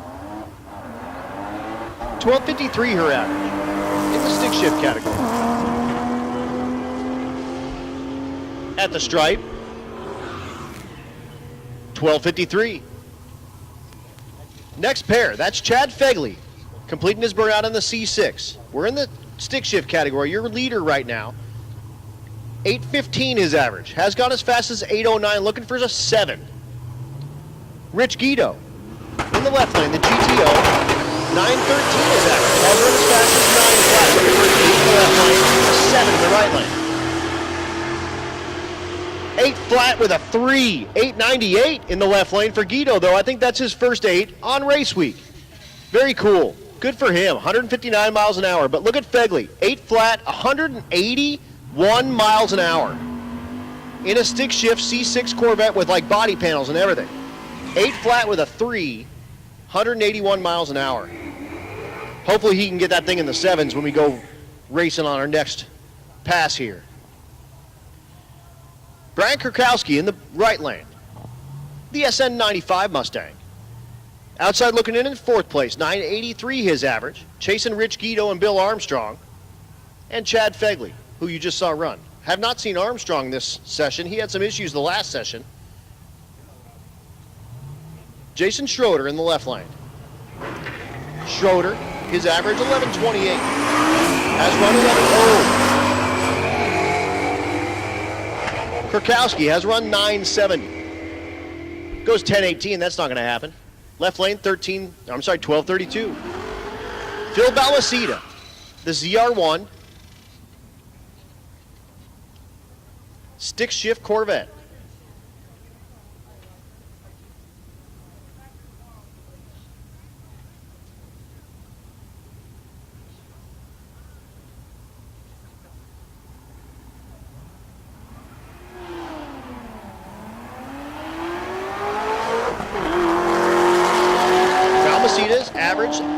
13:25, has run 11:16. Looking for a low 11. 11:19, he'll take that.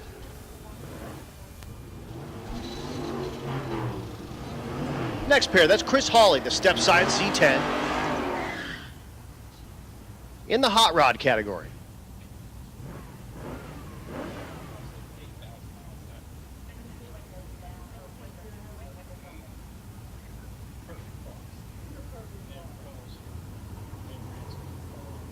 John Long Sr. in the right lane, the first gen Firebird.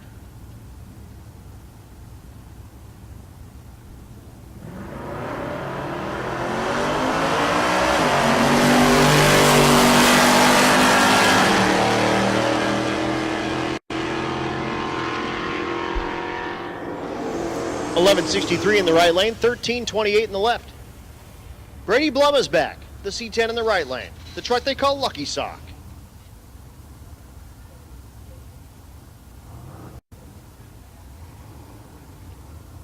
Patrick Melson in the left lane, the 55, your third place car in hot rod. His average right now, 966, has run as fast as 936. Blumma, fifth place, 1016, has run 10 flat, looking for a 9 in the right lane.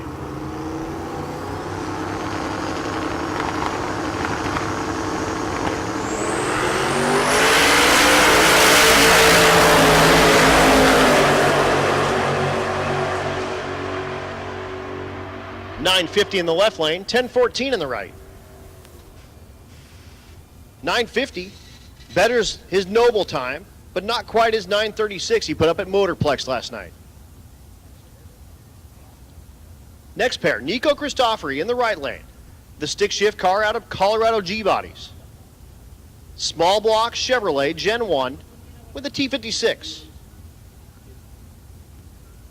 Tommy Fielder in the left lane, the Chevy 2 in the hot rod category. Christofori in the stick shift category.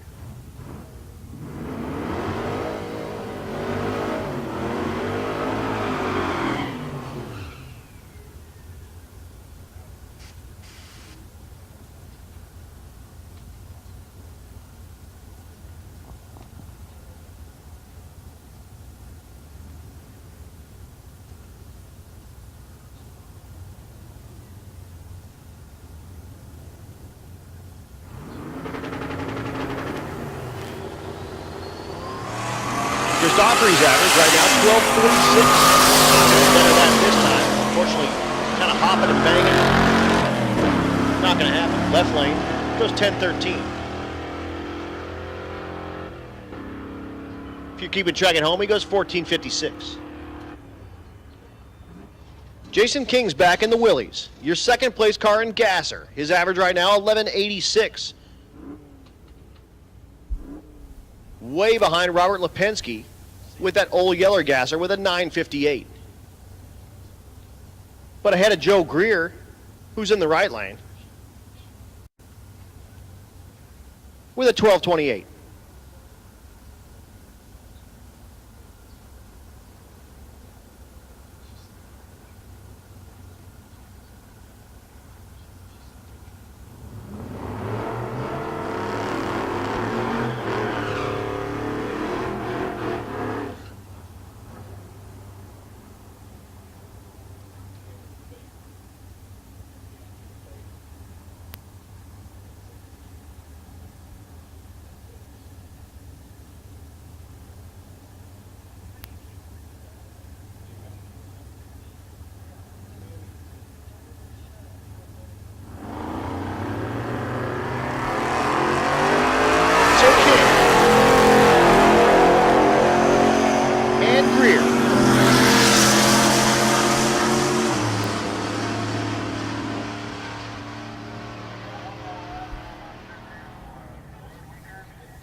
Attention in the pits. Attention in the pits.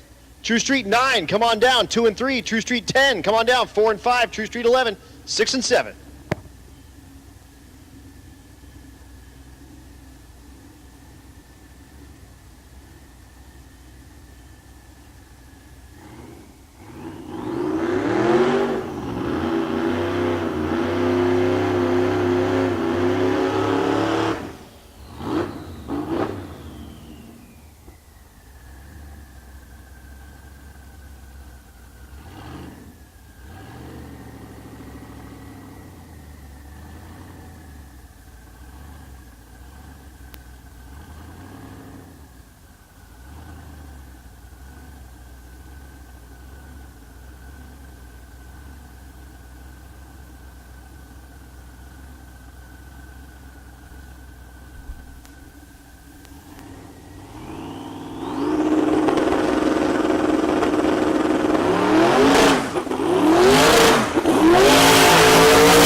Second place car in Hot Rod, Walter Doyle.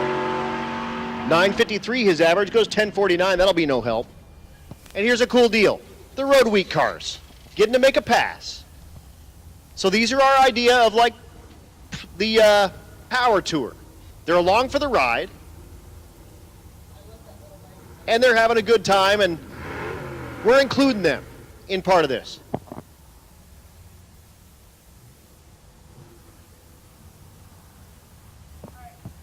No driver information for these because we don't have them in our system for anything, but we'll get some good pictures.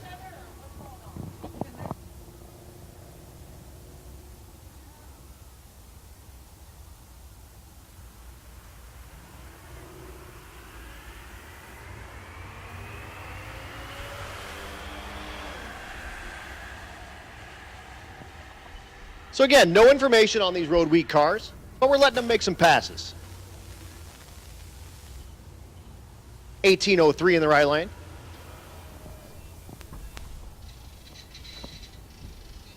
Check out that cool milk truck in the right lane.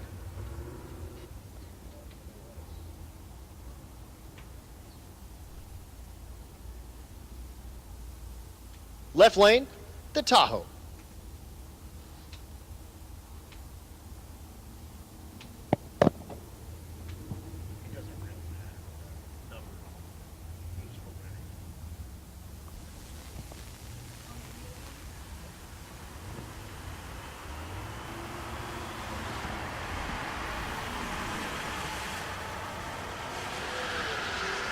Super neat milk truck. Whatever that thing is. 1845. 1623 in the left lane. The 2-lane blacktop tribute car. The 55. Left lane, the CUDA.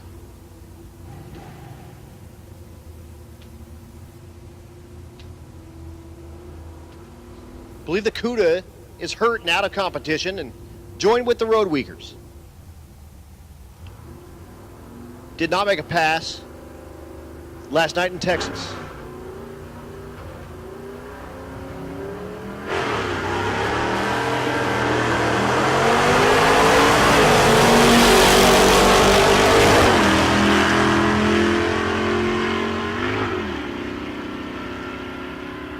$11.28 for the CUDA, $13.27 in the right lane.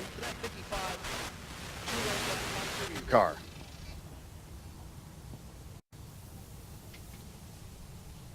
New Edge Mustang in the left lane.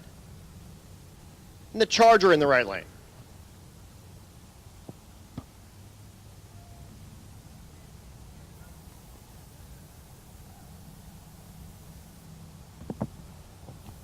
Attention to the pits, I have a racer in need. Jason Hurley's needing a Rule 3700 bilge pump for his intercooler. If you've got a bilge pump that you can give or loan Jason Hurley, he's needing that. He's got that Meltdown Firebird. If you know where he's pitted, you can bring it to him, or if you can bring it to the Rocky Mountain Race Week trailer, we'll get it over to him. So again, Jason Hurley's needing a Rule 3700 bilge pump for his intercooler.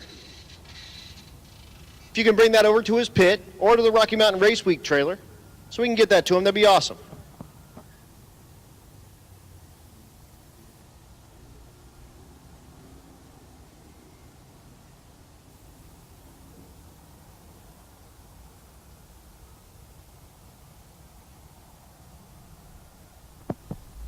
But super cool deal.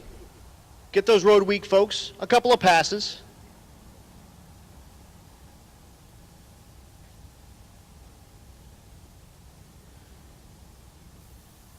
And we'll try to do that on the last day as well, at least. If we can get some more done, we'll do it.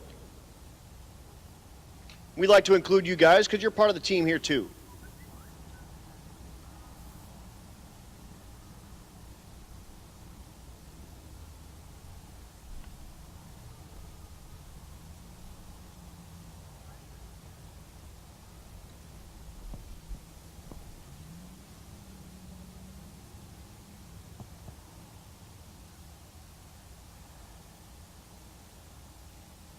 So down just a moment.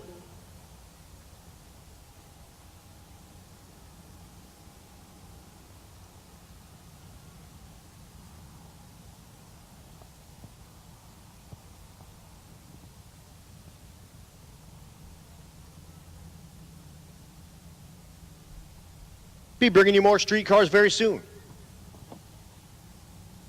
Well, I got a little downtime again. A big thanks to all of our sponsors: 1320 Video, Bang Shift, Motion Raceworks, 4Ride Performance, Aspergen Repair and Towing, Central Speed Supply, Crower, Deutschworks, Disorganized Grime, FM Fab Speed Shop, Florida Injection, Force Performance Turbocharger, Hot Rod Jack, Jake's Performance, Joe Tech Motorsports, Juggernaut Welding and Fab, Leading Edge Technology Partners, Male Motorsports, Mickey Thompson, Nitrous Outlet, Portable Car Hoist, Pro Copy, Roadrunner Media, TBM Brakes, The Shop Inc., Tuned by JP, Vets Unlimited, War Performance, Goat Rope Garage, High Speed Media, Revenge Performance, Red Tide Canopies, Rife Sensors, and U.S. Automotive Machine and Performance.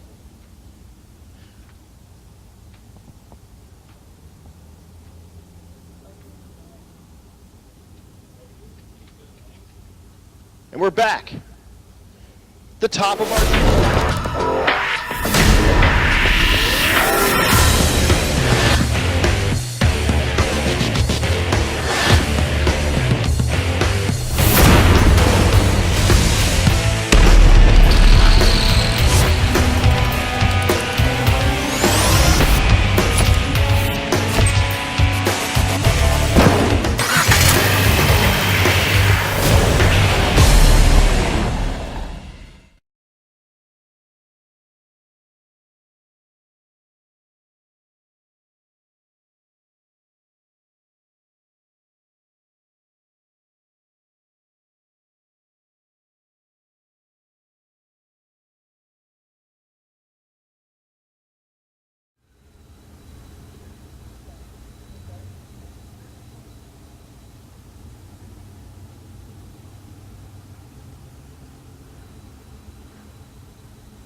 Growth.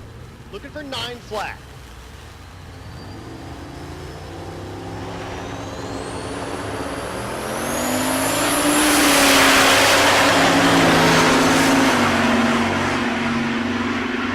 The Chevelle goes 992. 902 for growth in the left lane.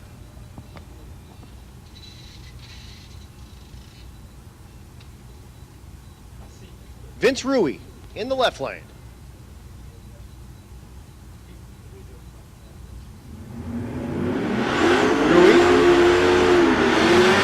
Mid-9s performance, 945 with a 7, 945, like a bracket car. Kevin Little in the right lane. Little, your second place car in the 9.0, 903 his average.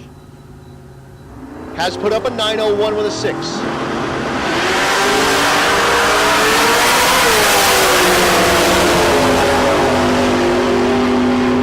Looking to put it on the number to put a little bit of pressure on. Can't turn that in. He'll come back around and try to put it on the number.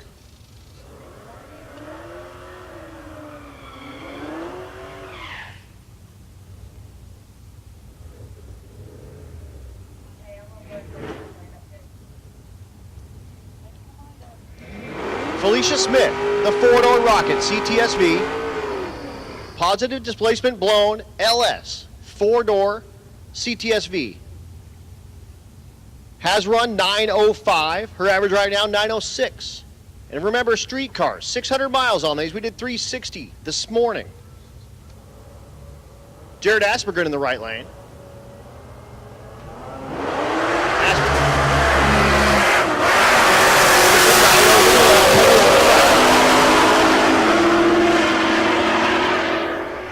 966 on the left, 1043 in the right.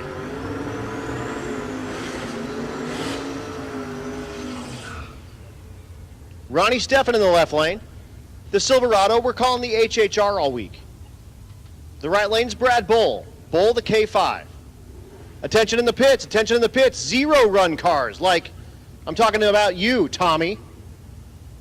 Zero run cars. If you have not made a pass yet today and you need to make your pass, come on down lane 8. We'll get you that pass. Again, zero run cars. If you have not made a pass, come on down lane 8. We'll get you that pass. In the right lane. Race, he's got the back off. Goes 1032.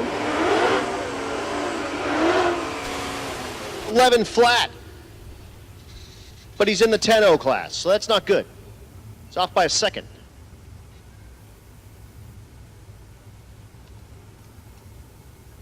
Aaron Roberts in the right lane. The Mustang.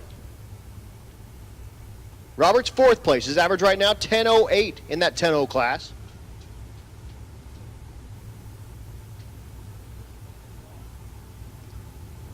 Left lane is Joey Marshall. Marshall's average, 10.61. Way outside looking at 10 flats here. How about 10.06? 10.84 in the left lane.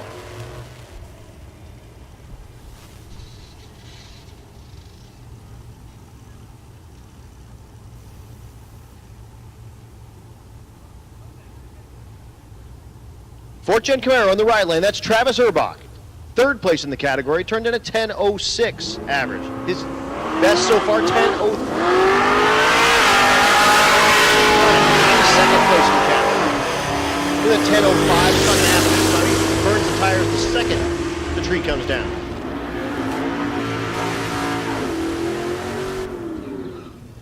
Here's your leader, the Love, in the right lane. That's Dustin Cottle. Once again, zero run cars. If you have not made a pass, come on down lane 8. We'll get you that pass.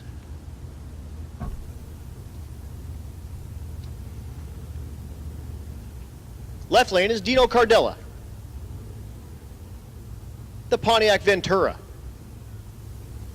Right lane, the Chevy Love. His average right now, 10.01 with a 7.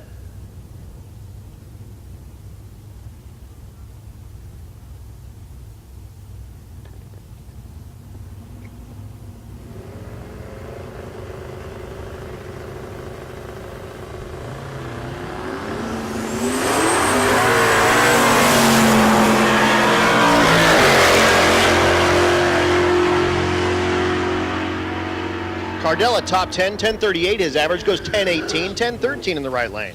So Cardella improves by a ton. He turned in a 1041 and a 1035, goes 1018.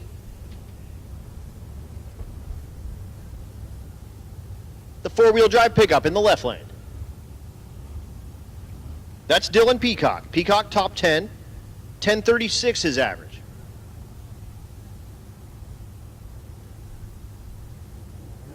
Right lane is Greg Stafford, the ZL1 Camaro. His average right now, 1073. Needs to pick up a lot of performance.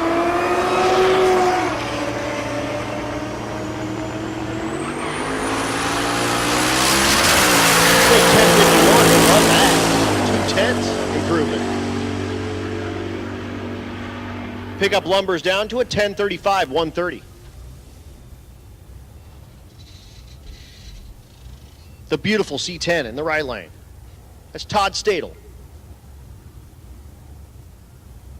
Left lane, I just have Yates. I think that's last name, I would guess. Yates, 1088 is average. Stadel, 1080.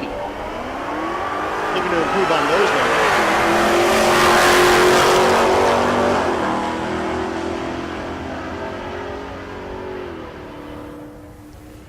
Attention in the pit, 12 O's. 12 O's come on down, 2 and 3. 12 O's come on down, 2 and 3. 1093 in the left lane, 1080 in the right.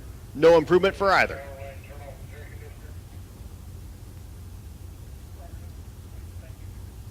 Racers, don't forget to turn off your air conditioners, please.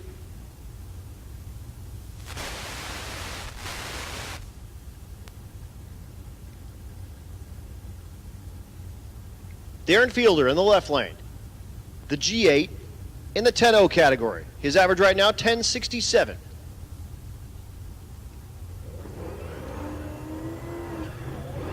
Right lane is Sean Seifert, the El Camino. The El Camino's average right now, 1024. Has run as fast as 1014. Looking for that 10-0.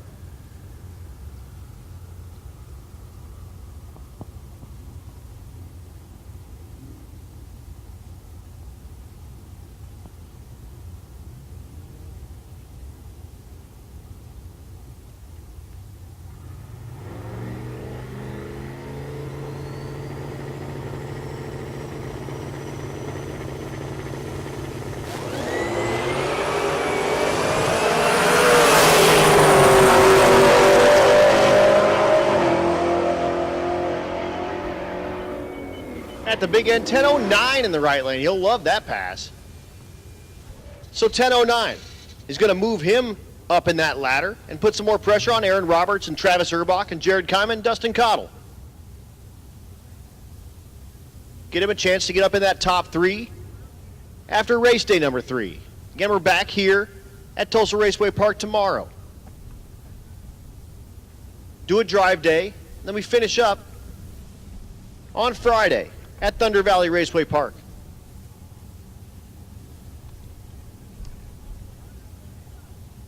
Darren Fielder, the first-gen Camaro in the left lane, the GTR in the right lane.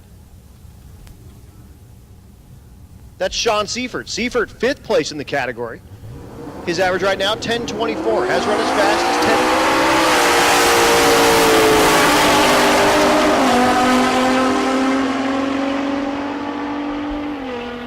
995 is too fast, 1082 is too slow. They'll come back around.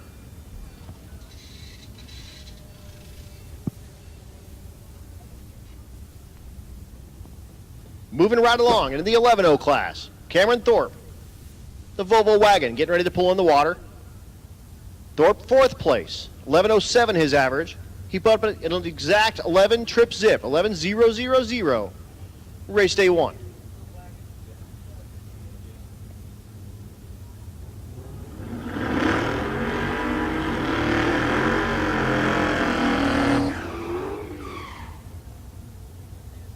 Dave Bordeaux in the left lane, the Hellcat. Bordeaux outside looking in with 11.21 average. Thorpe, 11.07.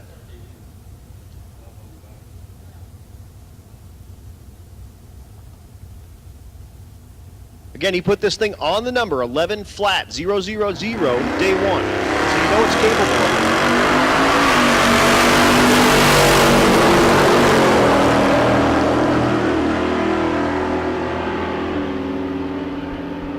At the stripe, 11.05, 11.33 in the left lane. Again, racers, we do need to make sure your AC is off. We get it, your street cars, you got AC, that's nice. It's creature comfort stuff. Make sure it's off way before you're making your passes, please.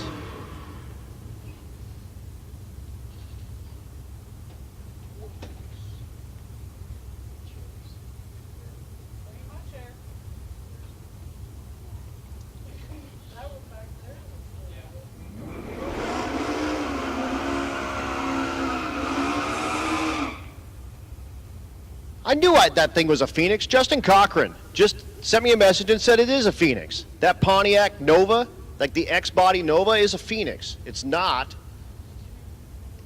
a Ventura.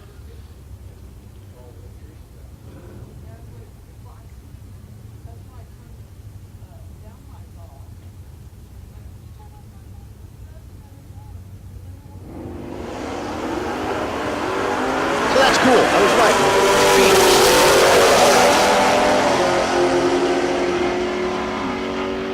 Next pair, 1103 in the right lane. That's Kevin Waltman. He's third place. His average right now, 1105. He'll love that 1103.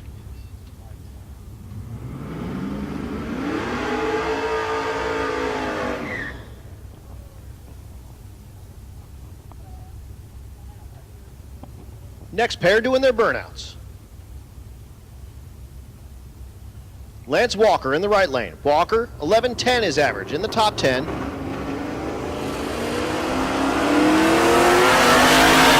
Left lane is Miles Davidson. Davidson outside looking in, 1170 is average. 1117 in the right lane, 1159 in the left.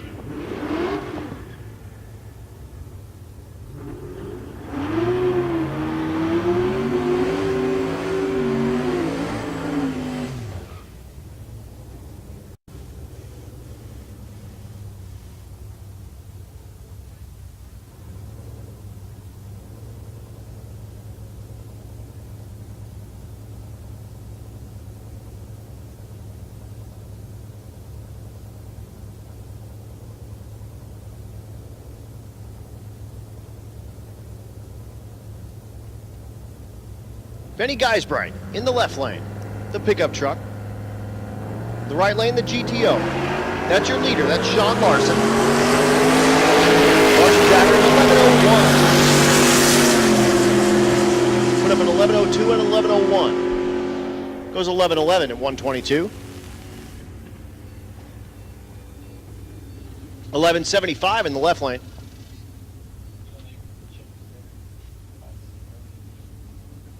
Drew Graff in the left lane, the Silverado.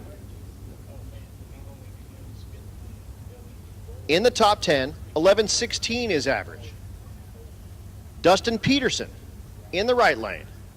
Peterson second place in the 11-0. 1104 his average. He has put up an 11001.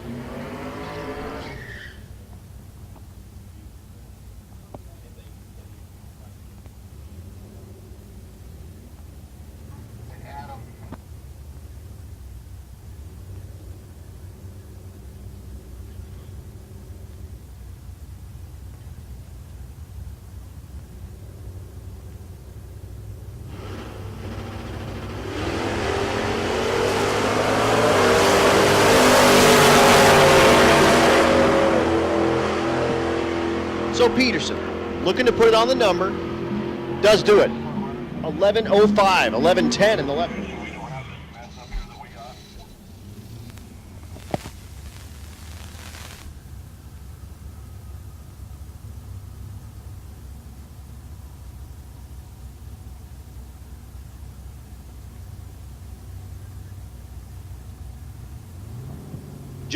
Jacob Werfele in the right lane, the old body style Chevy.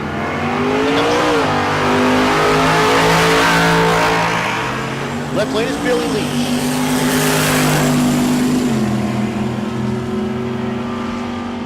$11.17 for Leach. Werfele goes $10.89.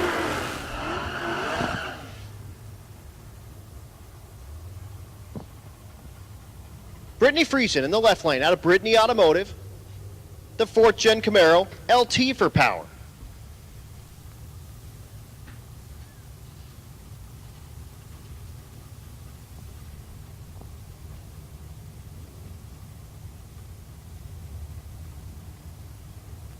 Dustin Davidson in the right lane, the 5th Gen Camaro. So 4th Gen versus 5th Gen. LT on nitrous versus LS. No idea if it's got a power adder or what kind in the right lane.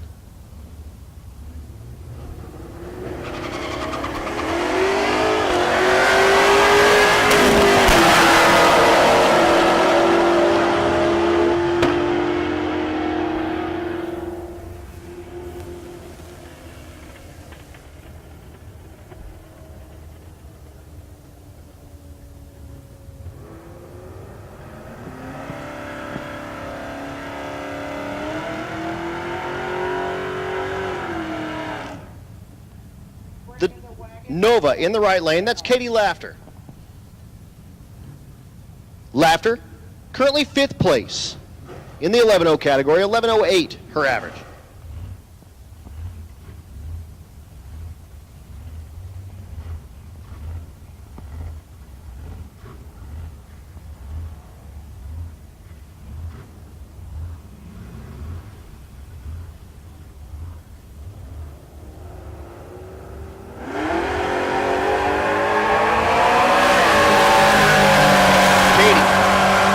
The number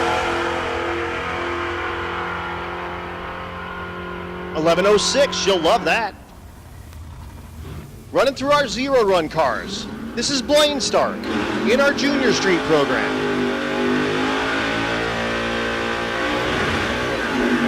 How about a 14-year-old running a stick shift 55 Chevy that runs right on the number of 9.0? His dad runs this car when the nitrous is on, and it runs 10 flat in the quarter. Naturally aspirated, of course, now, with Blaine at the controls.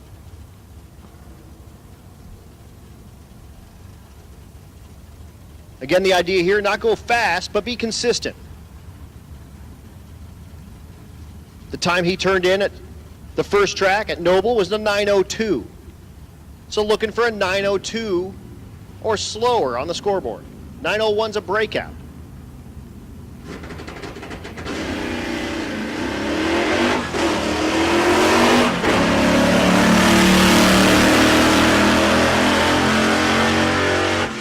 .894 is a breakout. That's too fast. So he'll need to come back around and put the thing on the number.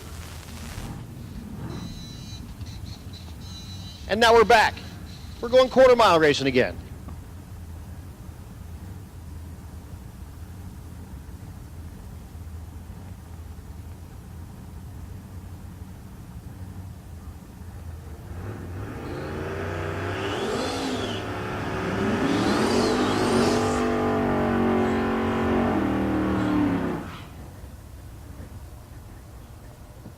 So again, True Street 12, you should be in 2 and 3. True Street 13, come on down, 4 and 5. True Street 14, 6 and 7. Again, 12, come on down, 2 and 3. 13, 4 and 5. 14, 6 and 7.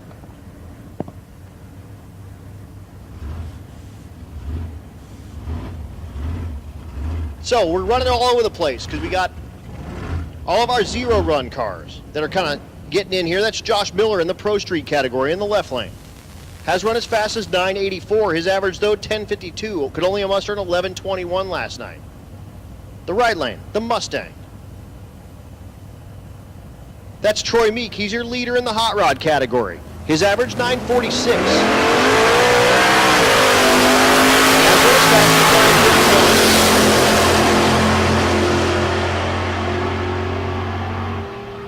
9.69 in the left lane, 9.26 in the right lane. His best pass of the week. So far, race day number 3.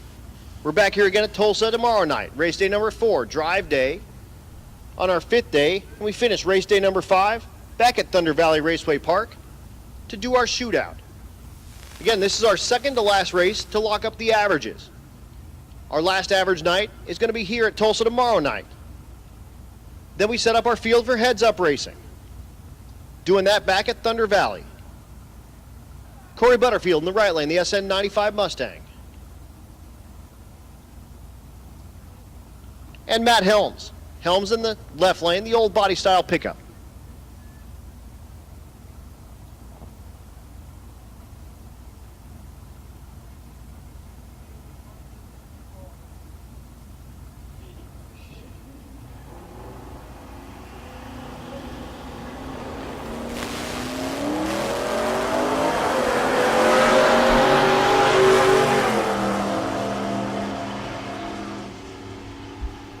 At the stripe, 12.52 in the right lane, 12.85 in the left. To make his first pass, BMG. He's got a Bucky's Beaver strapped into the back of the roll cage. This thing has like a Pinto engine on with a turbo on it.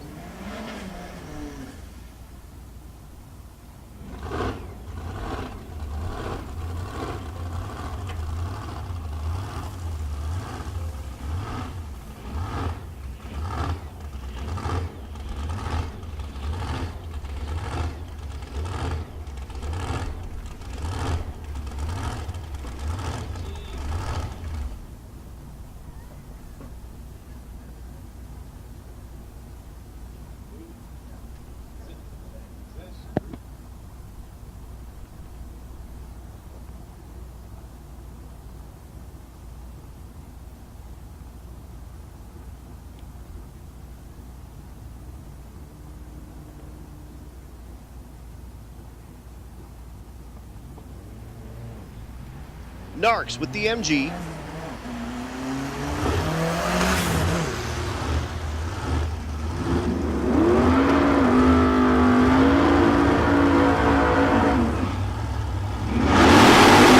Goes 15:32. The Porsche is back. He's out of competition. He didn't make the drive. I think he brought it here on a trailer and got the thing fixed. And he's here to make some passes. The Porsche with the injector stood up straight and is about 2 feet above the roofline. Damon Butterfield in the left lane, the Love.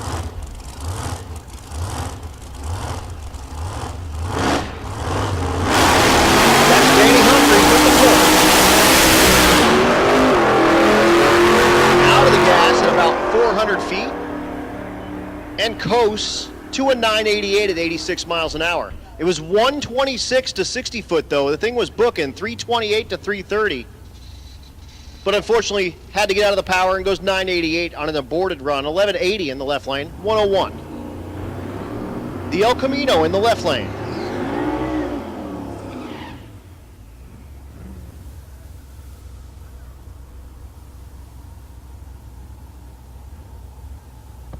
Attention in the pits, I have a racer in need. Peyton Bullock needs a Holley crank sensor, part number 554124 and 230R3A pitted next to Jason Hurley in the tech shed.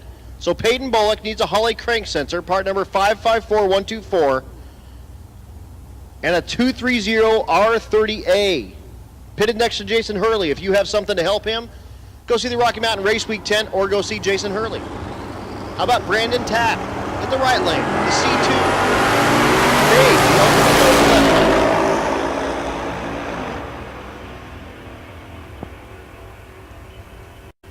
lane. $975 in the right lane, $1140 in the left.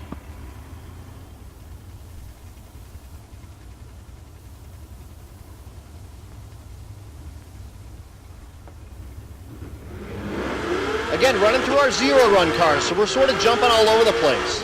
How about Brian Weinhold, the International in the left lane? The right lane is Brooklyn McGinnis.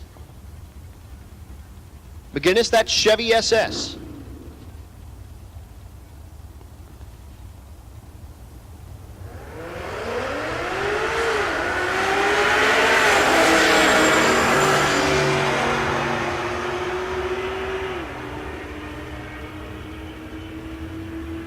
$1118 in the right lane, $1207 in the left.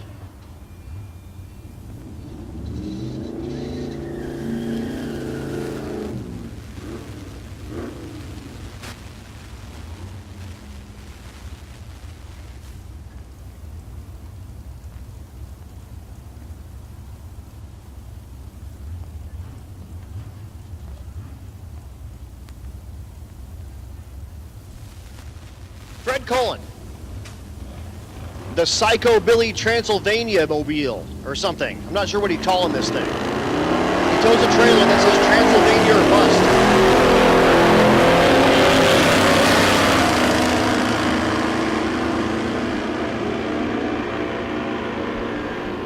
$1213 in the left lane. Fred goes 1650.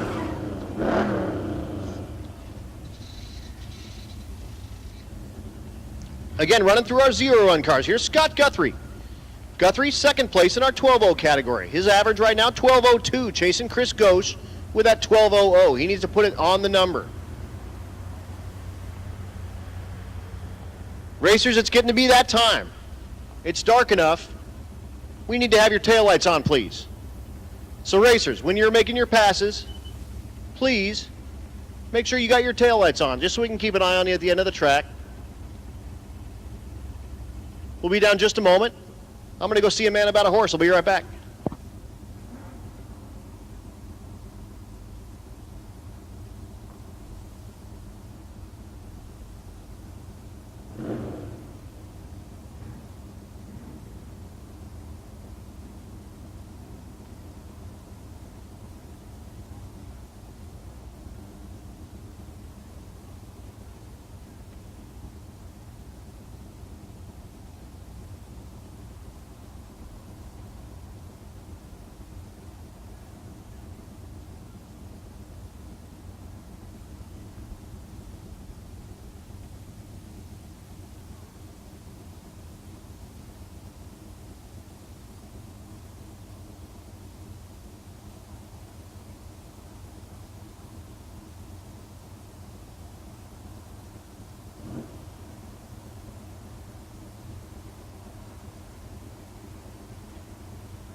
Attention in the pits, that part number that Peyton Bullock is looking for is 554-118. 554-118.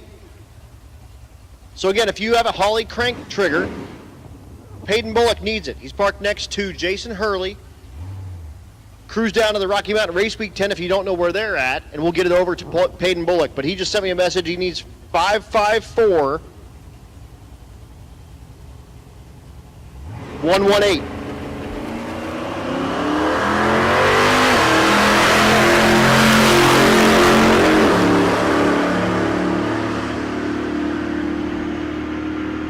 Next pair at the stripe, 1193 in the right lane, 1195 in the left. Mike Mead is back. Well, when I say back, I mean making his first pass of the night. Mead, the 4th Gen Camaro. In the right lane. Left lane, also a 4th Gen Camaro. That's Scott Smith.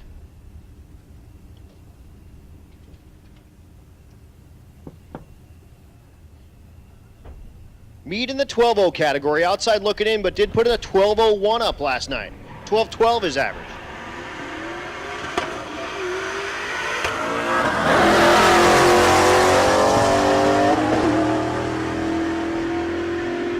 At the stripe, 1178 in the right lane, way too fast, 1236 in the left lane. So Zane L. Bobo walking back, and he's going to go over there to Mike Mead's pit and say, hey, slow your roll, big shifter. To Mead. Looking for that 12.0 with that LT-powered Camaro. Travis Boltman in the right lane, the old body-style pickup. Left lane is Pat Beach. Beach, the 4th Gen Camaro.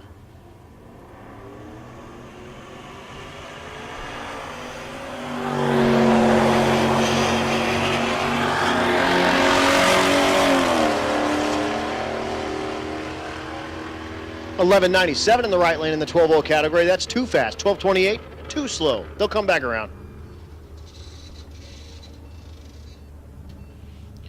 Dustin Berg pulling in the water, the T-Type Regal.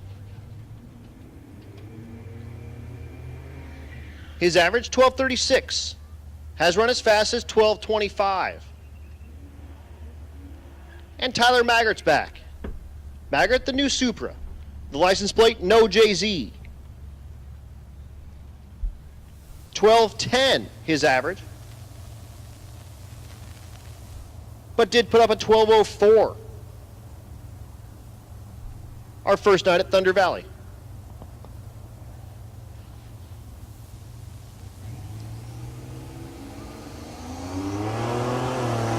Running through our 12.0 category, our largest category. 50 cars starting. Again, 12.0, we're running you out of 2 and 3. 13.0, you should be in 4 and 5. 14.0 in 6 and 7. 11.95 with a 5 is too fast. 12.30 in the left lane. Tailgate on tailgate crime. Silverado in the left lane, drink. That's Dawson Burge.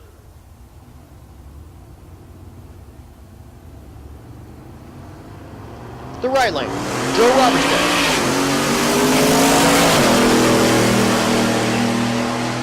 Robertstad, average 12.22, looking for 12 flats. 12.02, he does it. Loving that, that's going to improve him by a ton. That 12.22 average, throw it in the trash. You're moving way up. Love that. Again, he can get that slip, turn it in. If he wants to start the drive tonight, he can do it. We'll be back here at Tulsa Raceway Park tomorrow. Spectators, dude, thank you so much for coming out. School night drag racing.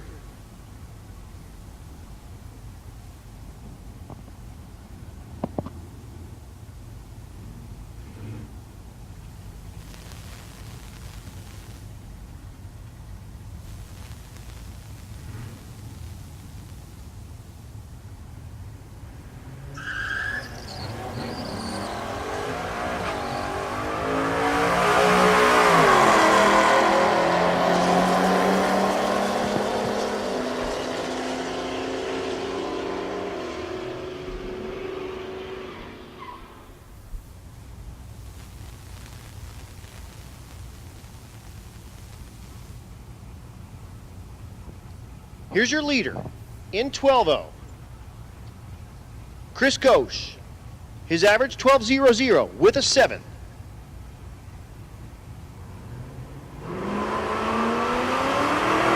Right lane, Brandon Prince.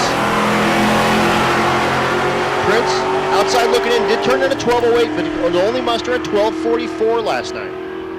12.12 in the right lane, 11.98, just a little too fast. For your leader, Chris Ghosh.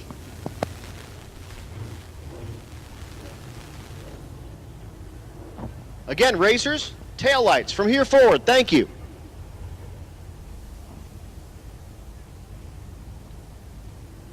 Next pair, that's David Paschelbach, the T-Type Regal.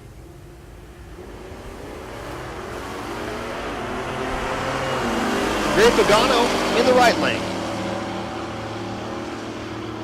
Both outside looking in, looking for like 12 teens. 12.46 not going to do it. 12.12, that'll do it. That's not even a teen. Better than that.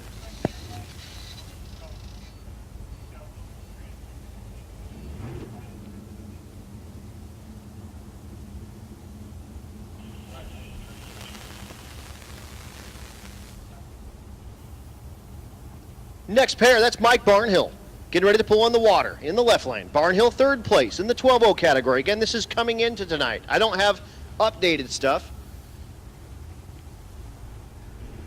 But Barnhill, 3rd place. Again, his average, 12.04. So looking for like a 0.1, 0.2 to put any pressure on Scott Guthrie, but needs 0.0 to get anywhere near Chris Ghosh. Rich Thorpe in the right lane. Top 10. 12.06 is average. Same deal. Looking for kind of 0.2 or 0.1 to put any pressure above him.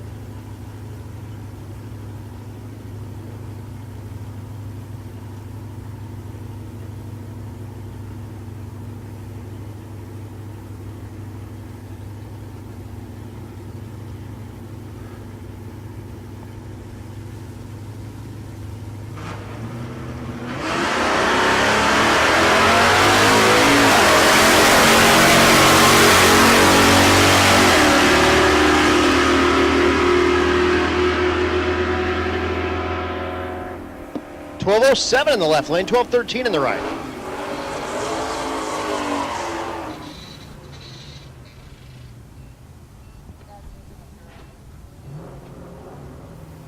Hi, Ron Augustine. I passed by Ron and Jennifer Coster a couple of times today. They just kind of meander down the road. Slow and steady wins the race. I'm getting thumbs up for Coster. It's not Coaster, it's Coster. Okay. But yeah, they kind of meander on down the road, and we pass them a couple of times because we drive real fast. How about Jack Fisher, the 70 Chevelle? The left lane, I was just informed, is not a Fox. Okay, same animal. It's like an MT or something or another. The earlier ones are Foxes, but apparently these are not. All right. 12.27, 12.23 in the right lane. Hey, there is Jennifer Coster. Right there in the right lane, the C10. Coster outside looking in the 12.0 category. She normally runs the 13.0 in the Rocky Mountain race week. Running 12.0 here at the lower altitude. David Rexwinkle, also in 12.0. His average, 12.14. Coster, 12.17.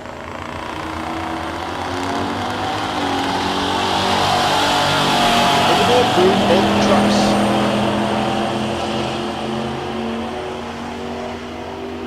At the stripe, 12.05 in the left lane. That'll improve by a bunch. 14.49 in the right. Will not improve for Coster.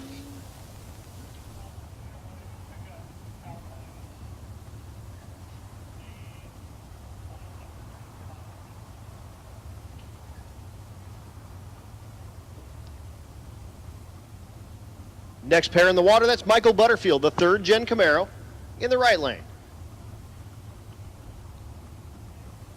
Left lane, that's Derek Keeler. Keeler, 4th place in the 12.0 category. His average coming into tonight, 12.05.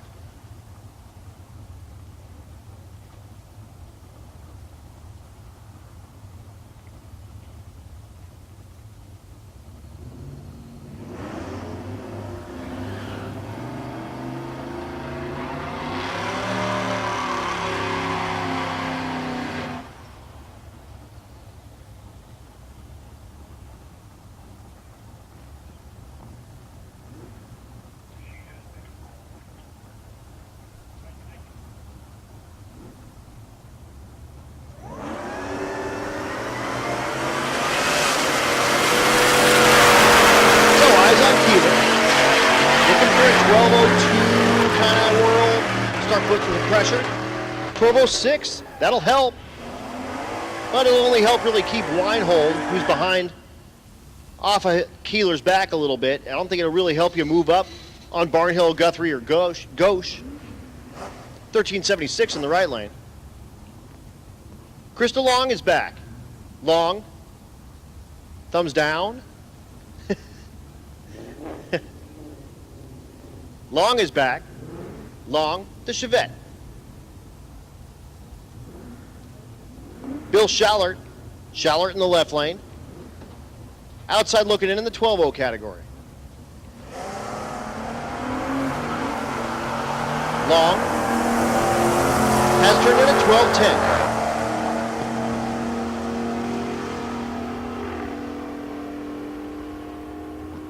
1262 in the left lane, 1284 in the right lane. Attention in the pits, I have a racer in need. Racer in need, I need a big block Chevy balancer installing tool.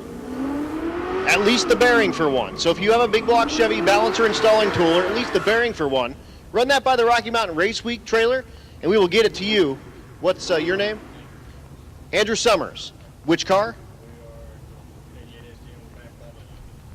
88S10 backed by the fuel. So if you have a big block Chevy balancer installer tool, or even just the bearing for one, cruise that to the Rocky Mountain Race Week trailer. I will let you know over the PA if I find one, and or cruise to that S10 over by the fuel and get that to him so we can get the thing rolling. Good luck, my friend. Meanwhile, 1245 in the left lane, not sure who that is,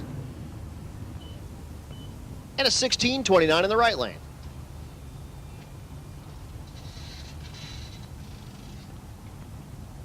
Fox Mustang. Cody Knutson in the right lane. The Chevy Love in the left lane. That's Damon Butterfield.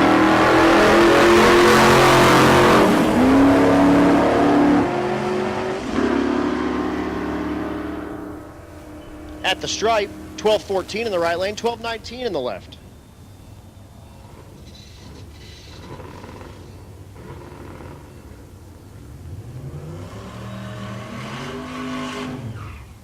Next pair doing their burnouts, the Nova.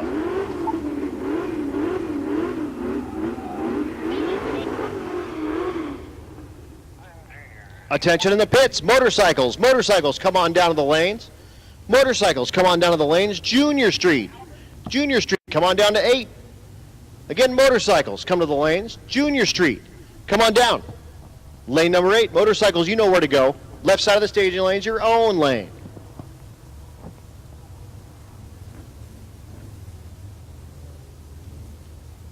Next pair, Mike Garner, the Nova.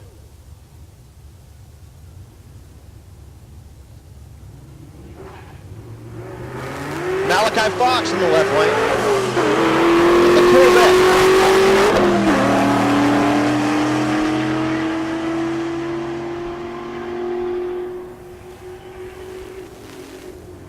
$12.25 in the right lane, $11.71 in the left.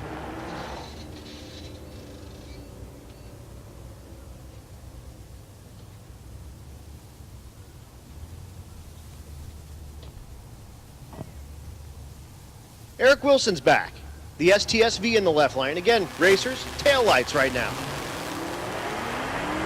Everyone's doing a good job. I'm just reminding them. Don't worry. I'm not singling anyone out. Get in trouble for that. Cody Butterfield in the right lane. Goes 12.25. 13.20 in the left lane for Eric.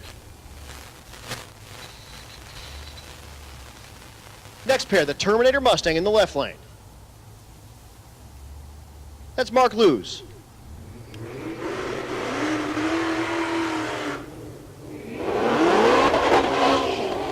The S197 Mustang. Or I'm sorry, S195. Ah, geez. I'm losing it, guys.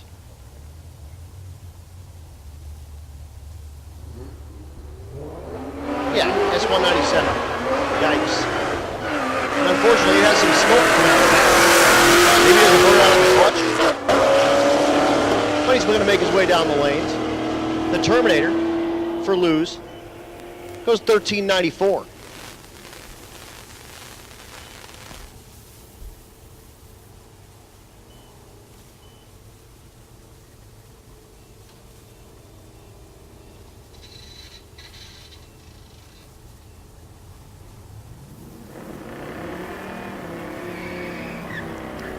Next pair.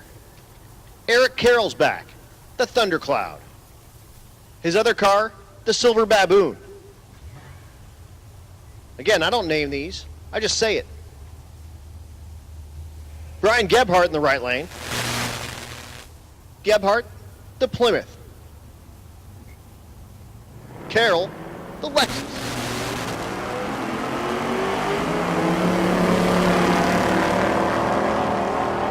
Carroll, top 10, 1310 is average. Looking to put it on the number. Goes 1317. Uriah Kesner's back with the Duster.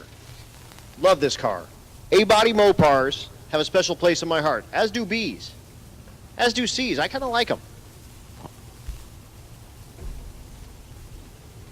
Second place in the 13.0 category. 13.03 his average.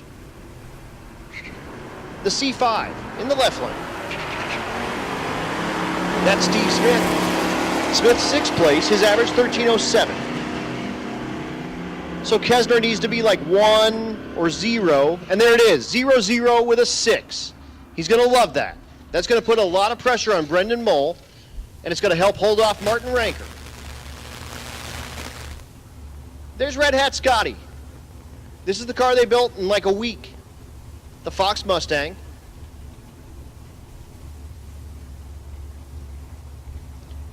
Low 13s for performance pretty much all week. 13-19 is average. Looking for 13 flat. Next Jerry Will on the right lane. Gwyn the S10. Red Hat goes 13-23. 13-61 for Gwyn.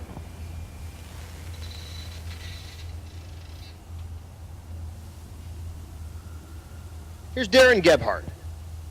Darren, fourth place in the 13.0 category. 13.05 is average right now. Has turned into 13.03. We just saw Kesner go 0-0, and I'm sure he saw that too. He's looking for about the same to start jumping over Ranker and put some pressure on Moll. 13.02, he's going to like that. Not exactly 0-0.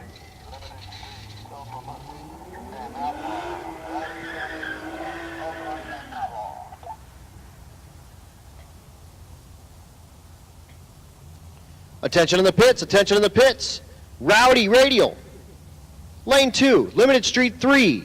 Ultimate Radial 4, Outlaw Street 5. Again, Rowdy Radial 2, Limited Street 3, Ultimate Radial 4, Outlaw Street 5. The racer that was looking for that big block Chevy installer tool, we've got one. Rich Guido thinks that his will install a big block Chevy. If you want it, stop by the Bank Shift Billy tent.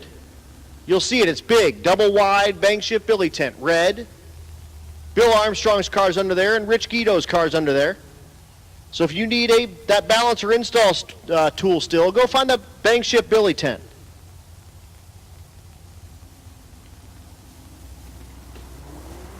He will get you set up. And Chad Reynolds says O'Reilly should have that tool. If you need it, worst case scenario, they close at 9. Christian Smith goes 13-11 in the right lane. Will not improve on his 13.07 average.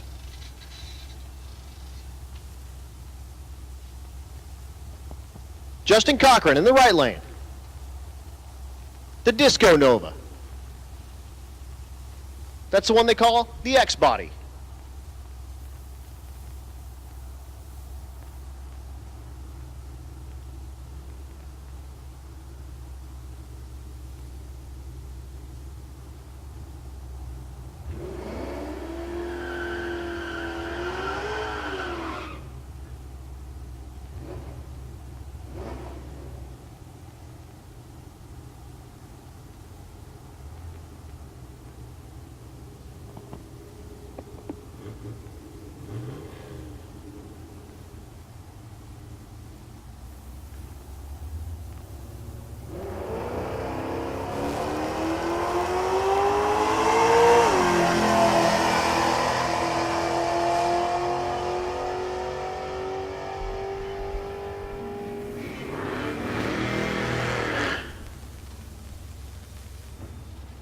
Here's going to be a good shootout.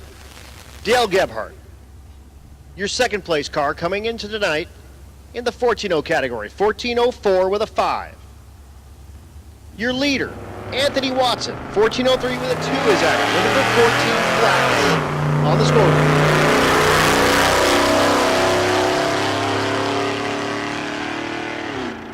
At the stripe, 12 in the right lane, 65 in the left. No help for either.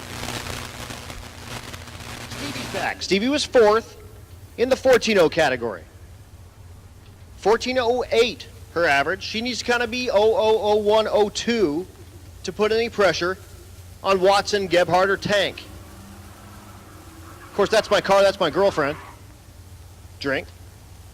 Randy Taylor in the right lane.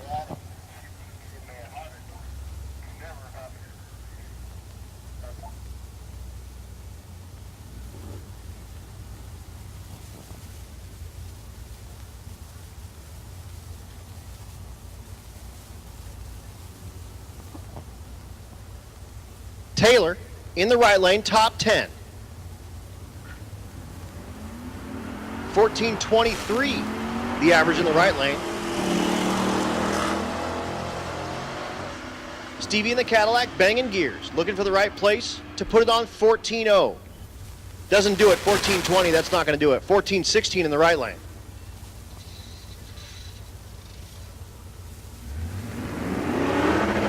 Jesse Madaffrey is back. This is the truck he calls Junior.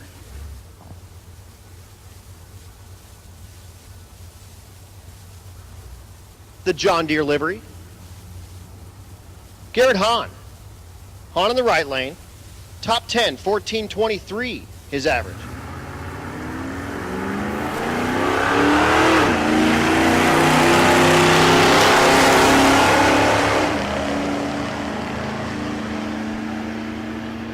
At the stripe, 14.88, 14.16 in the right lane.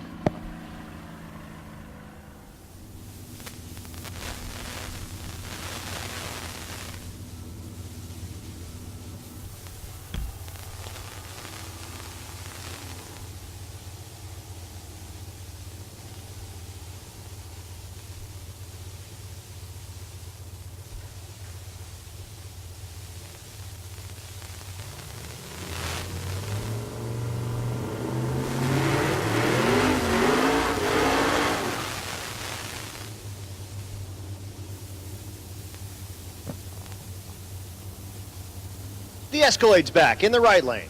And that's Martin Ranker in the left lane.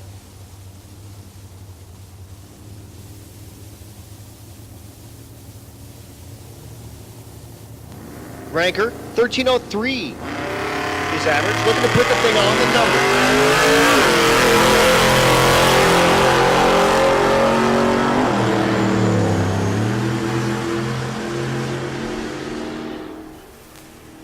13.22 in the left lane, right lane, 14.68.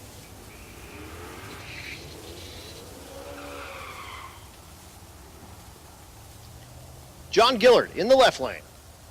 The drop top 4th gen, Firebird flavor.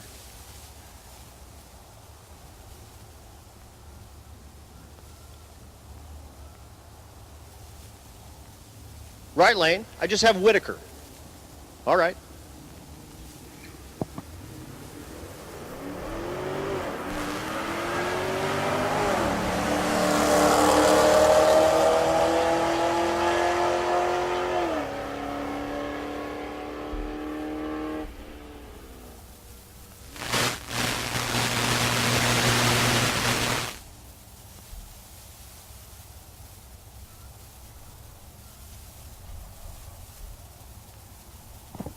$14.23 in the left lane, $13.93 in the right.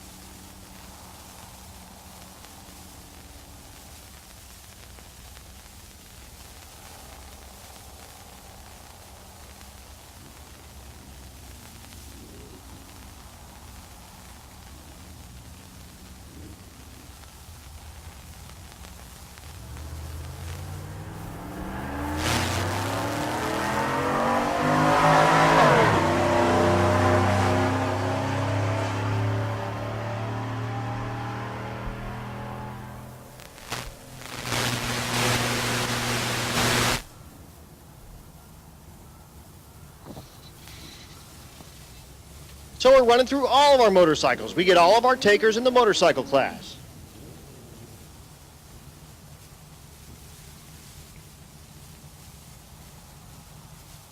First pair, Pat Cook, the Grom, in the right lane. The thing's consistent, turned in a 22.68 with an 8 and a 22.70 2 days in a row. Dan Gosha in the left lane. Gosha, mid-10s for performance.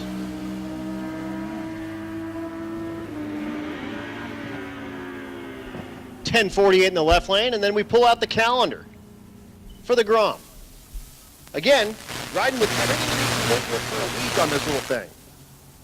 Goes 23.03 at 50 miles an hour. That's about its top speed as well. And he went 360 miles this morning on that. Wild. James Redman in the right lane. Shane Werner chasing him down. Werner goes 10.63, 12.84 in the left lane.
Banging gears, goes 8.93. That's too fast. You can't turn that in, Blaine. Slow it down.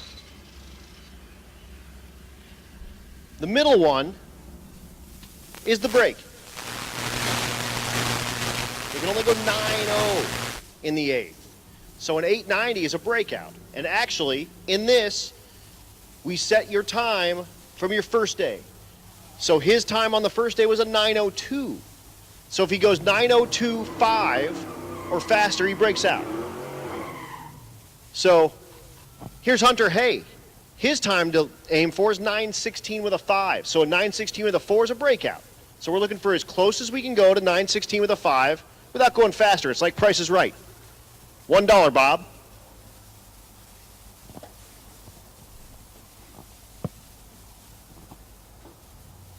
And that's how the junior street works. The rules by NHRA say you can't go faster than 9 flat. So a couple of these guys right on the cusp.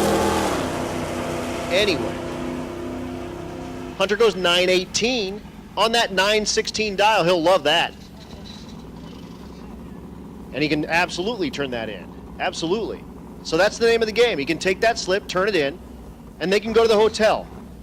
They can load all their stuff in the hotel. Are you looking to add an in-tank fuel pump to your ride, but you're afraid it's a little too complicated to do on your own? Well, Holley has a solution for you. It's our universal retrofit fuel pump modules. Follow along, and I'll show you how to make the switch to EFI with a retrofit fuel pump module from Holley.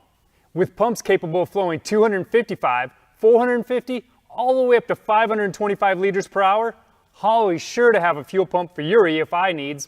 Now you can convert your factory tank or fuel cell to an EFI-style in-tank fuel system with return or returnless setups. The first thing we need to do is to determine the best location to mount our fuel pump module in our fuel cell or fuel tank. To mount the module, you'll need to cut a 3¼ inch hole with a hole saw similar to this.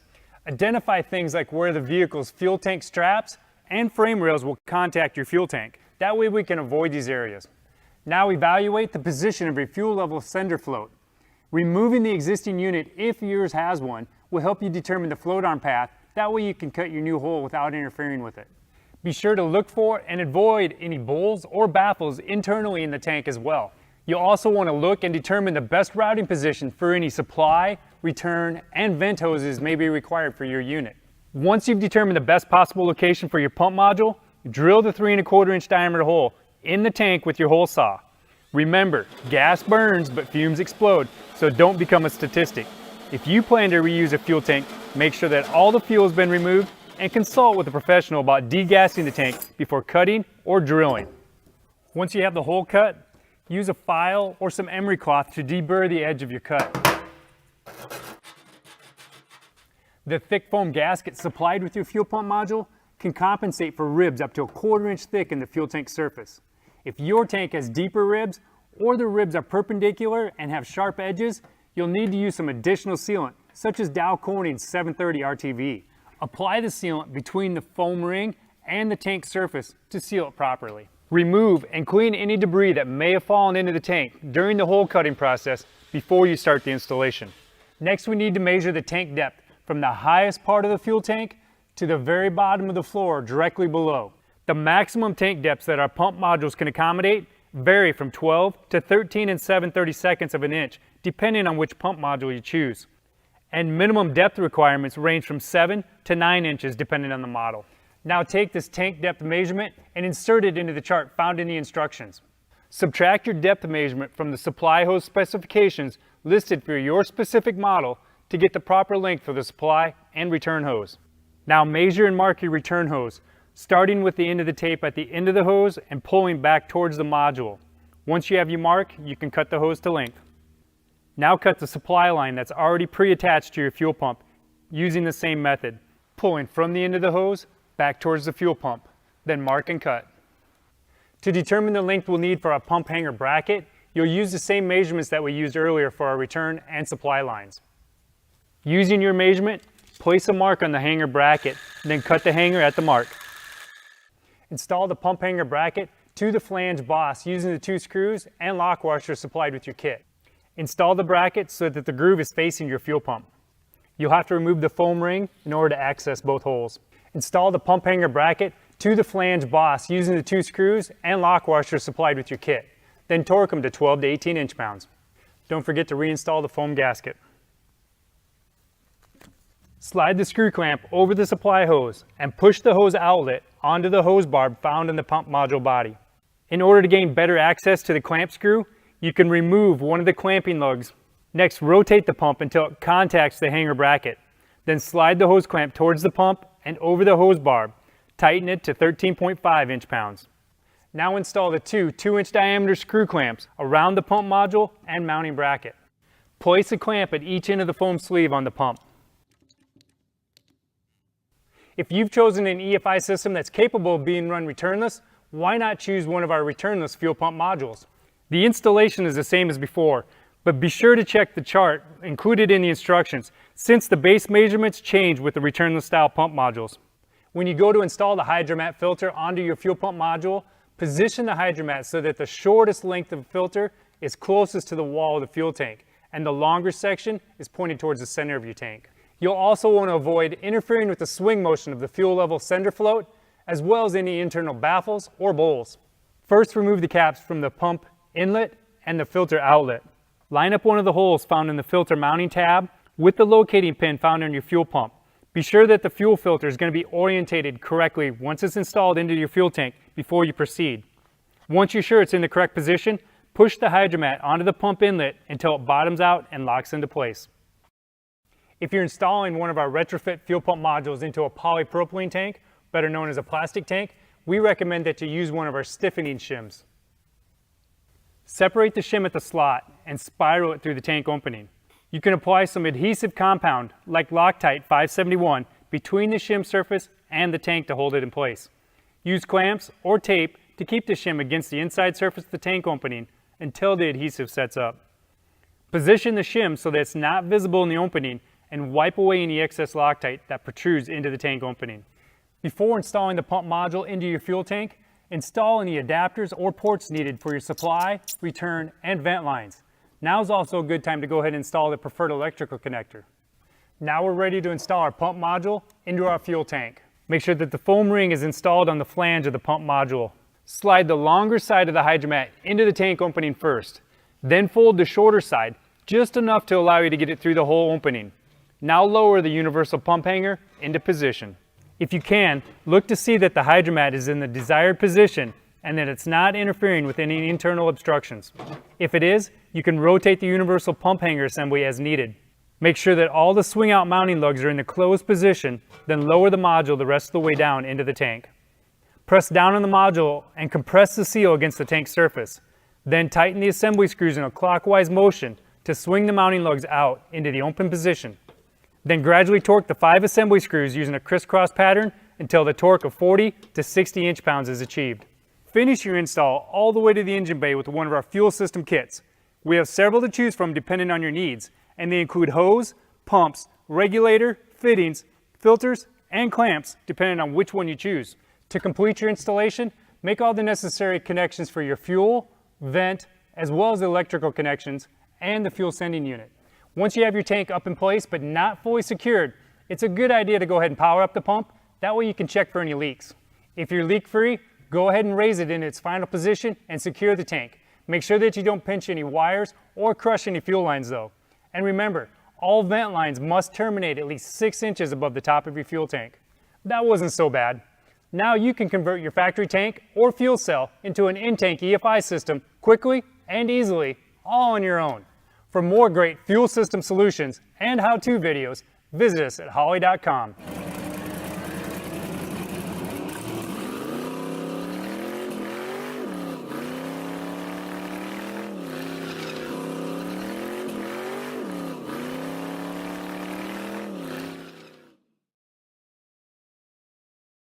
Beef jerky stuck on my teeth.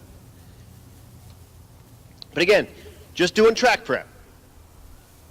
Then we're going to bring you all our fastest cars. So hang out, bring you some good stuff coming very soon.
Attention in the pit, Chad Wilson is looking for mini fuses. Actually, hey Chad, check with Stevie right next to you.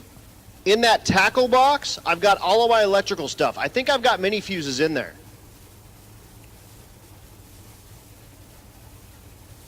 But Chad Wilson, needing mini fuses for that STSV.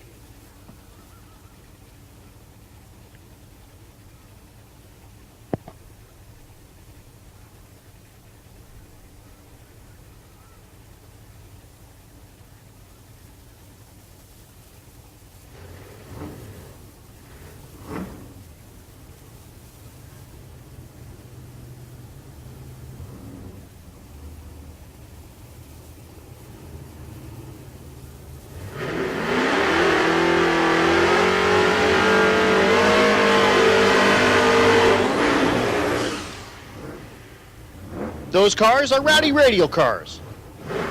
Doing their burnouts right now.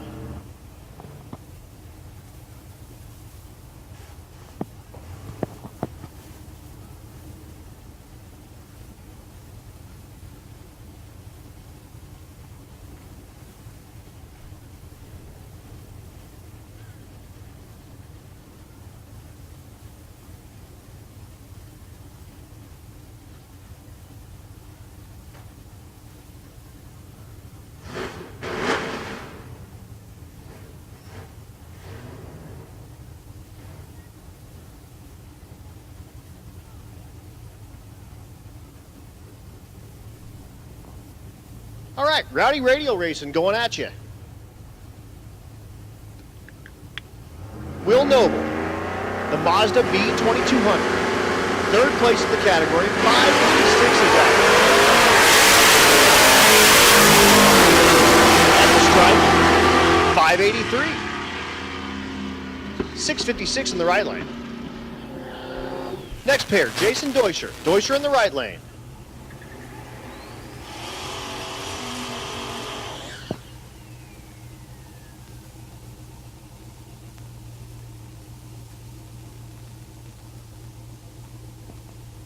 Deutscher in the right lane, the Fox Mustang.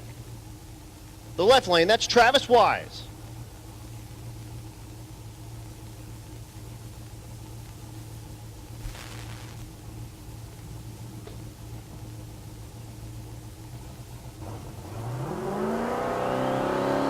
Attention in the pits, zero run cars. Come on down, lane number 8. Zero run cars. Come on down, lane number 8. Goes 540 in the right lane, 599 for Wise, his best pass of the weekend.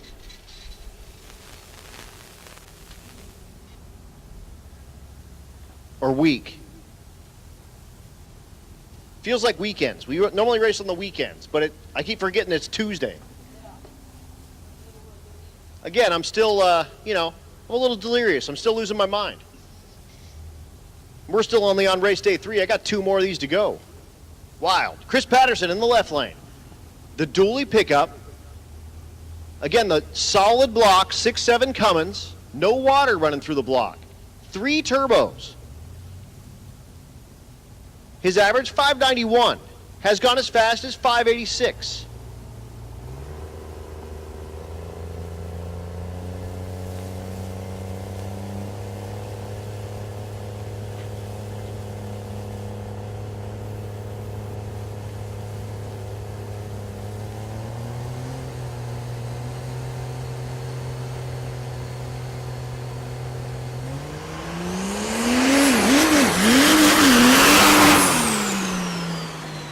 The truck under power really hard for about 200 feet and then just done 796, 62 miles an hour. Sounded like he was driving right through the transmission. But we're back. Quarter mile racing. Give us a second to switch over the computer and we're on. Jay Doschel. You want to buy a camera? Roadrunner Media up here. Oh man, got a scooter run over? Oh, that happens. Oops. Well, at least it's in good hands. Always. You got it, my friend. Jay Doschel in the left lane. Going limited street racing, looking for 850s. Mike Kimmis in the right lane. Both outside looking in, 924, 944, respectively.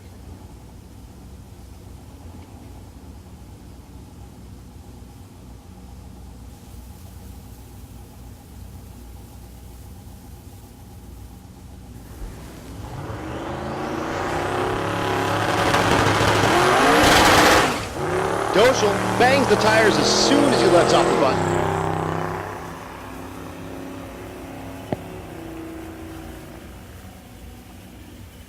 Right lane, Kimmis doesn't move, so we'll reset and give him a fresh treat, 1482, if you're keeping track at home.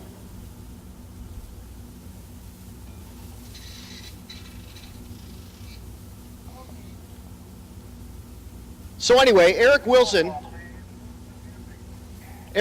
still looking for mini fuses. Unfortunately, I don't have any, it turns out. I didn't pack any. That's a terrible decision on my part. Eric Wilson, oh, I'm sorry, not Eric Wilson. All right. Someone needs mini fuses. You can bring those to Watchtown Raceway Park. We'll get them to whoever needs them. Right lane. Goes 958.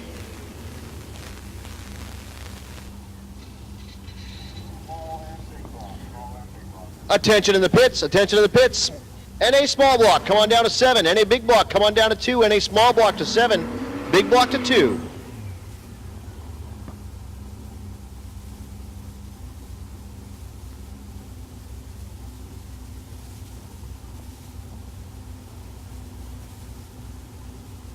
Also, Pro Street. Pro Street, come on down to 3. Stick shift, come on down to 4.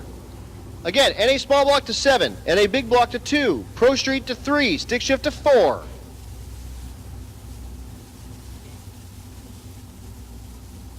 But first, Aaron Sladen, the Taco Time Fairmont.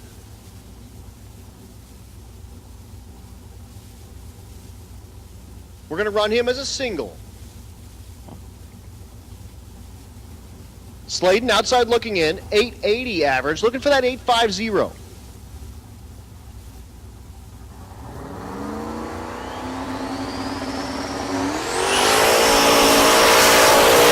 up. It's a big left-hand turn. At the stripe, goes 838, way too fast at 161.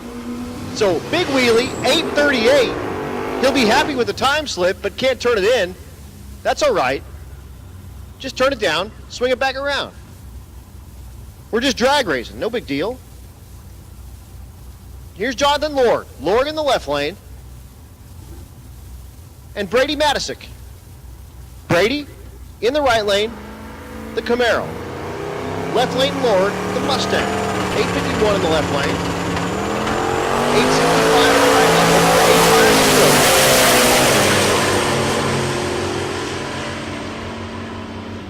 At the stripe, 860 in the left lane, 866 in the right lane.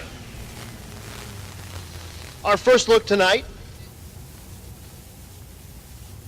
at Clint Sadowski, the former Major League Baseball pitcher turned hot rodder. Clint in the ultimate radial category has run as fast as 784 with the first gen Camaro.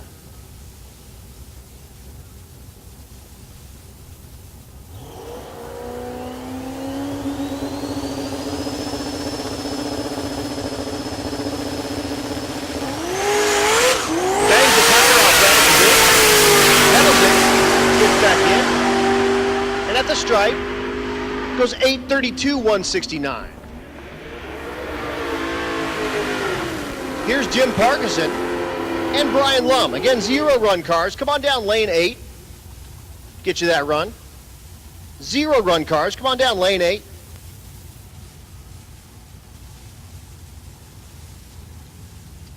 Jim Parkinson, your leader in Outlaw Street.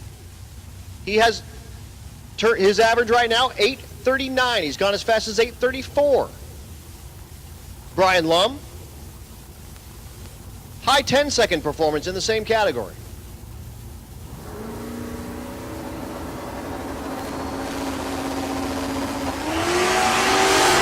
Parkinson took that.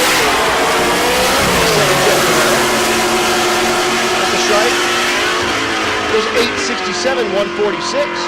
And right behind him is Robert Williams, the Weapon X Nova.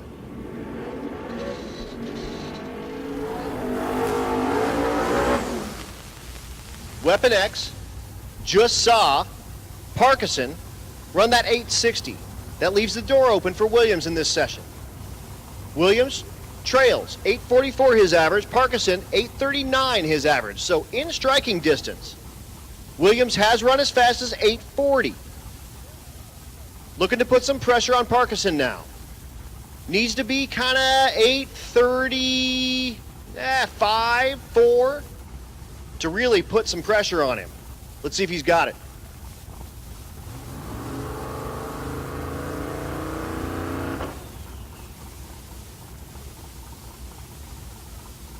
Tries to spool and has some issues. Not sure what's going on with the car.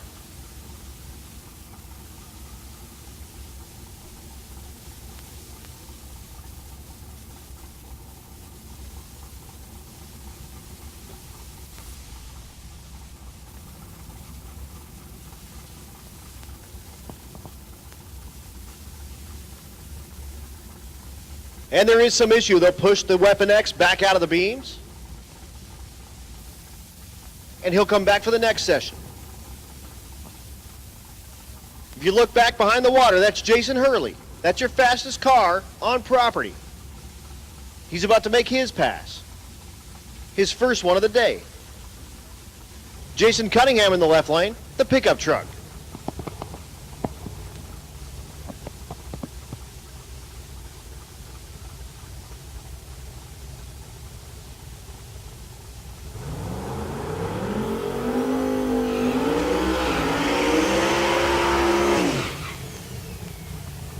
Whoever was looking for those fuses, Dustin Cottle's got them at the Race Week trailer for you. So here it is. Jason Hurley, the Meltdown Firebird Part 2. His average right now, 7:14 with a 3. He ran 7:10 in Noble, 7:17 at the Motorplex last night. Hoping to put it in the 6s this week, and has been tickling 200 miles an hour. When you watch this make a pass, remember, he put 360 miles on this car this morning. 600 total miles in the last 2 days.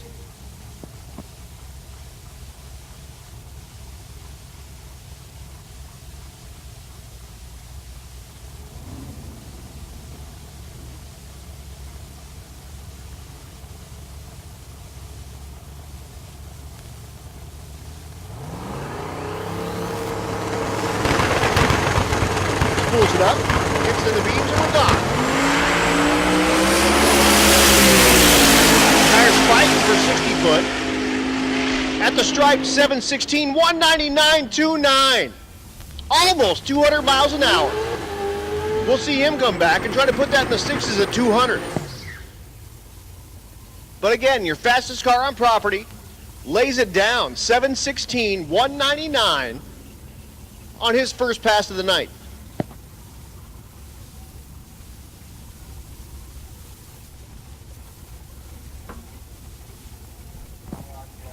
Tension in the pits, tension in the pits. Hot Rod, come on down lane 5, gasser, lane 6. In Pro Street, you should be in 3, stick shift in 4, Hot Rod 5, gasser 6. 11:59 in the right lane, Cunningham in the left lane, the pickup goes 997. Here's your first look of the night.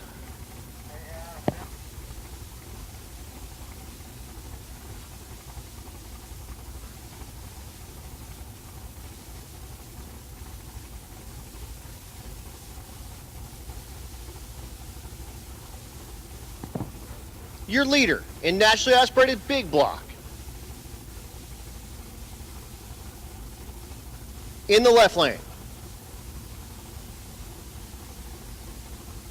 About to make his first pass for the night. That's Alan Murray. Murray put up a 999 in Noble.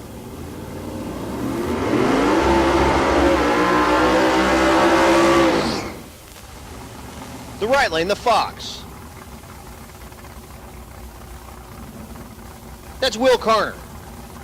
Carner in the 10-0 category.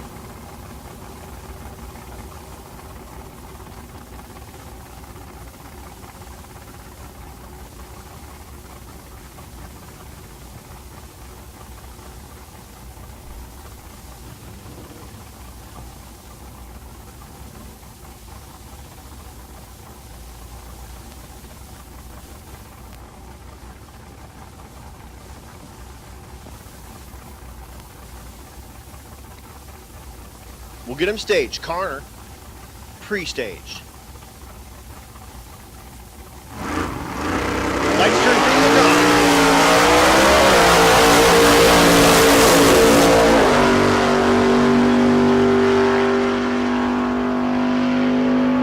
At the stripe, 1024 in the left lane.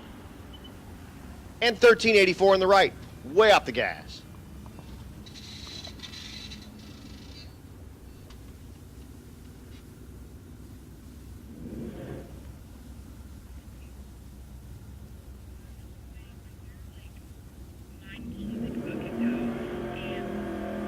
So Alan Murray out of 301 Streetcars maintains his lead in nationally aspirated big block. Alan Casita with that awesome blue Mustang chasing him. Unfortunately, I think he might be out of reach. All he's got to do is kind of put it mid-10s the rest of the week, and he should be fine. Casita, his best performance, 11:07.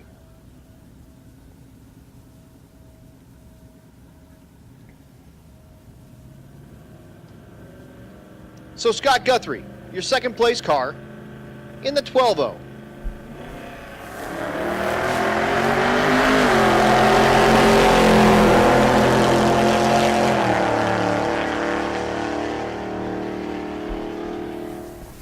At the stripe, 1190, 114. Here's a junior street entry.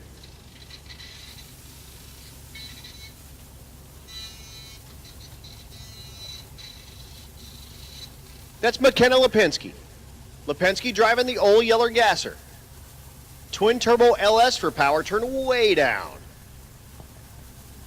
McKenna aiming for that 949 with a 1. That's what she turned in at her first track. Consequently, that's about what her dad runs when this is turned all the way up in the Gasser class, but in the quarter mile. Robert sitting in the passenger seat. McKenna in the driver's seat.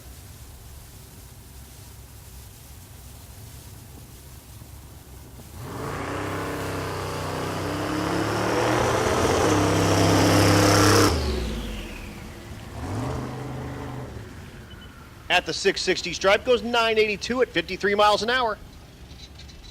So she'll be able to turn that in.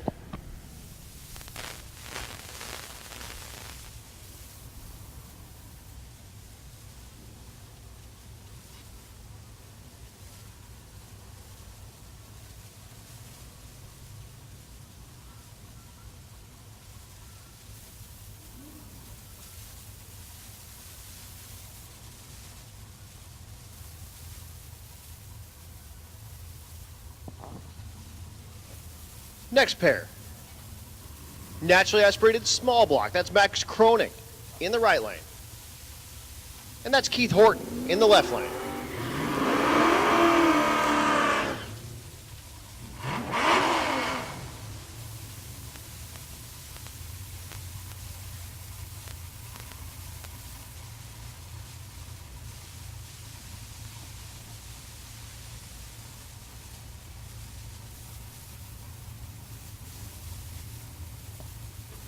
Horton, 5th place.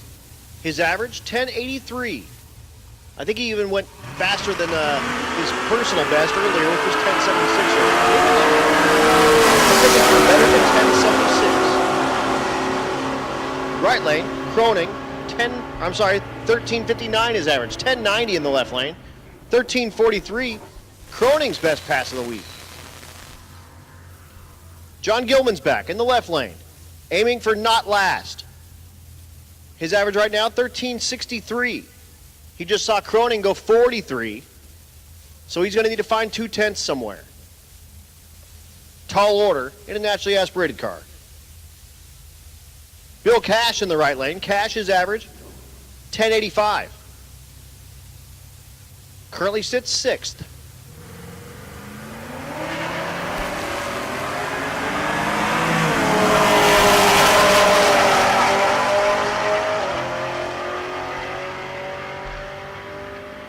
$11.08 will not improve. 13.53 though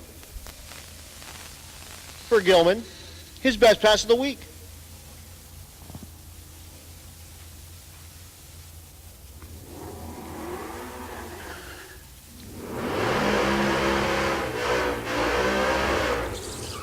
All right, hang on. I'm learning Mustangs. That is an S197, I think. 05 to 09, probably. I don't know. I'm learning. It's Carl Faust.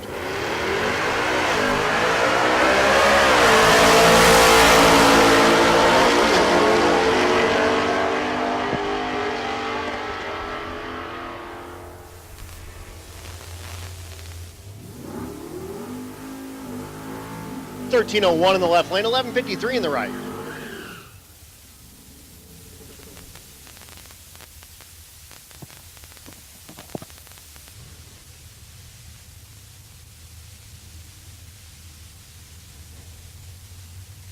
Nah, crap, that Mustang was an S550.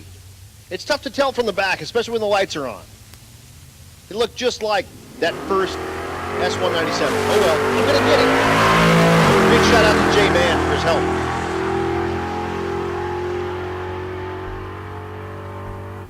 $10.25 in the left lane. That's Dave Barry, your leader in the NA small block category.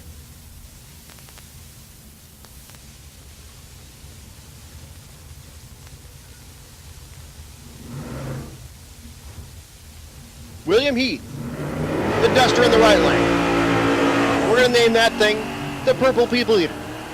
That's what Matt says. So don't yell at me for stupid names of your cars, because Matt does it too. The Purple People Eater, William Heath. His average, 1158. Left lane, Kyle Crawford. Crawford, his average, 1149. Naturally aspirated big block. While they make their passes, I see the Why Not Camaro. 1077 in the left, 1264 in the right, and here he comes. The Why Not Camaro.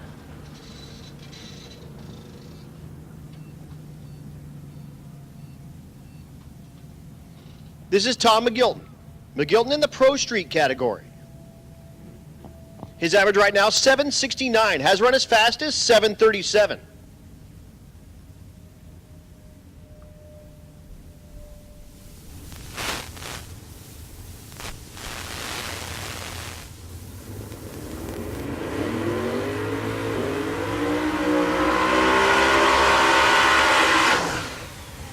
Again, this Camaro, with like 30 miles on it, dropped off at Larson Race Cars, and he said put a Proline twin turbo big block Chevrolet in it and make everything work. So it has all the creature comforts: AC, backup camera, XM radio, heated seats. I don't think they're cooled, but heated. Everything it came with from the factory minus remote start, but that did work, and he took it off because he hit the key fob in his pocket and turned the thing on accident. And cruise control, but everything else works. It's super heavy, like 4,800 pounds heavy, and makes a ton of power to go low sevens.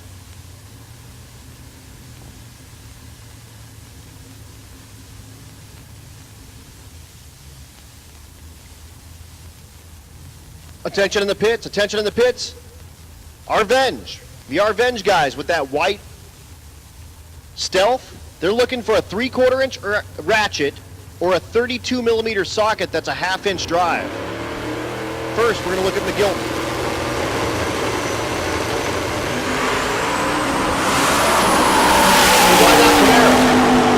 Goes 486 in the 8th, at the stripe, 735, 198. Beautiful pass for his first pass, and the track is sticking, folks. We're in good shape. The Why Not Camaro goes 735, 198 for his first pass of the evening.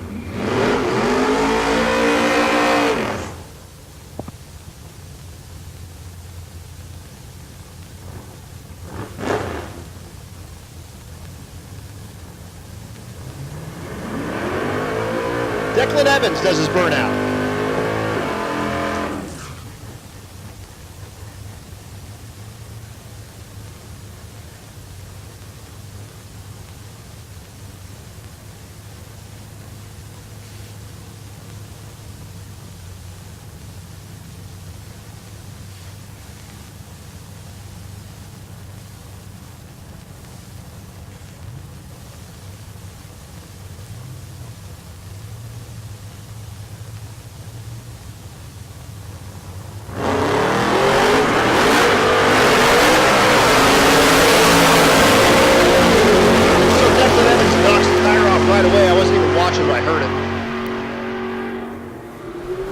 Goes 1051, 145. Hey, the Arvenge guys, that white Dodge Stealth, go down to the Rocky Mountain Race Week tent. I have folks that have that 32 millimeter socket and a big old breaker bar for you too. See June down there. She will get you that socket and big old breaker bar. Stick shift cars going at it. Bill Armstrong's back. His second pass. He had some problems on his first pass and ran like a 46-second quarter mile. Guido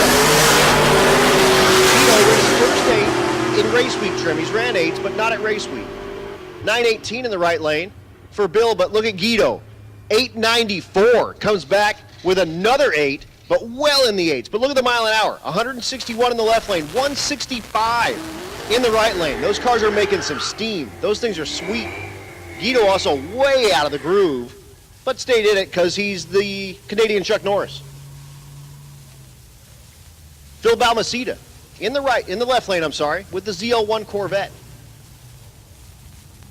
I love that car, man. And again, the coolest trailer ever. He's got the car that matches the car because he's never had a race car bed and he always wanted one. So he's got one on his trailer. Right lane is Jason Schroeder. Schroeder, his average 11.28 in that stick shift category with the Fox Mustang.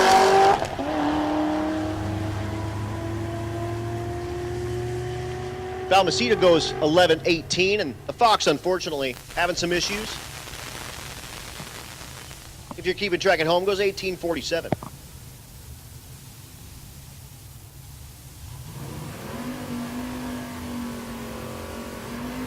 We'll call this pass real quick. And then Matt wants to say a couple of words. He's eating Dippin' Dots at the moment, so we'll let him shovel those in his mouth. And I'll call this race real quick. Brett Marvel in the left lane, the square body, stick shift, with all the junk in the trunk. When I say that, I mean all the turbo stuff. The SN95 in the right lane. I got that one down. That's Brian Kurkowski. That car's wicked. Does not look like it should run in the 9s, but it does. Stick shift car. His average right now, 983. Fourth place outside looking in. Just saw Guido run his second 8 for the night. And Armstrong run 165 miles an hour. We had Fegley running 8 flats earlier, and he goes, well, I'm cool with it. Marvel burns the tires off to about 300 feet. Right lane goes 954. Marvel in the square body. Come on now. Goes 1771. Matt, save a couple of words for the folks. Hi all. I'd just like to say thanks to all the fans and all the live feed people that stay up here and keep on watching and stay out late with us guys. And you know, we push the limit a little bit farther every time. We try to get everybody as much possible chances as they can down the track. All of the stragglers and whatnot, and Adam and Chad and all the crews at these tracks, and you know, my family and everybody, they all are just troopers, and they stay in there and they make sure that we get everybody down these tracks. So I want to say thanks to all of our crew. I mean, it's amazing what happens. We're here, racers for racers, and you can say a lot about a lot of different things, but for us, we try as much as we can to make sure that the racer gets what they need, and it takes everybody's long hours to make that happen. So I definitely want to say thanks for that, and thanks for everybody that comes out and supports us and watches the live feeds and all that stuff. It means a great deal to the racers, and it sure makes a great deal to us. So I want to say thank you to all y'all. And again, thanks to Matt, man. Kind of had a dream. Dreamt this thing up driving back from Drag Week 2014. He and Zach, and I can never say his name right, so I've said it like 4 different ways. Zach Dickhague? Okay, Dickhague. I call him Dickage and all sorts of stuff. You should see what he told me to call him. But seriously, driving back from Drag Week 2014, this thing just got kind of like cracked open. And these two guys came up with an idea, and Zach was sort of the previous me. And unfortunately moved to Oklahoma City and left a little bit of a vacuum for a help for Matt. And you know, I just said, hey man, I'm in to do this and help you with whatever I need to help you with. And he took that crap to heart, and here I am, working long hours and partying and stuck with us. And stuck with you, exactly. He won't let me not do this, which is fine, man. I'm in. I love it. The only you know, real payment other than the cash at the end is you know, at some point you got a 2-car trailer. So let's go to Sick Week. Right. Bring my crap with us, and let's go tear up Sick Week. Well, actually, we're trying to look at maybe having one that will haul 4 cars. So we got friends to come with us. So this is not the kid. This is the stick shift car. It's got the slicks on it. That's how you can tell the difference. But I'll point at you. We'll take care of you. We're all in good shape. This is Tommy Stark. Tommy running the car now with the nitrous. You see the kid out front with the video camera? That's Blaine. He's the guy that runs it in Junior Street. But now Tommy is going to show you what it looks like when an adult drives the 55. That's how you can tell the difference. Blaine doesn't do a 100-foot burnout. But no, for real, thanks, Matt, for putting this thing together. Thanks to all of his family. His family all comes out here and parties. Easton is out here. He's been to every one of them. Yeah. No, I get it. But Easton, man, out here killing it. You know, we love having the Frost out here. Of course, June and the ladies working long hours. June had to quit her job to do this full time because this is a full-time job running this. And again, you think it, you know, this is like a week-long deal? No way. No way. It takes all year. They're planning this stuff months and months and months in advance. In fact, right now, we were just talking like the day we were coming out, talking about bringing on new sponsors, like possibly a new fuel sponsor for next year, and we're talking like 2 days before the event started. So we're talking about next year already. And it's a full year-long commitment, and it's a whole family involved, and this ain't easy. So thanks for putting it on, and thanks for giving us a place to party. Have a good one, Matt. But how about Tom Stark? The 55. Nice.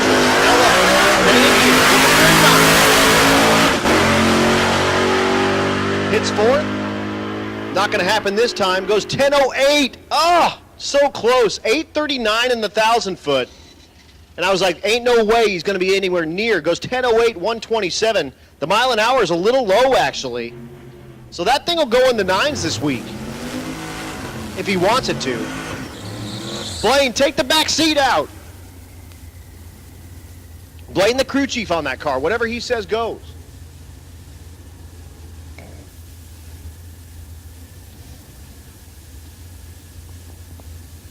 Back into racing. Couple of step side C10s going to action. That's Casey Everly. Everly in the hot rod category in the right lane. Chris Hawley in the left lane. In the hot rod category as well. Everly. Mid 11-second performance. Hawley.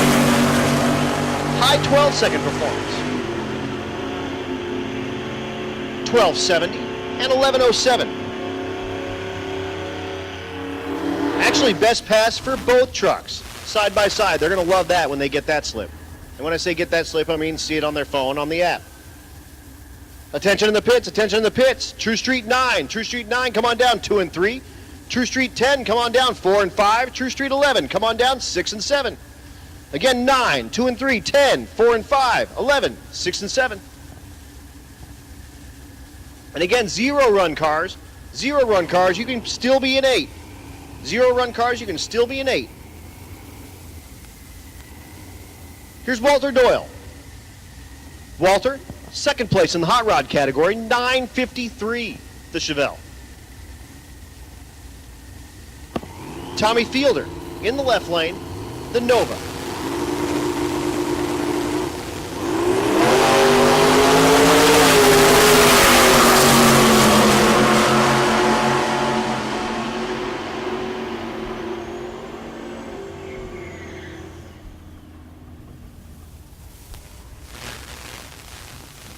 Shoot, apparently we missed Hot Rod and Gasser.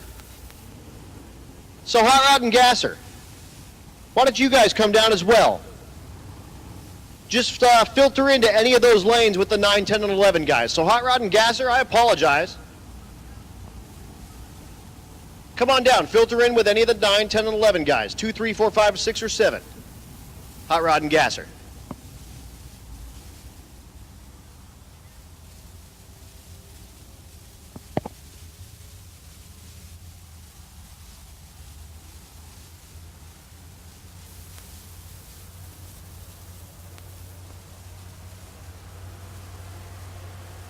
Down just a moment, just checking the track. Thinking there might be something on the big end, so down just a moment. Again, racers, taillight rule is in. Hey, Peyton Bullock, you found your crank sensor. Very cool.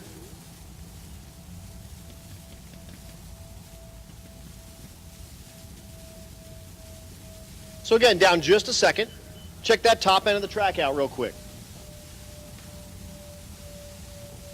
But again, Hot Rod and Gasser, I apologize because we missed you guys. Ron probably told me to call you, and we were up here yakking with Matt. So, my bad. Joey Greer called me and said, hey man, what about Hot Rod and Gasser? I said, well then come on down. So yeah, we can filter you guys in with 9, 10, and 11. Cruise on down. We get you your pass.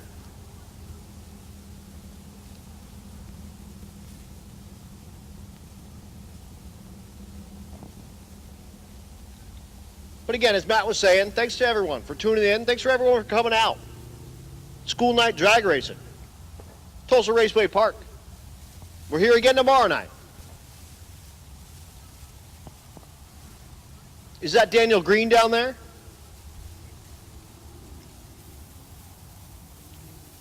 Daniel Green was our Rookie of the Year last year. He's picking the Rookie of the Year this year. So he's down kind of scoping out a few of the rookies.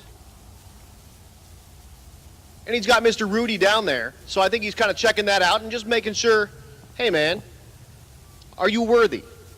There's another rookie right behind, the El Camino. So again, Daniel Green won our Rookie of the Year last year. He gets to pick the Rookie of the Year this year. You'll see the stickers on the cars. They have a red R.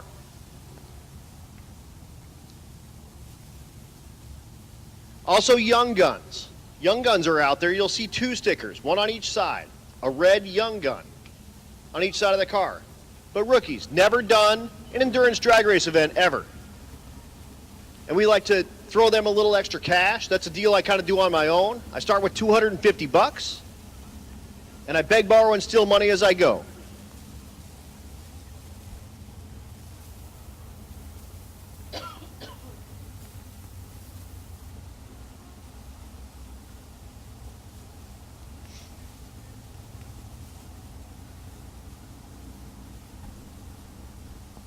I'll have to count what I've got right now, but it's a lot. Joey Greer threw me $500 earlier for that. So that's $250 for rookie, $250 for Young Gun. And it looks like there is something at the top of the track because they're rolling the scrubber.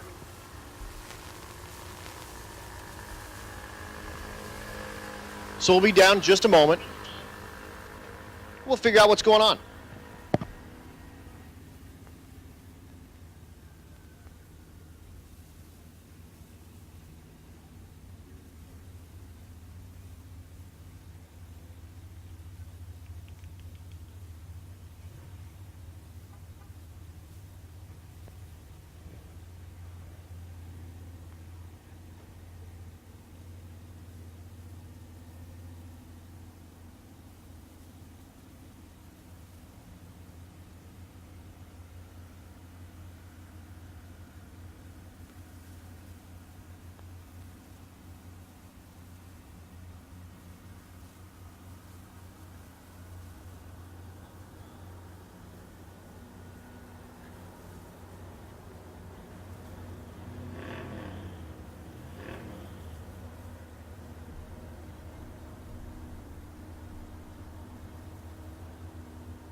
I'm doing math right now to figure out what I've got for Young Gun and Rookie at the moment. Math is not my strong suit.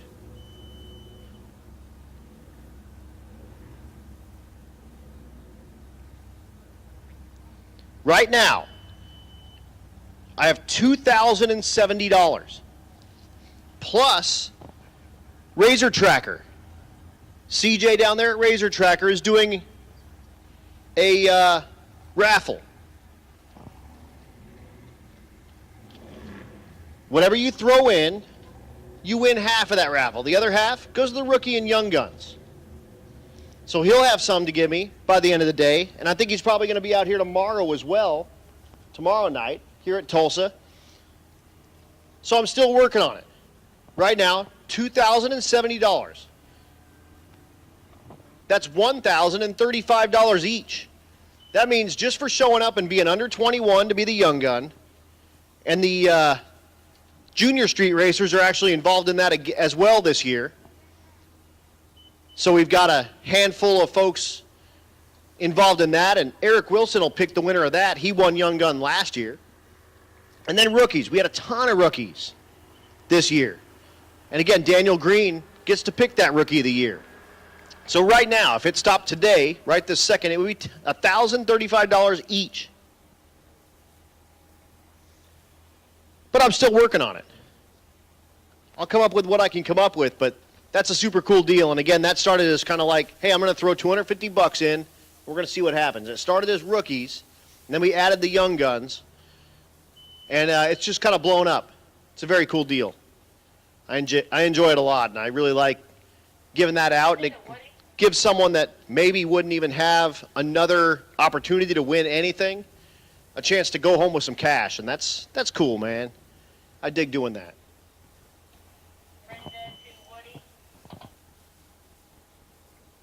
So again, down just a couple of minutes. There is some stuff at the top of the track. I currently have 9:30. We're running till 11. I'll probably close the staging lanes like 10:45 or so. Bam! Andy Cook says Motion Raceworks got $200 in. That's what I'm talking about. So thank you so much, Andy. Appreciate it. You guys are awesome. Yeah, absolutely. Absolutely. So add $200 to that. I got 22, like 70. That's amazing, man. I mean, most of these classes are only paying $1,000. So we got to keep them motivated. Exactly. The young guns, that's the future of this. And we have the junior street involved in that too. So all those kids 13 to 16 out here, we got 4 on race week, which is that's a good deal because you know what? They're in school right now. So, parents pulled them out of school to go drag racing, and to be honest with you, you probably learn more here than you would at school. This real world type of stuff, exactly. And then of course the rookies, the folks that have never done an endurance drag race, out here dipping their toes in it, and there's no such thing as dipping your toes in this. You jump in head first. There's no, you just go, because there's no, dilly-dallying. You're doing the same route that everyone else is doing. So very cool. Thank you so much, Andy. I appreciate it, man. Absolutely. Andy, I assume you're done running. SHIT.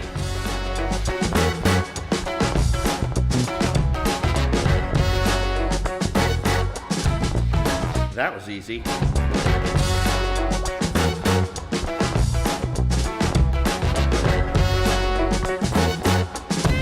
Looks good.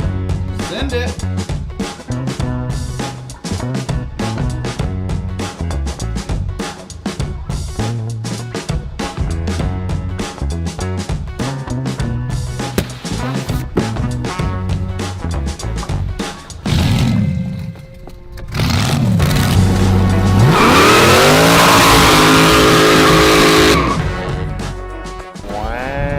That looks gooder than the goddamn.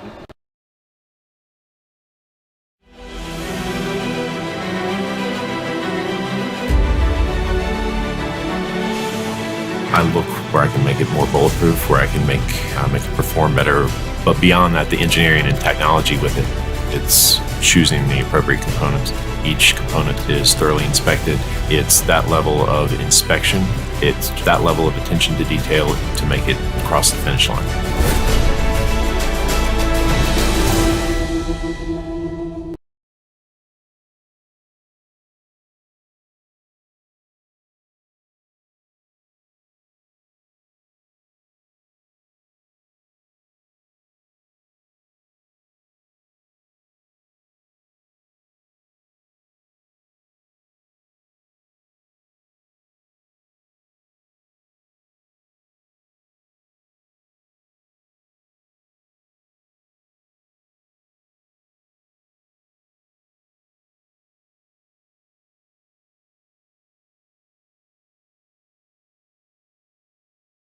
Lubricate the track some more. Cool? Thanks so much. But again, down just a moment while I clean the track up. If you look down there, in the burnout box, that's Brady Blumma, the truck they call Lucky Sock. Again, the bed, a little bit different color because he was involved in a crash at a track. Got the thing put back together to come out here to Race Week 2022, and we appreciate that so much, man. We know that was a lot of work. Thanks for getting that thing put back together, and we love the truck. We love you guys.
So again, thanks everyone for your patience.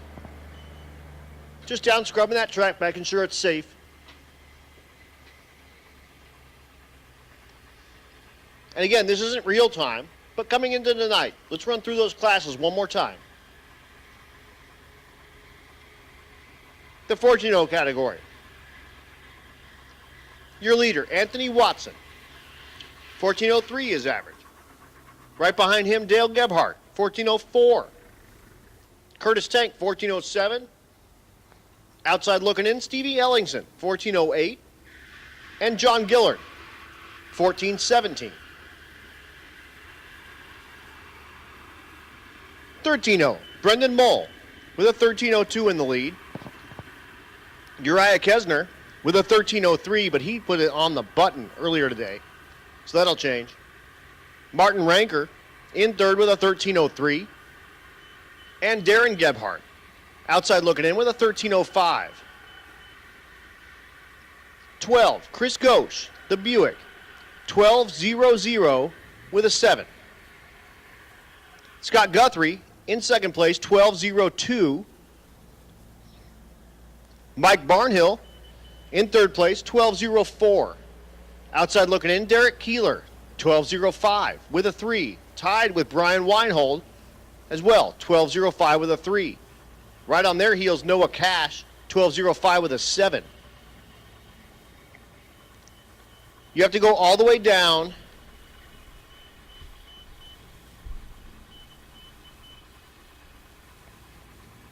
to 11th place,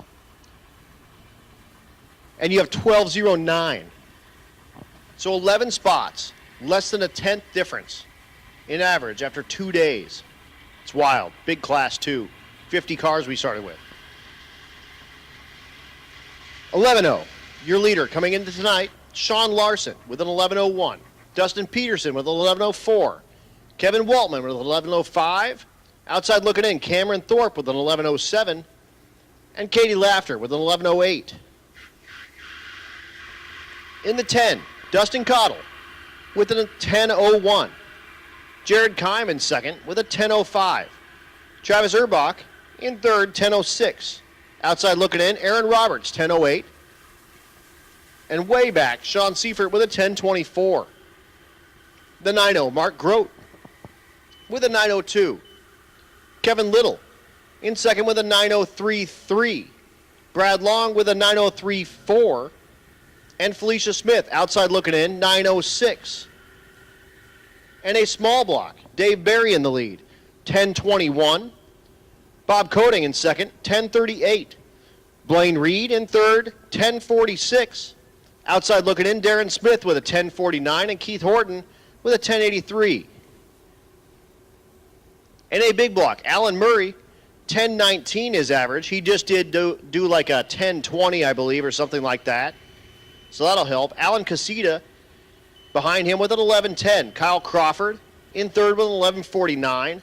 Outside looking in, William Heath, 11:58. Stick shift, Chad Fegley with a death grip on the class with an 8:15. Bill Armstrong in second with an 8:91. And Rich Guido in third with a 9:13. Outside looking in, Brian Krakowski with the SN95 Mustang with a 9:83. Tom Stark kind of way back with a 10:51. However, he just went like a 10:0 his last pass. So that's going to help him a ton, but not in the 9s quite yet to pop into Krakowski's area. Gasser, Robert Lipinski with a stranglehold on that class with a 9:58. Jason King with the Willies in second with an 11:86. And Joe Greer in third with a 12:28. Outside looking in, Eric Brown with a 15:11. Ultimate Radial, Eric Kuhn in the lead, 7:98. Clint Sadowski in second with an 8:74. Michael Bogler with a 9:81. Outside looking in, Ron Augustine with a 10:87. The Hot Rod class, Troy Meek, 9:46 in the lead. Walter Doyle in second with a 9:53. Patrick Melson in third with a 9:66. Outside looking in, Tommy Fielder, 10:15. And Brady Bluma, who we were just talking about, with that Lucky Sock truck with a 10:16. However, he did go 10 flat in Noble. So the truck does have the performance to put some pressure on Fielder and Melson. Rowdy Radial, Andy Cook, who we just talked to for a second, in the lead with a 5:22, again 8th mile times. Jason Deutscher in second place with a 5:40. Third place, Will Noble with a 5:86 in that Mazda truck. Chris Patterson, the diesel truck, outside looking in with a 5:91, but again, has that 5:86 in sight. Limited Street, Aaron Schaefer had the lead coming into today. 8:51 his average. He did put it on the button earlier with an 8:50 something, so he should keep that lead. Jonathan Lorgan second with an 8:51.6. Trevor Brandon in third with an 8:52.4. And Brady Matisic with an 8:65. Outside looking in again, Peyton Bullock, who we'll see run here in just a little bit, with an 8:68. Looking to put an 8:50. He did run an 8:59, so the Fox does have the performance to get up there and start putting a little pressure on that podium. Pro Street, Tom McGilton, who we just saw run earlier, 7:69 with a stranglehold on that class. Adam Crago in second place with an 8:74. And third place with the Mopar truck, Declan Evans with a 9:65. Outside looking in, Josh Miller with a 10:52. And striking distance to that, Andrew Summers with a 10:70. Outlaw Street, Jim Parkinson with the 8:39. Robert Williams in second with an 8:44, who we saw, unfortunately, not even break the beams. So right now, not in competition. So need to get that Weapon X Nova at least to break the beams to stay in competition. Not sure what's wrong with that car. I'll reach out to him here in a little bit. John Wishman in third place with a 10:15. And Randy Miller outside looking in with a 10:20. Unlimited. Of course, Jason Hurley, who we just saw make the pass in the Meltdown Firebird Part 2. 7:14 his average. Jason Golden with the Ford-powered Fox with an 8:79. And Robert Berry in third place with a 9:25. Outside looking in, Jason Cunningham with a 9:81. Motorcycles, Shane Werner. 10:12 with the extended swing arm bike. Dan Gosha with the regular wheelbase bike with a 10:54. James Revels with a 12:43. And of course, Pat Cook with a 22:69 with the Grom. Junior Street, again, not doing this by speed necessarily, but by consistency. So these are actually listed in speed, so I'll list them that way. But we'll figure out the consistency as we go here. Blaine Stark, his dial-in for the week is 9:02 with a 6. He put up a 9:16 with a 9 at Motorplex. Hunter Hay, his dial-in, 9:16 with a 5. Turned in a 9:23 with a 2 at Motorplex.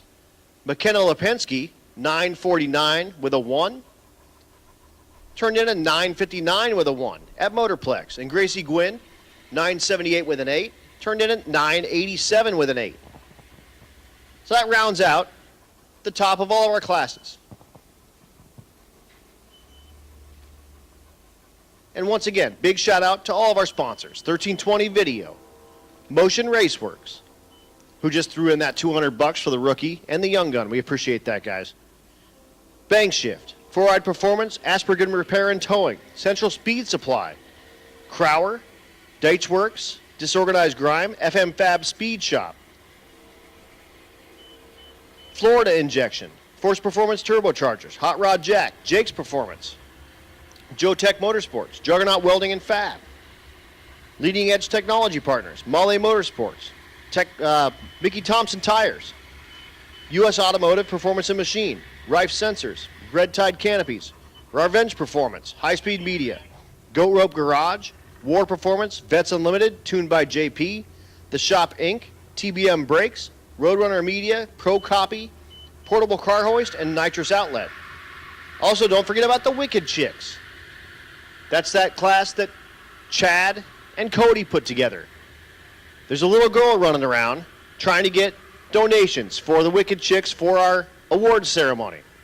She wants to paint your pinky finger pink. There's a bunch of people running around with pink pinky fingers. That's in support of the Wicked Chicks. Also, if you got a 20 in your pocket, sling it to her.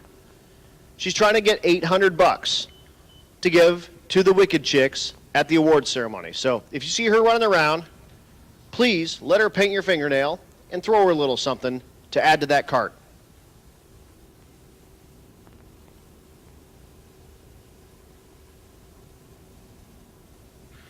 That said, down for just a couple more minutes while we scrub that top end. We are going to go till 11 o'clock, so that we do have some people kind of coming in and doing their thing and trying to get here. We did have a long drive this morning and a bit brutal for some folks. Unfortunately, I just heard from Danny Odom. She is out. The Challenger just couldn't get here. Had issues with the radiator on the road and couldn't get it sealed up to make it here in time, so oh well. That's unfortunately how the cookie crumbles sometimes, but we'll see her back next time.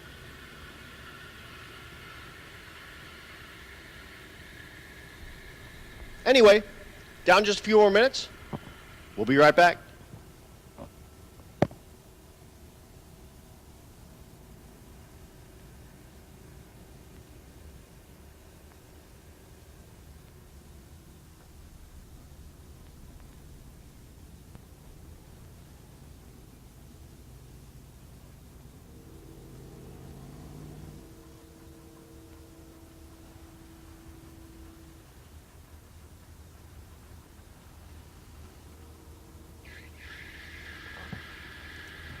Bam!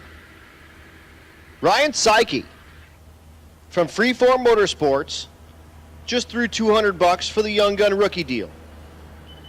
So thanks to Ryan Psyche from Freeform Motorsports. Appreciate that so much. I don't even know what it's up to now. It's crazy.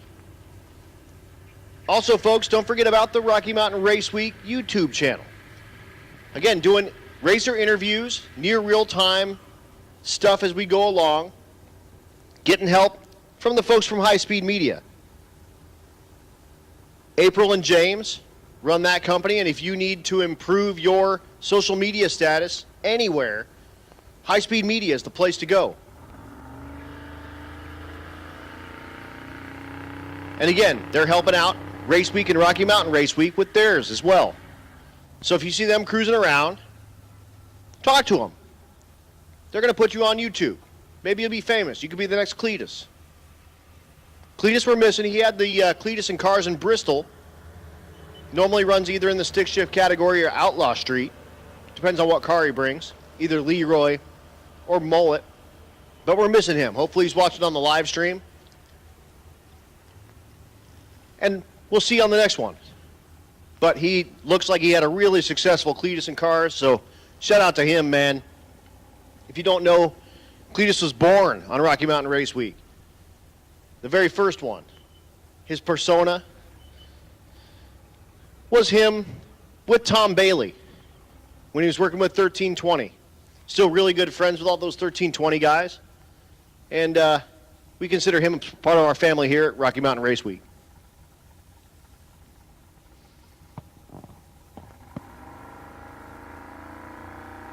So Ryan Psyche, thank you so much for the Young Gun rookie deal. That was super awesome.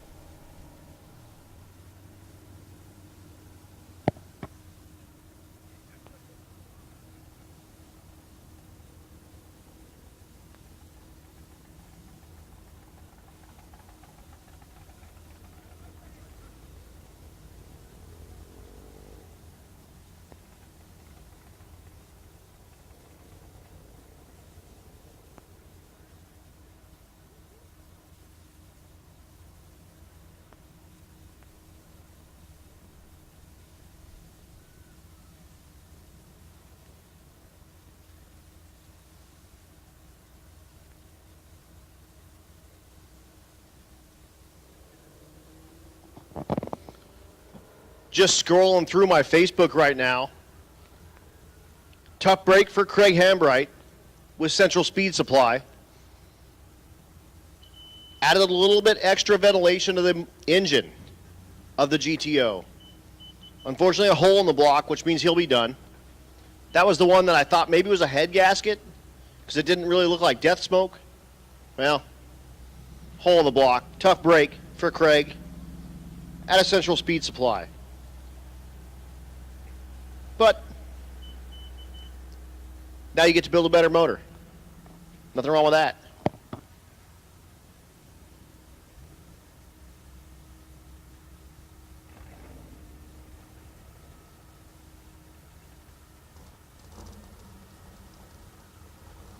Also, a big congratulations and shout out. Trevor Burkheiser was on race week, out here partying with us, living the dream. Not sure what class he was in, I'll have to find him here. But his wife called him and said, you should maybe come home. And he was like, all right. Well, his wife was pregnant. She went into labor. He had a baby, like yesterday or this morning. So, very cool deal. Congratulations to him. And we're actually going to see him on our shootout day. He's going to come back and come party with us on the shootout. But welcome to the world, Nova Rain Burkheiser. Very, very cool deal. And that's our very first baby born during a race week or Rocky Mountain race week. So maybe she gets free entry when she's 18 or 13 to run Junior Street.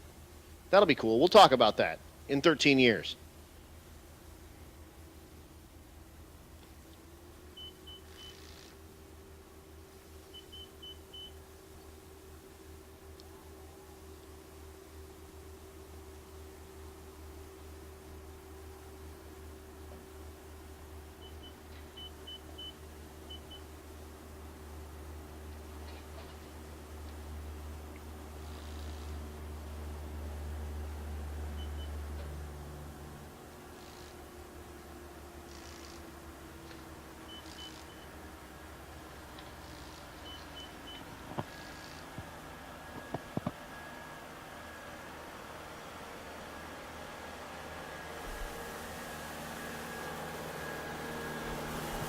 All right, racers, we're cleaned up. It's time. Go ahead and get your helmets back on. Get strapped back in your cars or truck if you're in the Lucky Sock.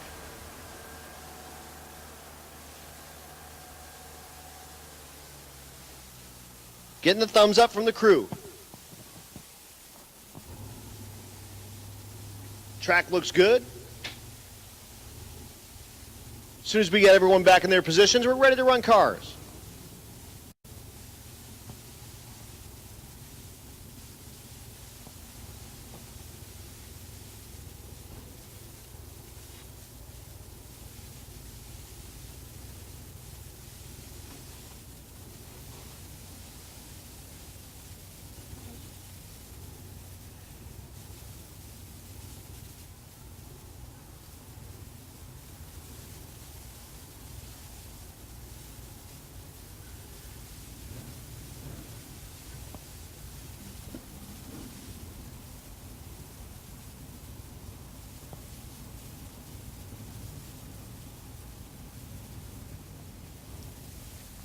So the time right now, 9:55.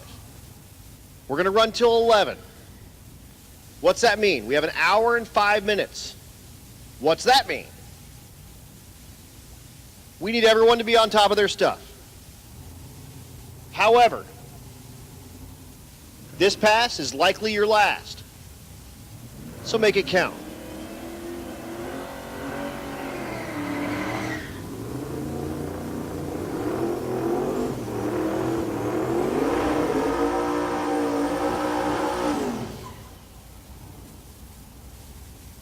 John Long Sr. In the right lane. The first gen Firebird. Brady Blumma in the left lane. Again, that truck. They call it the Lucky Sock.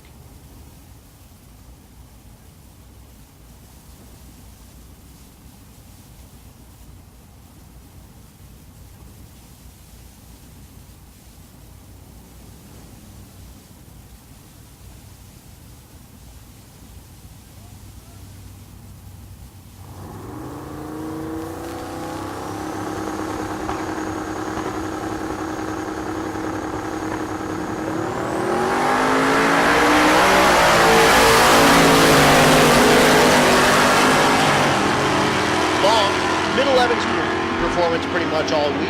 1029 in the left lane, 1165 in the right lane. Here's one of our rookies. That's Zach Rowdy. Zach in the National Pretty Big Block category. Kind of mid to high 13s for performance. The wagon in the left lane. Peyton Bullock in the right lane. Bullock in Limited Street. Looking for 850. So again, 0 run cars. Come on down to lane 8. Bullock's car shuts off. Unfortunately, the crank trigger that he got earlier, probably not the right one or adjusted correctly. So it leaves, rolls about 75 feet, and he gets it stopped up against the wall. Long backs up. He'll get a fresh tree once we get Bullock off the track. But again, 0 run cars. If you have not made a pass, come on down to lane 8. We'll get you that pass. Everybody else, we do need you kind of on it. And again, this pass that you're going to make here, likely your last. So again, lane 8 cars. Those are 0 run cars.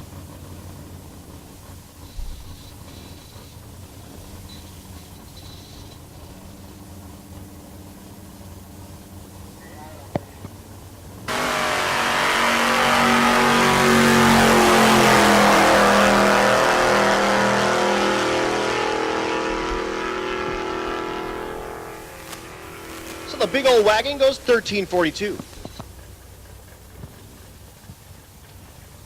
Next pair, the El Camino. That's Mark Edwards in the left lane. Mid 16s for performance. The right lane, the hot rod. That's Eric Brown, actually gasser category. Brown, high 14s for performance.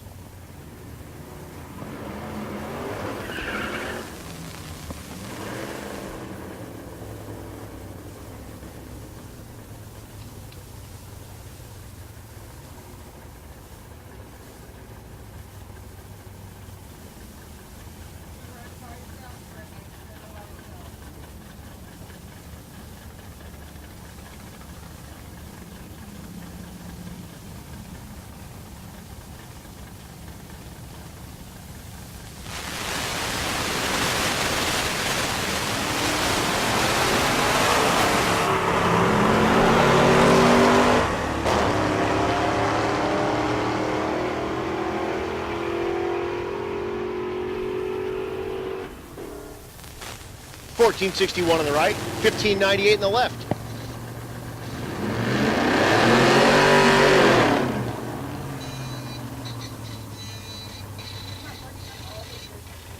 No, just this one.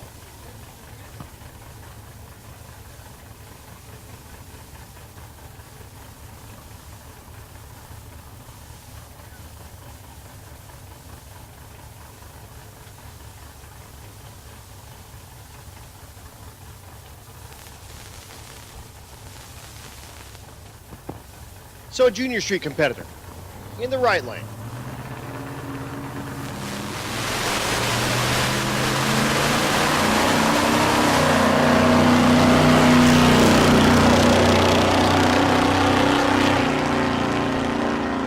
$12.57 in the 8th, 63. Rob Lipinski, the old yeller gasser. Getting ready to make his pass.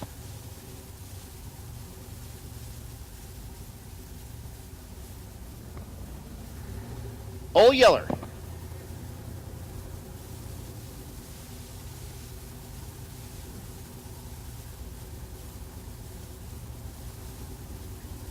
Your leader in the gasser category.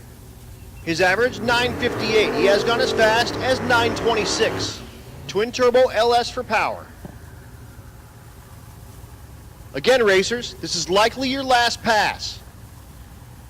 If we can get through another one, we'll do it. But it's currently 10:02. We're only running till 11. So make this one count.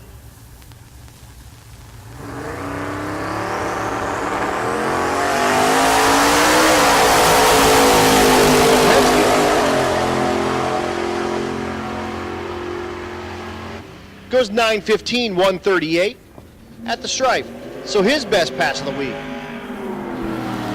Working our way through the index classes again. This is 9-0. Stephen Willingham in the left lane. The 6th Gen Camaro LT for power. The right lane, Vince Rui. Rui, the proprietor of FM Fab. Both outside looking in. Willingham, his average 941. Rui, 945.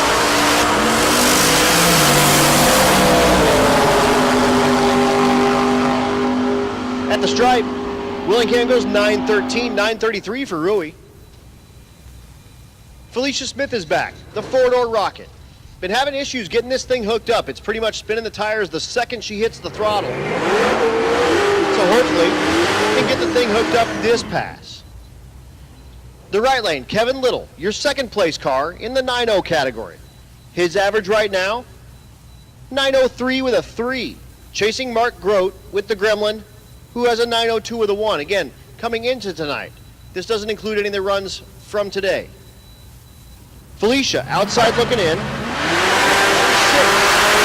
The car hooks up this time. At the stripe, looking for 9 flats.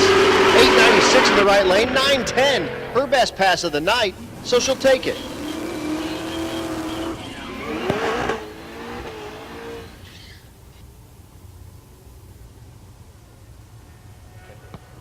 Attention to the pits, final call for concessions. Final call for concessions. You got about 15 minutes. So if you're still hungry, final call for concessions. Next pair, Sharon Klausner, the CTSV, the Coupe.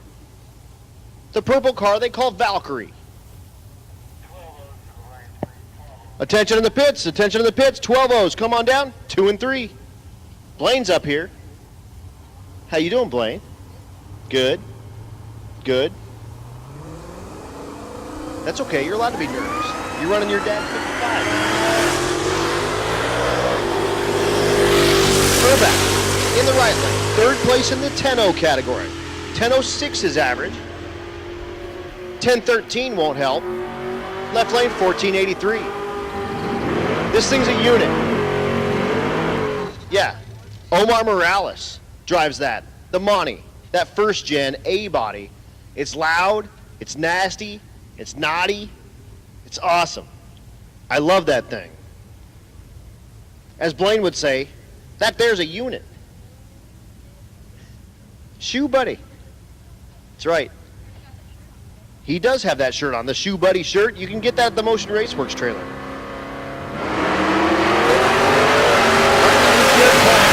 Second place in the 10-0 category. His average 10.05, looking for the number, 10.00.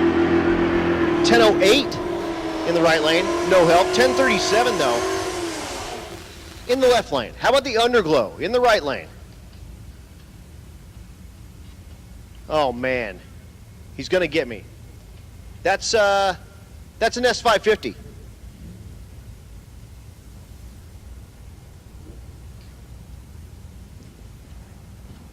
Hopefully J-Man will tell me. Pretty sure that's an S550 in the right lane. I gotta learn my Mustangs. I'm announcing for the Mod Nationals, which is all mod cars, at South Georgia Motorsports Park in November.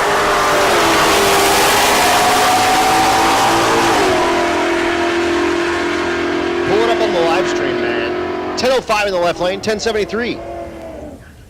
197, man. Man. All right. I'm gonna get those. I just got to do more research. I unfortunately just got that job last week.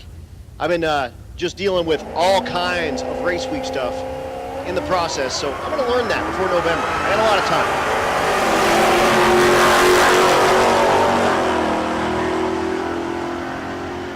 Everyone up here is going, nah, that ain't no time. You got to figure that out real quick. It's going to be here before you know it. Great. Thanks for the vote of confidence, you guys. Okay, no problem. You can do it. See, Blaine, that's what you're supposed to say is you can do it. Here's Dustin Cottle, your leader in the 10-0 category. 10.01 his average. Left lane, that's Dino Cardella. Someone just sent me a text. Oh yeah, not all Mustangs have LS engines. All right.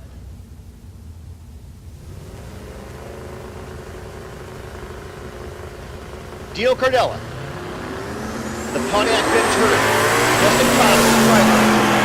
Follow looking good, 10 flat.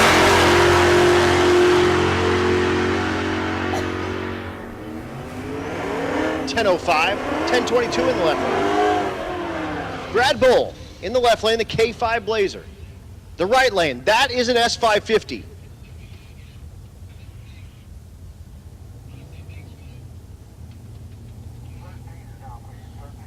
Attention in the pits, 13.0. True Street 13, come on down, 4 and 5.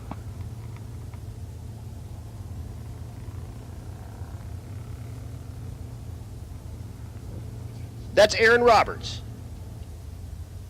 Roberts, outside looking in 4th place, 10.08, however, has run 10.03.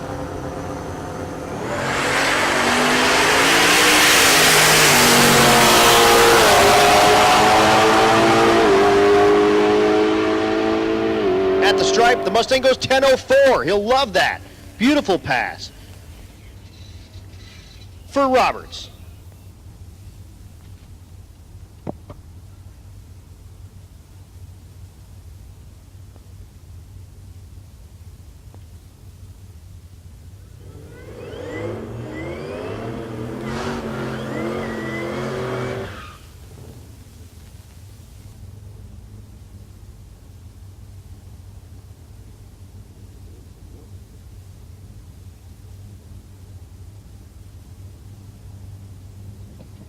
Next pair, Darren Fielder in the right lane, the G8. Fielder in the 10.0 class, outside looking in.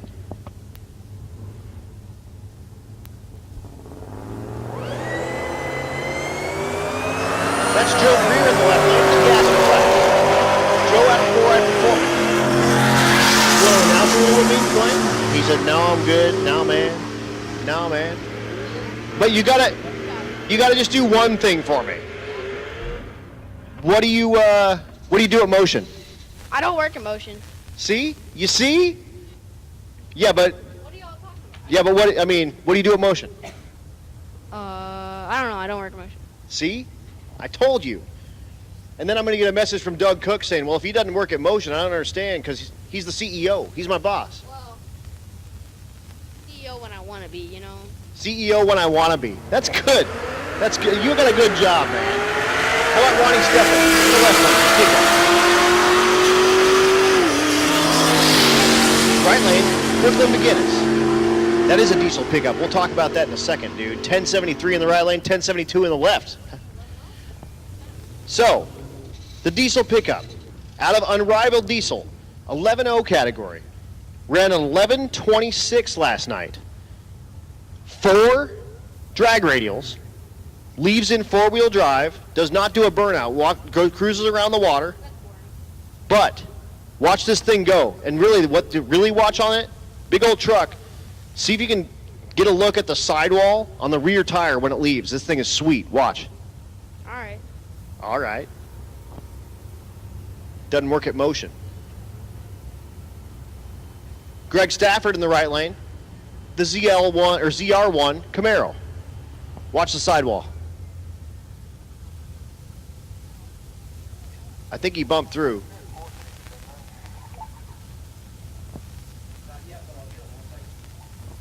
Attention in the pits, 14.0, 14.0, come on down, 6 and 7, again, 13, 4 and 5, 14, 6 and 7.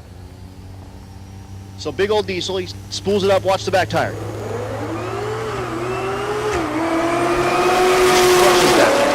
Didn't do it that much that time, but that thing is sweet. I think it's a twin turbo. 1079 in the right lane, watch it.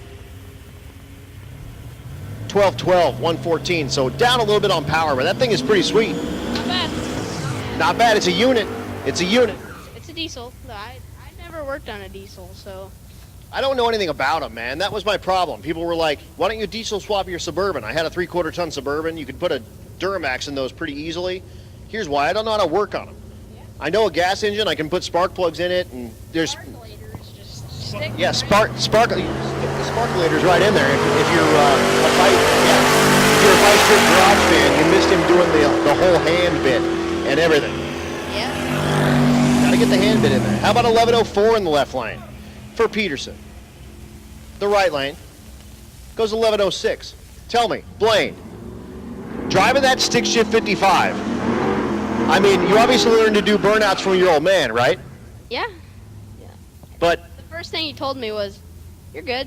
Just keep hang in there, keep going, keep it going. Okay, now you can roll out." that's awesome. That's super awesome. If they would let me, I'd go past the starting line. Yeah, but they're not going to let you do it. Not yet. But you're 14 now, right? You just wait. Maybe one of these days. I know. But you're 14 now, right? Yep, 14, When's your birthday?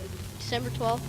December 12th. So you'll be 15 December 12th, which means you're only like a year and a half away from piloting your own car. And you're working on a 56, right?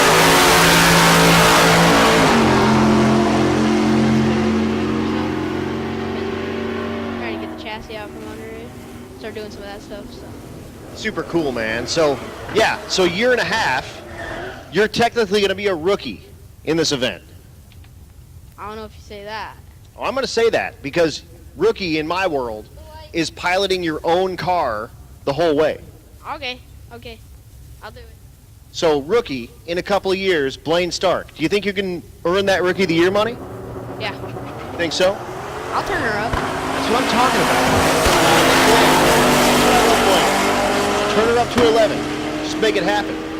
See ya, Blaine. Thanks for rapping with us, man. Blaine Stark, the crew chief, and the CEO of Motion Raceworks.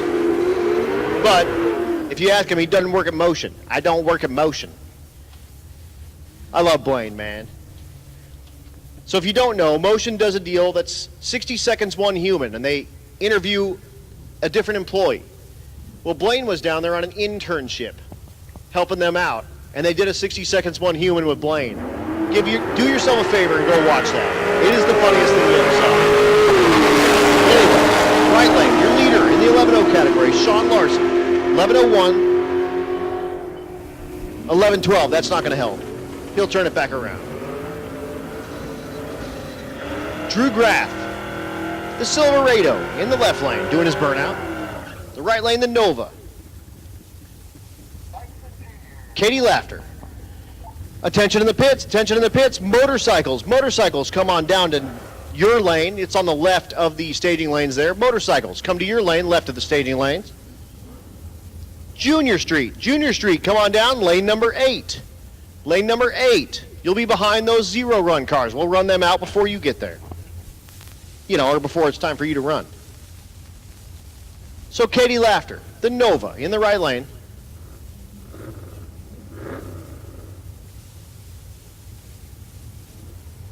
And Drew Graff.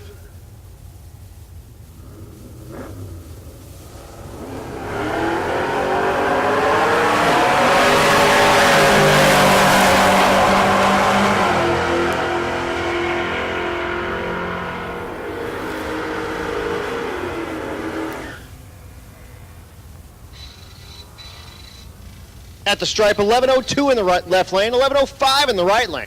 Beautiful side-by-side 11:0 passes. Love that. Brittany Friesen is back. Brittany, the LT-powered Camaro. Out of Brittany Automotive on YouTube and all your social medias. Isaac Poe in the left lane, the Mopar.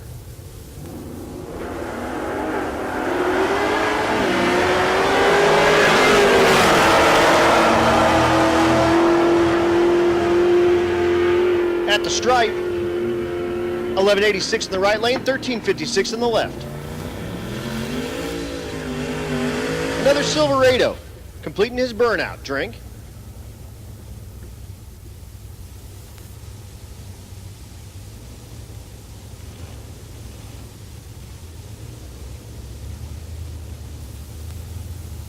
The pickup is Benny Geisbright. Left lane is Aaron Carey. Carey, the C3 Corvette.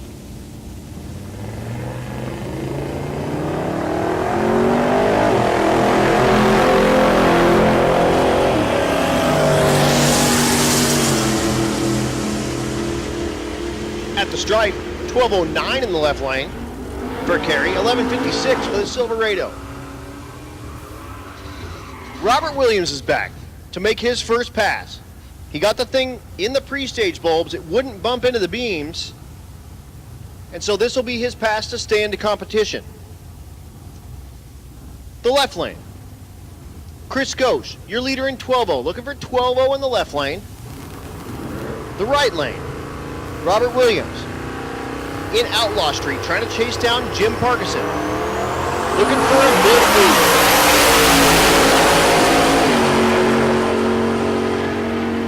On a good pass, goes 882, 162. Left lane goes 1205, 111. Here's a couple of sponsors going at it. Hot Rod Jack in the left lane, the 70 Chevelle with a stick. The right lane, Scott Guthrie out of Vets Unlimited, the C3.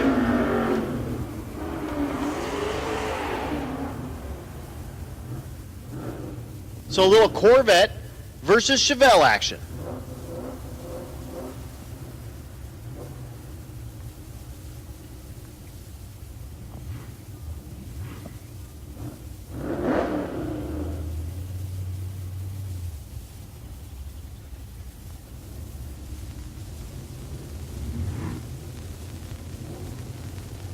Hot Rod Jack in the left lane.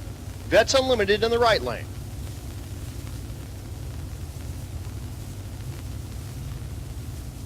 Guthrie, second place in the 12-0 category. 12:02 chasing Chris Ghosh. Hot Rod Jack also in the same 12-0. Way out, well, not way outside. Outside looking in though. 12:08. At the stripe, Guthrie. 12:09, 12:21 in the left lane. Neither help for either driver.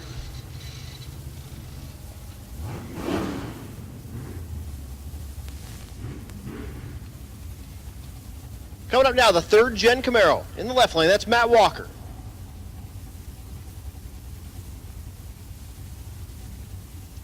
Right lane is Tim Wilson.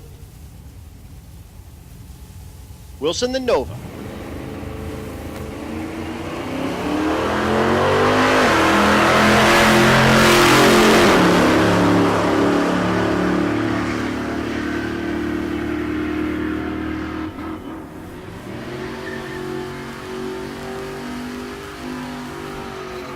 .1206 in the right lane, 12:02 in the left lane. Great side-by-side 12:0 passes. Loving that. The 335 is back. That's Jessica Werner. Werner outside looking in with a 12:22, looking for a 12:0. She did put it on a 12:09 last night. Looking to do that again. Move her way up the ladder in the 12:0 category. Michael Butterfield in the left lane. Third gen Camaro.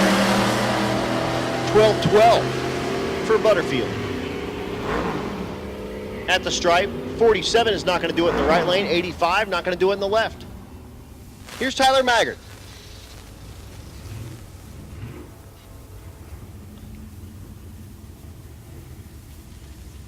Maggard. Outside looking in the 12:0 category, 12:10 his average. He did put up a 12:04. Mike Mead in the left lane. Mead, average 12:12. Did go a 12:01 at Motorplex last night.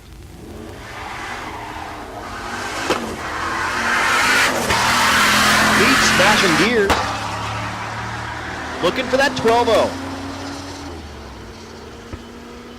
Goes 12:19. Maggard goes 12:53.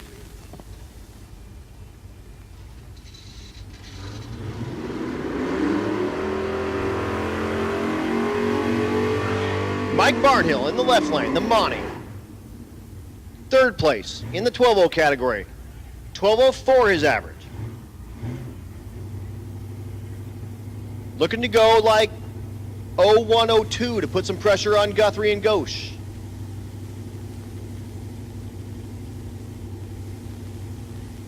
Travis Boltman in the right lane. Over the pickup, 12:06.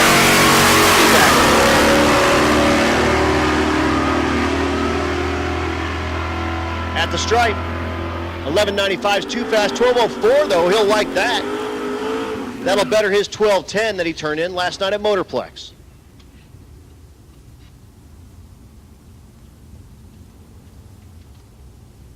Sam Allen in the right lane.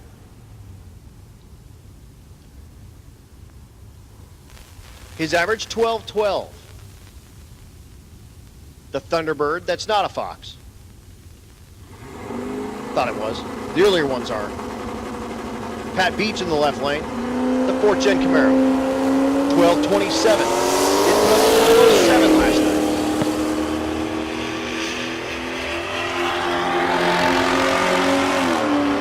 At the stripe, 11.93 is too fast. 12.60 is too slow. Rich Thorpe in the left lane, the G8. Fine job, brother. What was that they spilled out there? Was it trans fluid or oil? Blaine, you need to go to your car right now. Lane 9, Blaine, go to your car. You're about to begin a run. I know you don't work for motion, but you got to go get in your car. Noah Cash in the right lane. Cash 12.05 is average. That would have been an hour.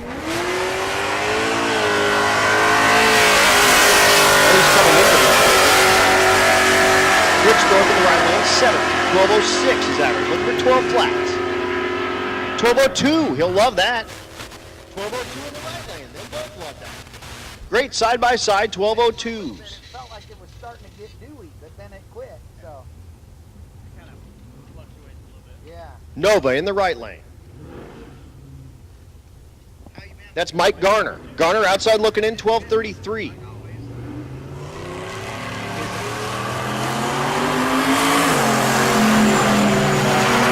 Ryan Reinhold in the left lane. Currently 5th place. 12.05 is average. Just saw a couple of 12.02s. 12.02 with a 4. 11.92 in the right lane. Too fast. So a slew of 12.02s in that 12.0 lane, or 12.0 category. Because you never see them at all, you know. The Chevy 2 in the right lane. Beautiful car. That's Floyd Parks.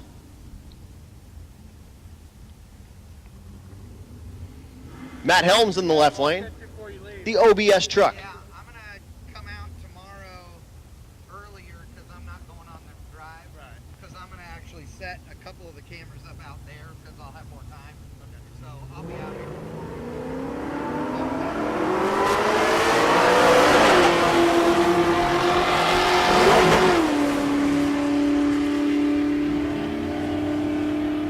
At the stripe, 12.46 in the right lane. Left lane is going to slow by a bunch.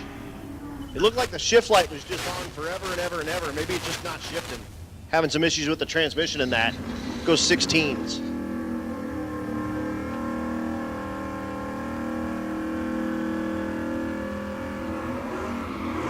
PJ Schultz in the right lane. Outside looking in, 13.09 in the 12.0 category.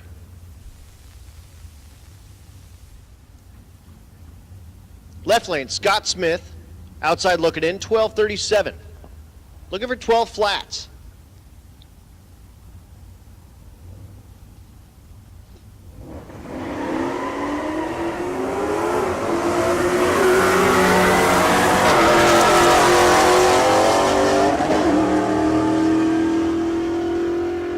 At the stripe, 12.12 in the right lane, 12.40 in the left.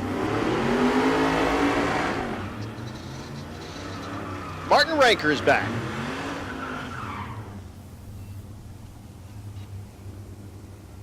That only means one thing. We're in the 13.0.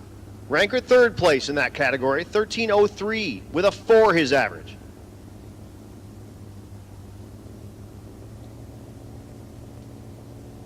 Matt Rowe. Matt still in the 12.0 category, 12.23 his average. Has run a 12.09 though, so the performance is there.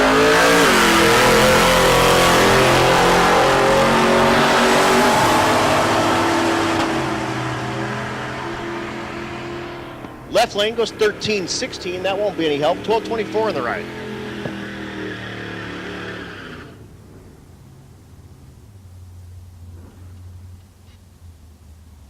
Nick Scaraju in the right lane, the OBS truck.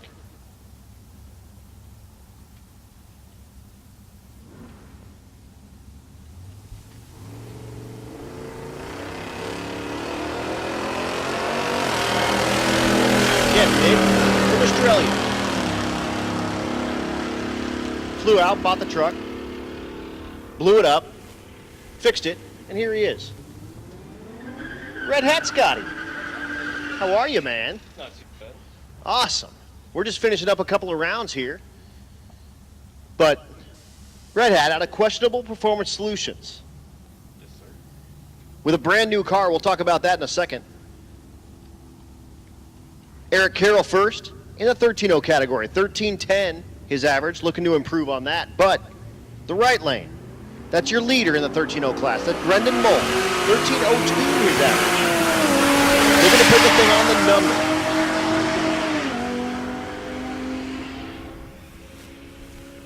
$13.17, $13.27, no help from either. So Red Hat builds the trophy for the Rookie of the Year that I've got, and I'll tell you what, I just got a bunch more money. I got $200 from Motion. I got $200 from Ryan Psyche, who's building Doug Cook's car. He was with us in Rowdy Radial last year with his first-gen Camaro. But, dude, tell me what it means to kind of be involved with the Rookie of the Year and with building the trophy and everything. The Rookie of the Year to me is a big deal. You know, I started doing this in 2015, and it's just super nice when we see the new guys come in and keep this sport going. That's what we need. We need the new guys coming out, coming back. It's just, it means a lot to me, it really does. Totally, and I'll tell you what, this year we have like 30 plus rookies for Daniel to pick. And I mean, I don't envy his position one bit. No, I don't either. Me and Daniel talked a little bit about that. We've gone back and forth. I think we're going to sit down with you, Adam, and kind of hash a few things out on that, because there's a lot of rookies that tried really, really hard this year and did a lot of cool stuff. It's going to be hard. I do not envy him at all.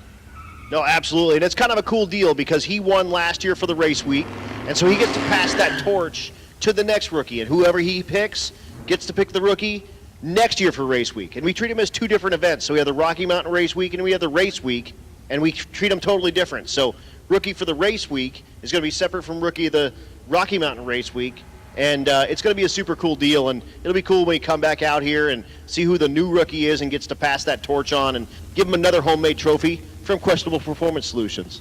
Yeah, no, that's super cool the way that plays out. Rookie picks the rookie.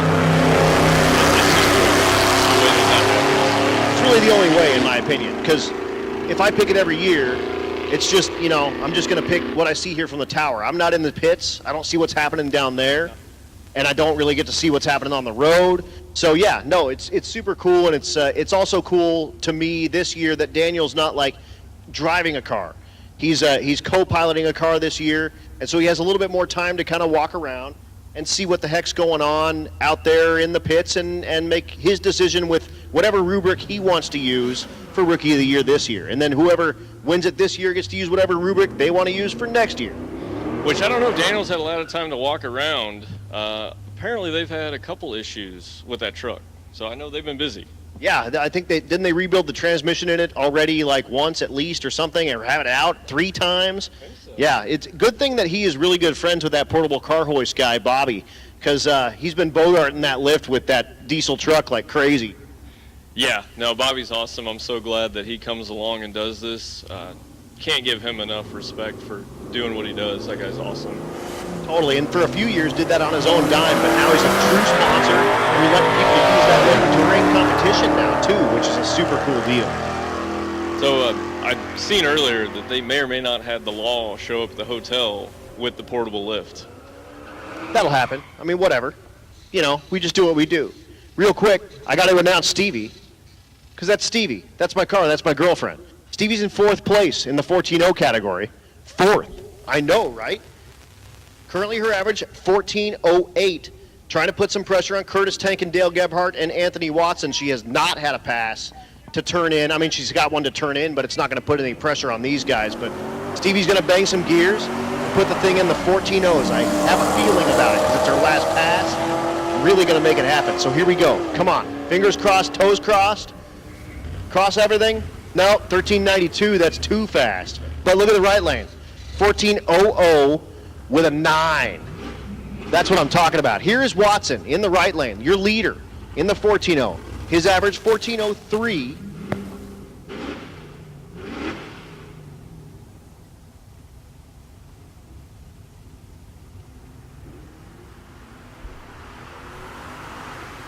So real quick, we'll watch Anthony Watson make his pass. Again, your leader in the 14.0. He just watched Stevie put it in the 13s. That's too much.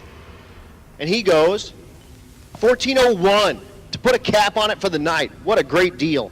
Attention in the pits, attention in the pits. Rowdy Radial for your last pass. Lane number 2, Limited Street. Lane number 3, Ultimate Street. Ultimate Radial. Lane number 4, Outlaw Street. Lane number 5. Again, Rowdy, 2, Limited Street, 3, Ultimate Radial, 4, Outlaw Street, 5. And Brett Marvel with the stick shift square body is looking for a 100 PSI transducer, just a cheapy, anything, everyday 100 PSI transducer. Yeah, we just want to find a 100 PSI transducer so we can put in there for the boost control. As you guys seen tonight, we've been having some issues with it. We want to try a different one. So if you got a 100 PSI transducer, come find us. So Brett Marvel, you can't miss it. That's that kind of cream-colored, square body, stick shift truck with all the turbo stuff in the bed. Super cool truck. It's super duper neat. That's right, business in the front, party in the back. If you can get a 100 PSI transducer over to Brett Marvel to give that a try, or go see Red Hat. You can't miss him, he wears red hats wherever he goes. So thanks so much, Red Hat. Appreciate your time real quick. And we're gonna run Junior Street.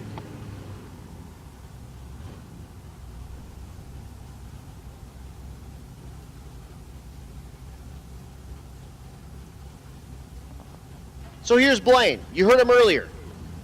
We were up here rapping, and he doesn't work for motion.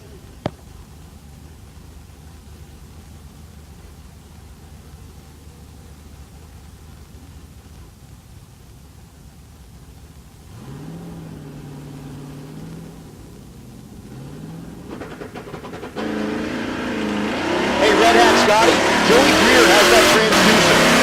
So Red Hat, go find Joey. We'll get you that transducer from Marvel. So Blaine goes 944 at 75. He can turn that in. And then next, Hunter Hay. Hunter, the Sierra. He says, don't call it a Silverado drink. Sorry, Hunter.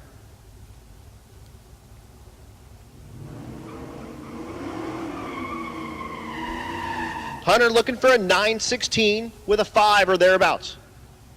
Again, attention to the pits. Rowdy, you should be in 2. Limited Street, come on down to 3. Ultimate Radial, 4. Outlaw Street, 5. And Unlimited cars, come on down to 6 for your last pass. It's currently 10:35. This will be your last pass. 0 run cars. If you're just like showing up here and you want to break the beams to stay in competition, come around to 8.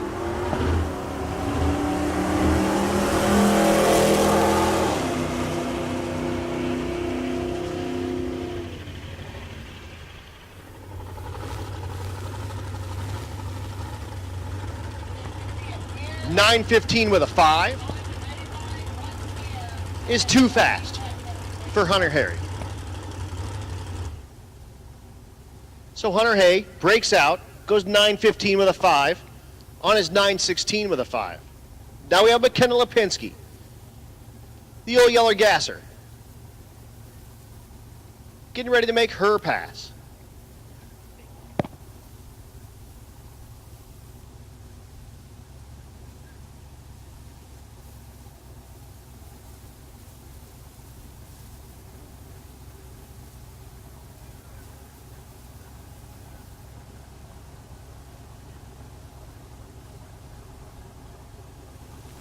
Again, I have not called everyone around. I just called Rowdy, Limited Street, Ultimate Radial, Outlaw Street, and then Limited. That's it.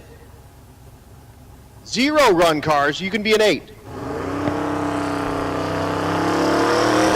Also, attention to the pits, naturally aspirated small block. Small block, you can come down to 7. So again, Rowdy, 2, Limited, 3, Ultimate Radial, 4, Outlaw Street, 5, Unlimited, 6, NA small block 7. We are not all run. We've never been all run.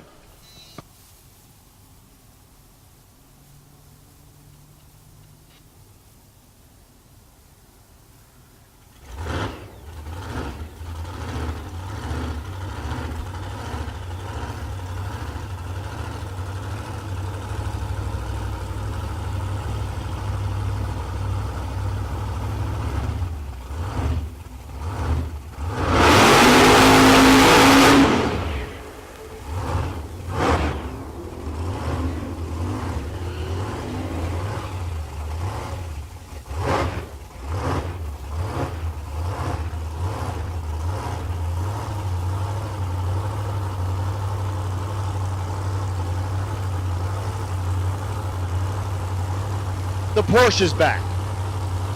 The screw blower with the injector hat standing straight up.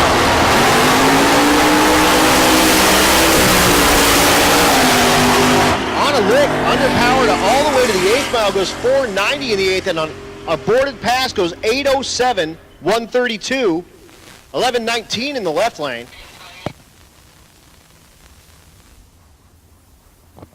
Whew.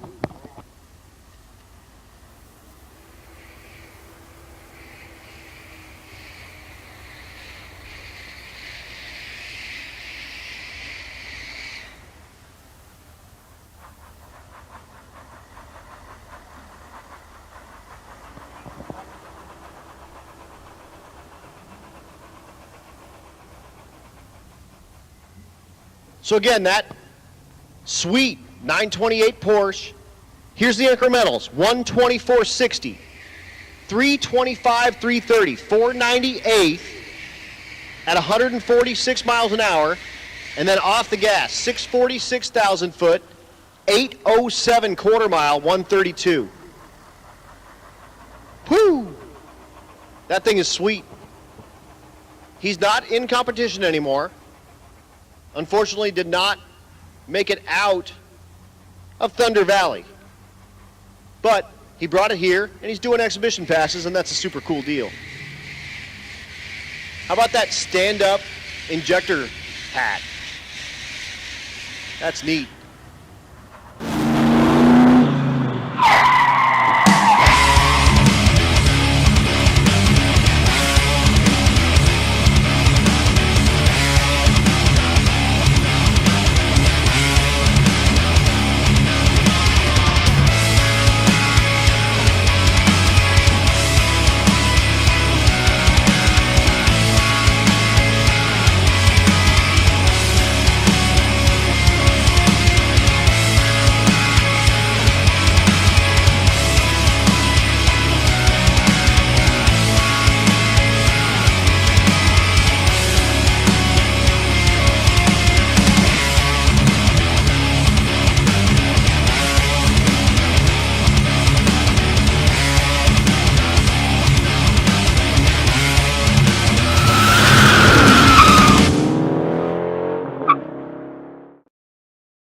I look where I can make it more bulletproof, where I can make it perform better.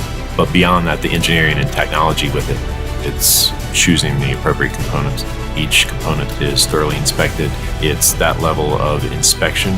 It's that level of attention to detail to make it across the finish line.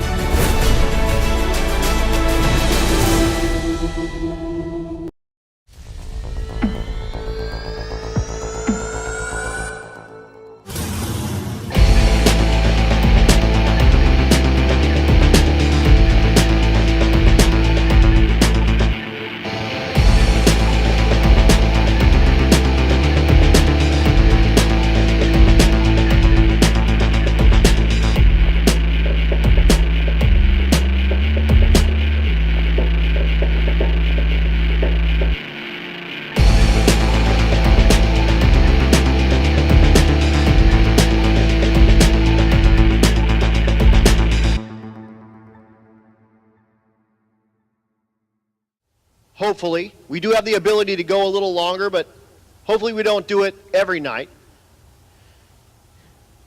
Again, we did a little bit longer today because of the long drive day. But knock on wood, no super extended cleanups or anything like that. We had a little bit of carnage here and there, but nothing crazy. Nothing like last night. So again, we're here again tomorrow night. Then we have a drive day. The drive day is going to be sweet. Insider information says Route 66. Like 2 or 3 checkpoints, but you could have like 6 or 7. There's going to be some like optional, like very cool, highly recommended checkpoints that Chad set up, which is super sweet for our drive day. And then we're back at Thunder Valley on Friday. Again, racers, tomorrow is going to be your last day to lock up your averages. So tomorrow is we're going to be duking it out like crazy to get those averages locked up. However, they won't be solidified until we get back to Thunder Valley. You need to get back to Thunder Valley and at least break the beams to get those solidified. Again, the way it works, we have 2 big pots of money. One big pot of money, all the averages. $7,500 goes to the fastest average.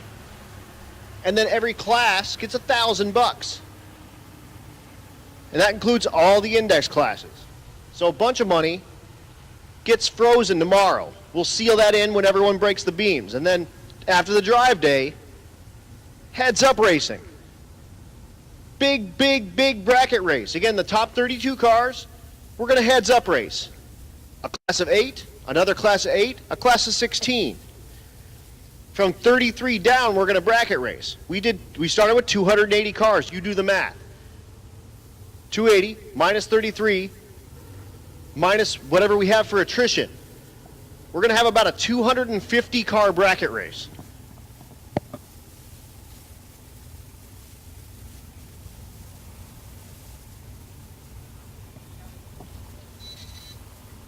So we're getting ready to run. We have one taker for Rowdy Radial. That's Josh Fox. Fox in the Fox.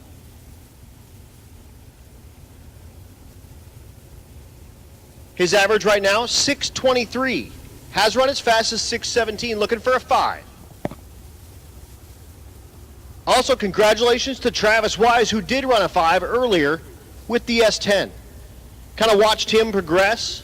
He was on the Rocky Mountain Race Week event with us earlier in June.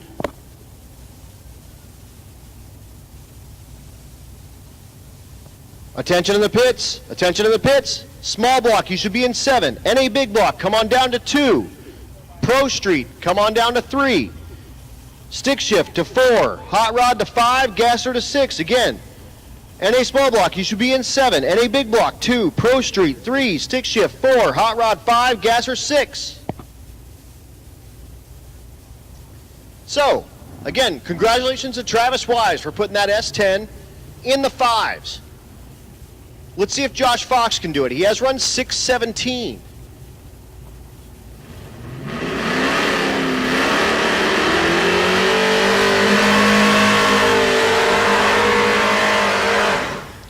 Big boy burnout.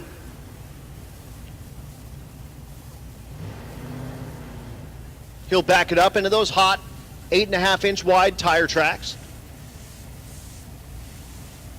Purging the nitrous as he comes back.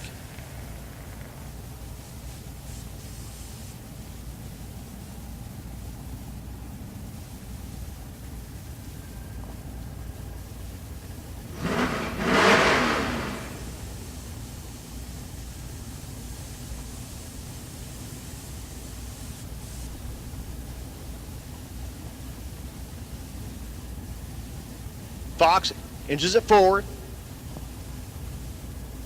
He's in pre-stage. Here come the lights. Let's send it. Not going to happen. Bangs the tires off the right.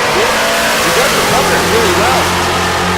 At the stripe goes 661.109 for his final pass of the night. Brandon Tapp, the sexiest C2 on the planet. Going back quarter mile racing now. Jay Doschel in the right lane, the Nova. Tapp in the limited street category looking for that 850. Been having problems all week. 1136 our first day, 957 the second day. This thing can run in the 8s for sure.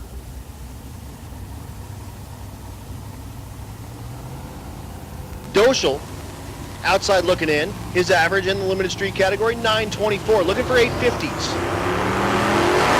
Unfortunately, lets off the gas and then throws it again. His 60-foot time indicative of that, which means that his quarter mile time is going to be hurt 982. 925 in the right lane. Clint Sadowski is back. Sadowski, the former Major League Baseball pitcher. I talked to him one time and said, man, what was it like striking out Barry Bonds? And he said, I did that a couple of times. But you know what? Barry Bonds also hit home runs off of me. You win some, you lose some. Sadowski's car, currently average 874, but has run as fast as 784. Eric Kuhn in the right lane. The 55, your leader in Ultimate Radial. This is your first and second place cars. Kuhn, his average 798. Has run as fast as 783.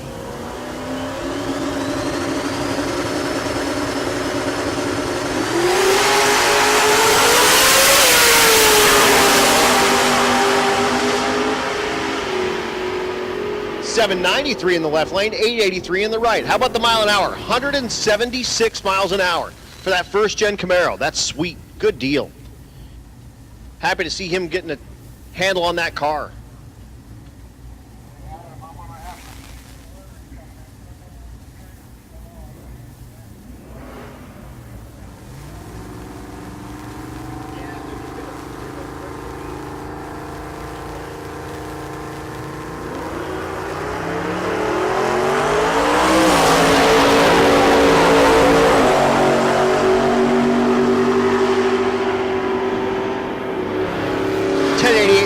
National aspirated small block entry, 1093 in the left lane.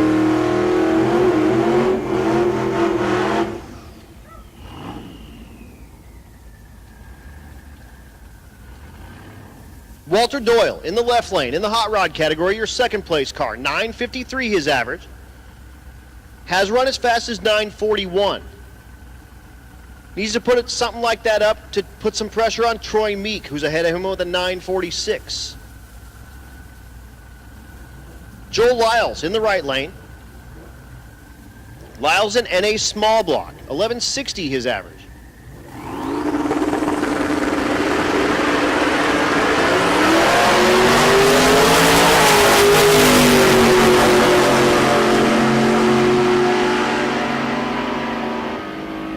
At the stripe, 941 in the left lane, only 133 miles an hour, so way off the gas. Right lane, left before the tree was active. Oh, no, he didn't. Yeah, he did. I thought Hot Rod Jack was out there, was the guy. He just did a big old long burnout. So left before the tree was active, so no time slip. And that'll be his last pass.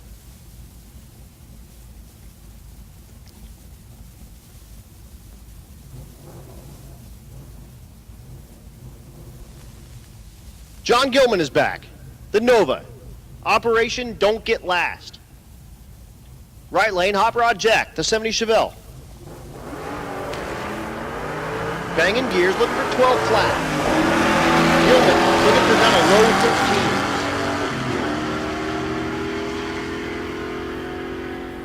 13. At the stripe, 1189 in the right lane, 1355 in the left for their last passes.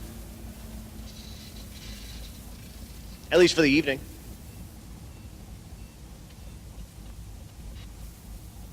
Andy Bean in the left lane. Bean in the 13-0 category.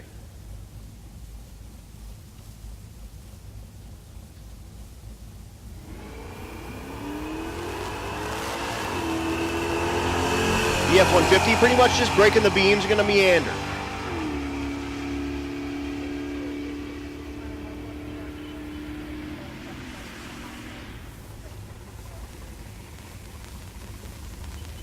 .1301 in the right lane. We'll be down just a second while that car makes his way down. These are cars that literally just drove in the gate. So they're breaking the beams and making their way down the track. With a 31-31 at 43 miles an hour.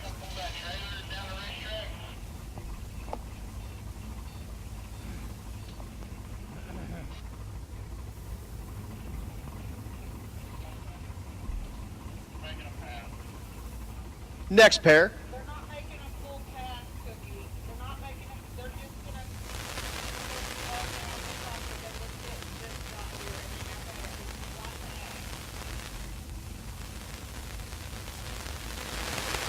We'll see kind of the same. They're going to break the beams plus.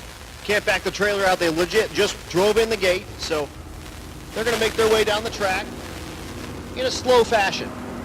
But they're still in now.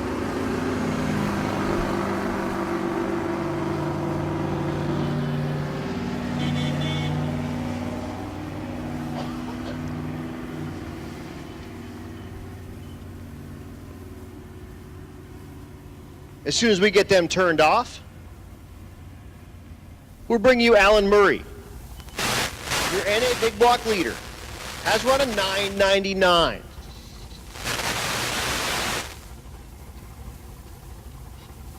In the left lane, the G body. The right lane is Brad Francis. Francis in the 13-0 category.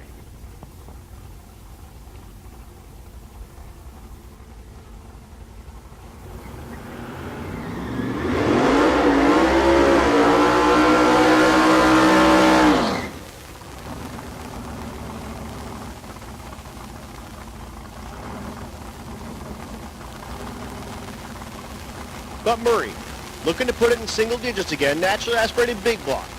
Our idea of that, 435 or larger cubic inches.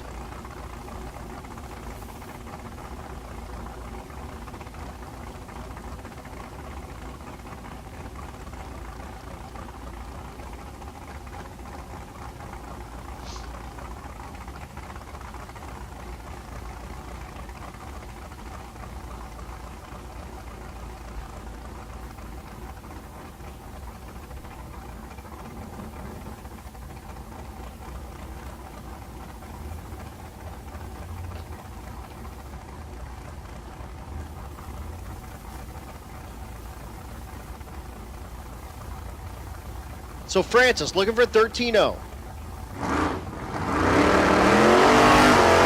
Whoa! Lots of sparks, unfortunately, out of the naturally aspirated big block car in the left lane. That probably can't be good. And there is fluid.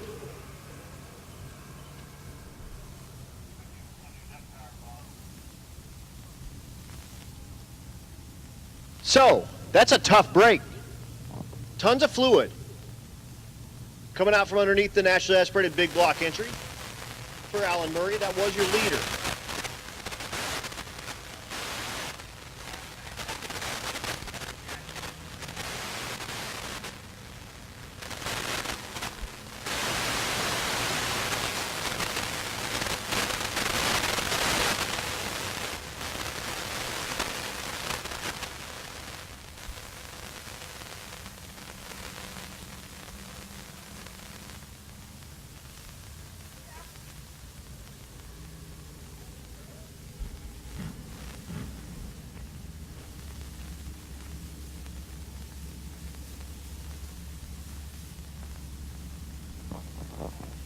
So again, there is fluid on the left side of the racetrack from Murray's car. What we're going to do is we're going to pull that car off the track and then we're going to run everybody else out of the right lane. So, we apologize, y'all. Everyone's going to be run out of the right lane to finish us up here. So we'll get Murray off the track. That was your leader in nationally aspirated big block out of 301 street cars. And that thing came off the line and just sparks and sparks and sparks and tons of fluid. So hopefully that's not terminal, but that looks pretty terminal to me, unfortunately. And that was your leader.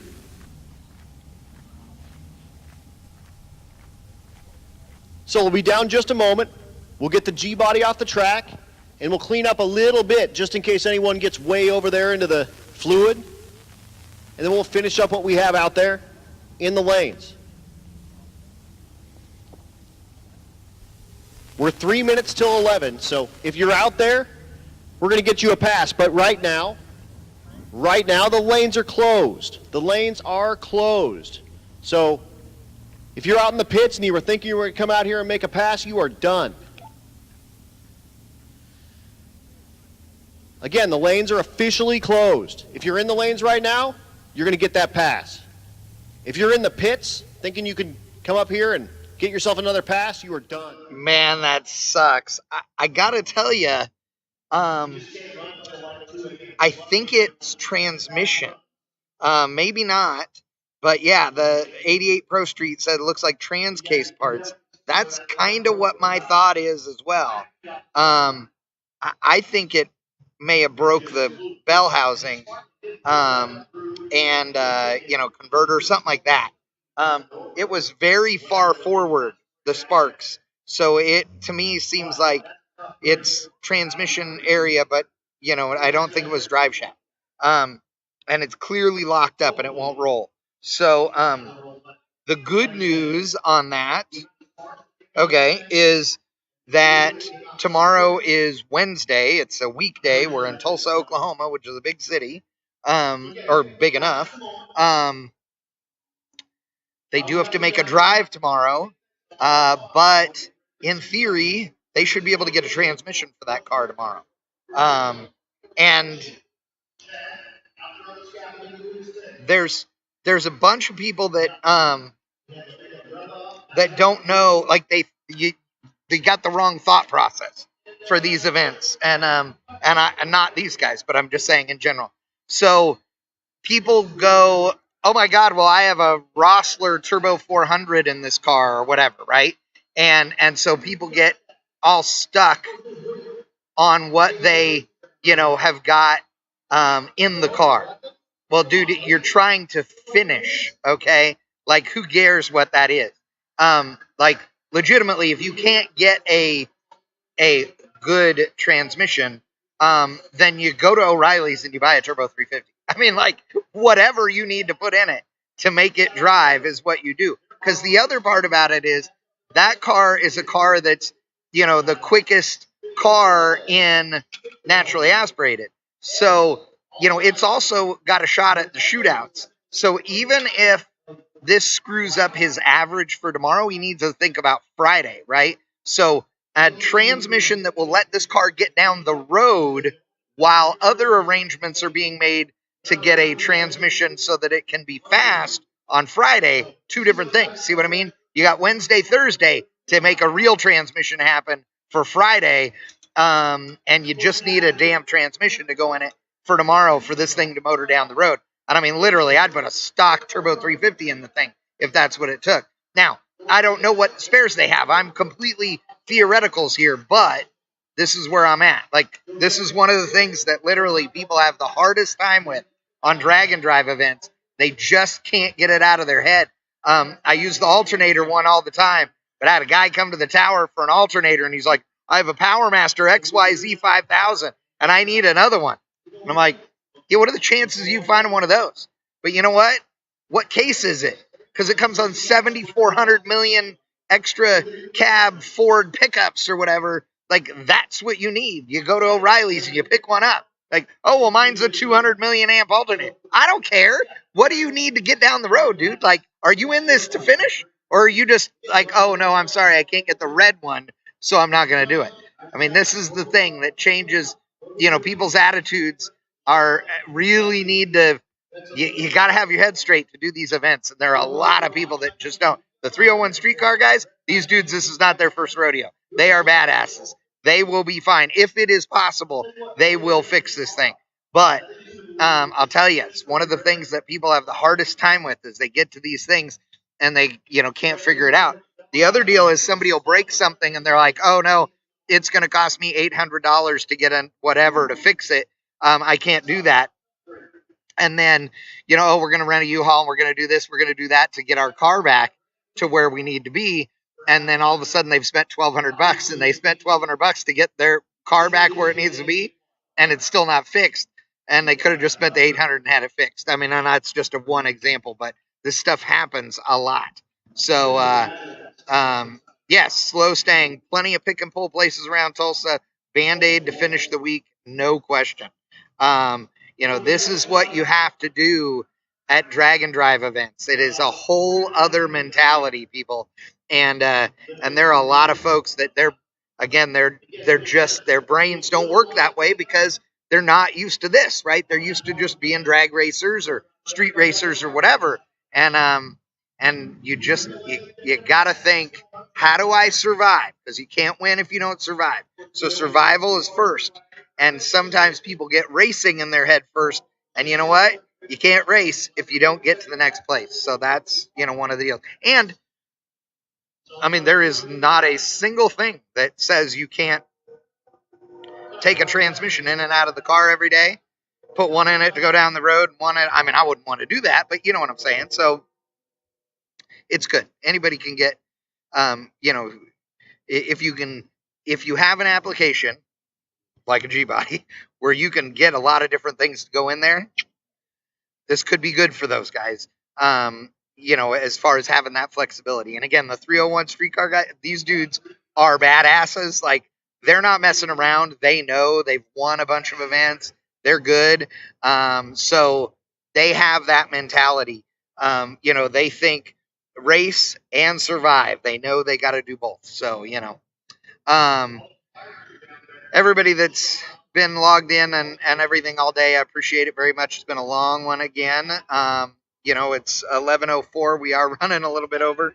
We're running a lot of bit over because we were only supposed to run till 10, but it's just been one of those deals. Jimmy Bowles and the entire staff here at Tulsa Raceway Park are my dudes, and I love them, and they are doing a great job. So we got a handful of cars, I think, left to run, and then I got to figure out what I'm putting away and not putting away for tonight, and then I'm going to go to the hotel, and I'm going to get sleep, which is going to be awesome. After a shower, to get all the DEET off of me, because I got like 700 pounds of DEET on me, so that the mosquitoes will quit chomping on me. I'm tasty. He's going to watch racing. Oh, he's going to video Bill. He doesn't care about texting me. So anyway, running the rest out of this one lane. Kyle Crawford, naturally that's pretty big block entry. 11:49 his average. Has run as fast as 11:38.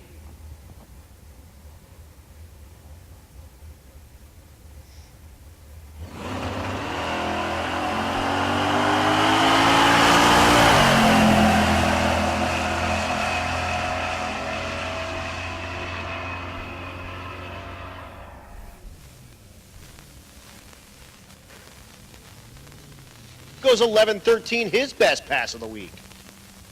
Here's Bill, the 66 Fairlane.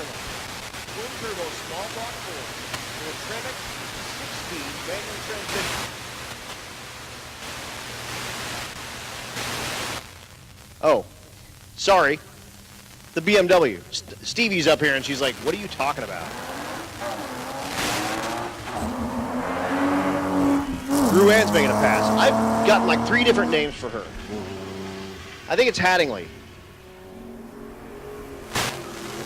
She goes 13:94.76. Now Bill. The show car, 66 Fairlane, 56 Fairlane. Wow, I'm tired, y'all.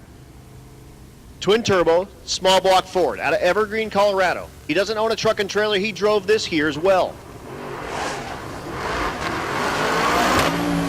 The stick car, the thing gets really, really sideways. Kind of at the top of second gear. He goes 970, 156, totally aborted pass. And that's his last pass of the night. Here's Nico Christofori. Hey, close the trunk on that thing. Somebody reach over and close the trunk on that Malibu. It's kind of like wiggling around a little bit. Thank you. There you go. Good job. Appreciate it. You're my hero. Is that Matt? It is Matt. Man, see, go give those 1320 video guys a high five. They're like Johnny of all trades. Jack of all trades, if you will. Plus, he's got a sweet mustache. Nico, the Malibu.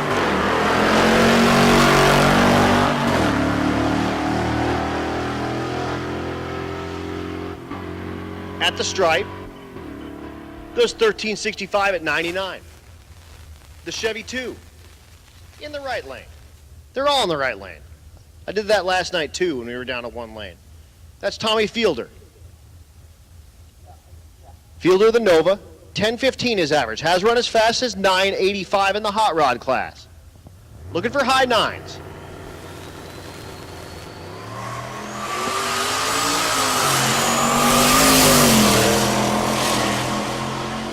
Our second to last pass of the night is Fielder. Runs 10:05, 136, and your final pass. It's Brett Marvel. The cream-colored, square-body, stick-shift turbo kit. All the turbo stuff in the bed, and a stick square body. Our final taker for the evening is Brett Marvel. 14:09 his average, has run as fast as 11:97.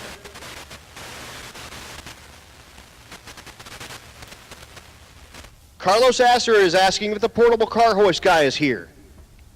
I'm not sure. Hey, Bobby, are you here? No, he wouldn't be here until after 11 because he was still in Ennis like 5 or 6 hours. Okay, so he was still at Ennis 5 or 6 hours ago. However, he will be here, Carlos, probably before tomorrow. So I'll get you his number, sir, and you can take the motor or the trans out of your Cutlass and you can put it in his Cutlass. So I'll get you his number. You can talk with him and make that happen. Carlos, unfortunately, out as well, out of the 301 streetcars, but in regular 301 streetcars fashion, the broken car makes itself into the junkyard car. So you pull parts off of it and keep everyone going through the week. Marvel, our final pass, is 12/27/115. And ladies and gentlemen, on behalf of the staff here at Tulsa Raceway Park, the staff with Race Week and Rocky Mountain Race Week, the staff with Bang Shift, thank you so much for tuning in. Thank you so much for coming out. Thank you so much for racing with us. Again, 1320 Video, Bang Shift, Motion Raceworks, 4-Eyed Performance, Aspergen Repair and Towing, Central Speed Supply, Crower, Deutschworks, Disorganized Grime, FM Fab Speed Shop, Florida Injection, Force Performance Turbochargers, Hot Rod Jack, Jake's Performance, Joe Tech Motorsports, Juggernaut Welding and Fab, Leading Edge Technology Partners, Male Motorsports, Mickey Thompson, U.S. Automotive, Performance and Machine, Rife Sensors, Red Tide Canopies, Arbenz Performance, High Speed Media, Goat Rope Garage, War Performance, Vets Unlimited, Tuned by JP, The Shop Inc., TBM Brakes, Roadrunner Media, Pro Copy, Portable Car Hoist, Nitrous Outlet, Matt Frost, June Allison, Chad Reynolds, I'm Adam Dory. We are done.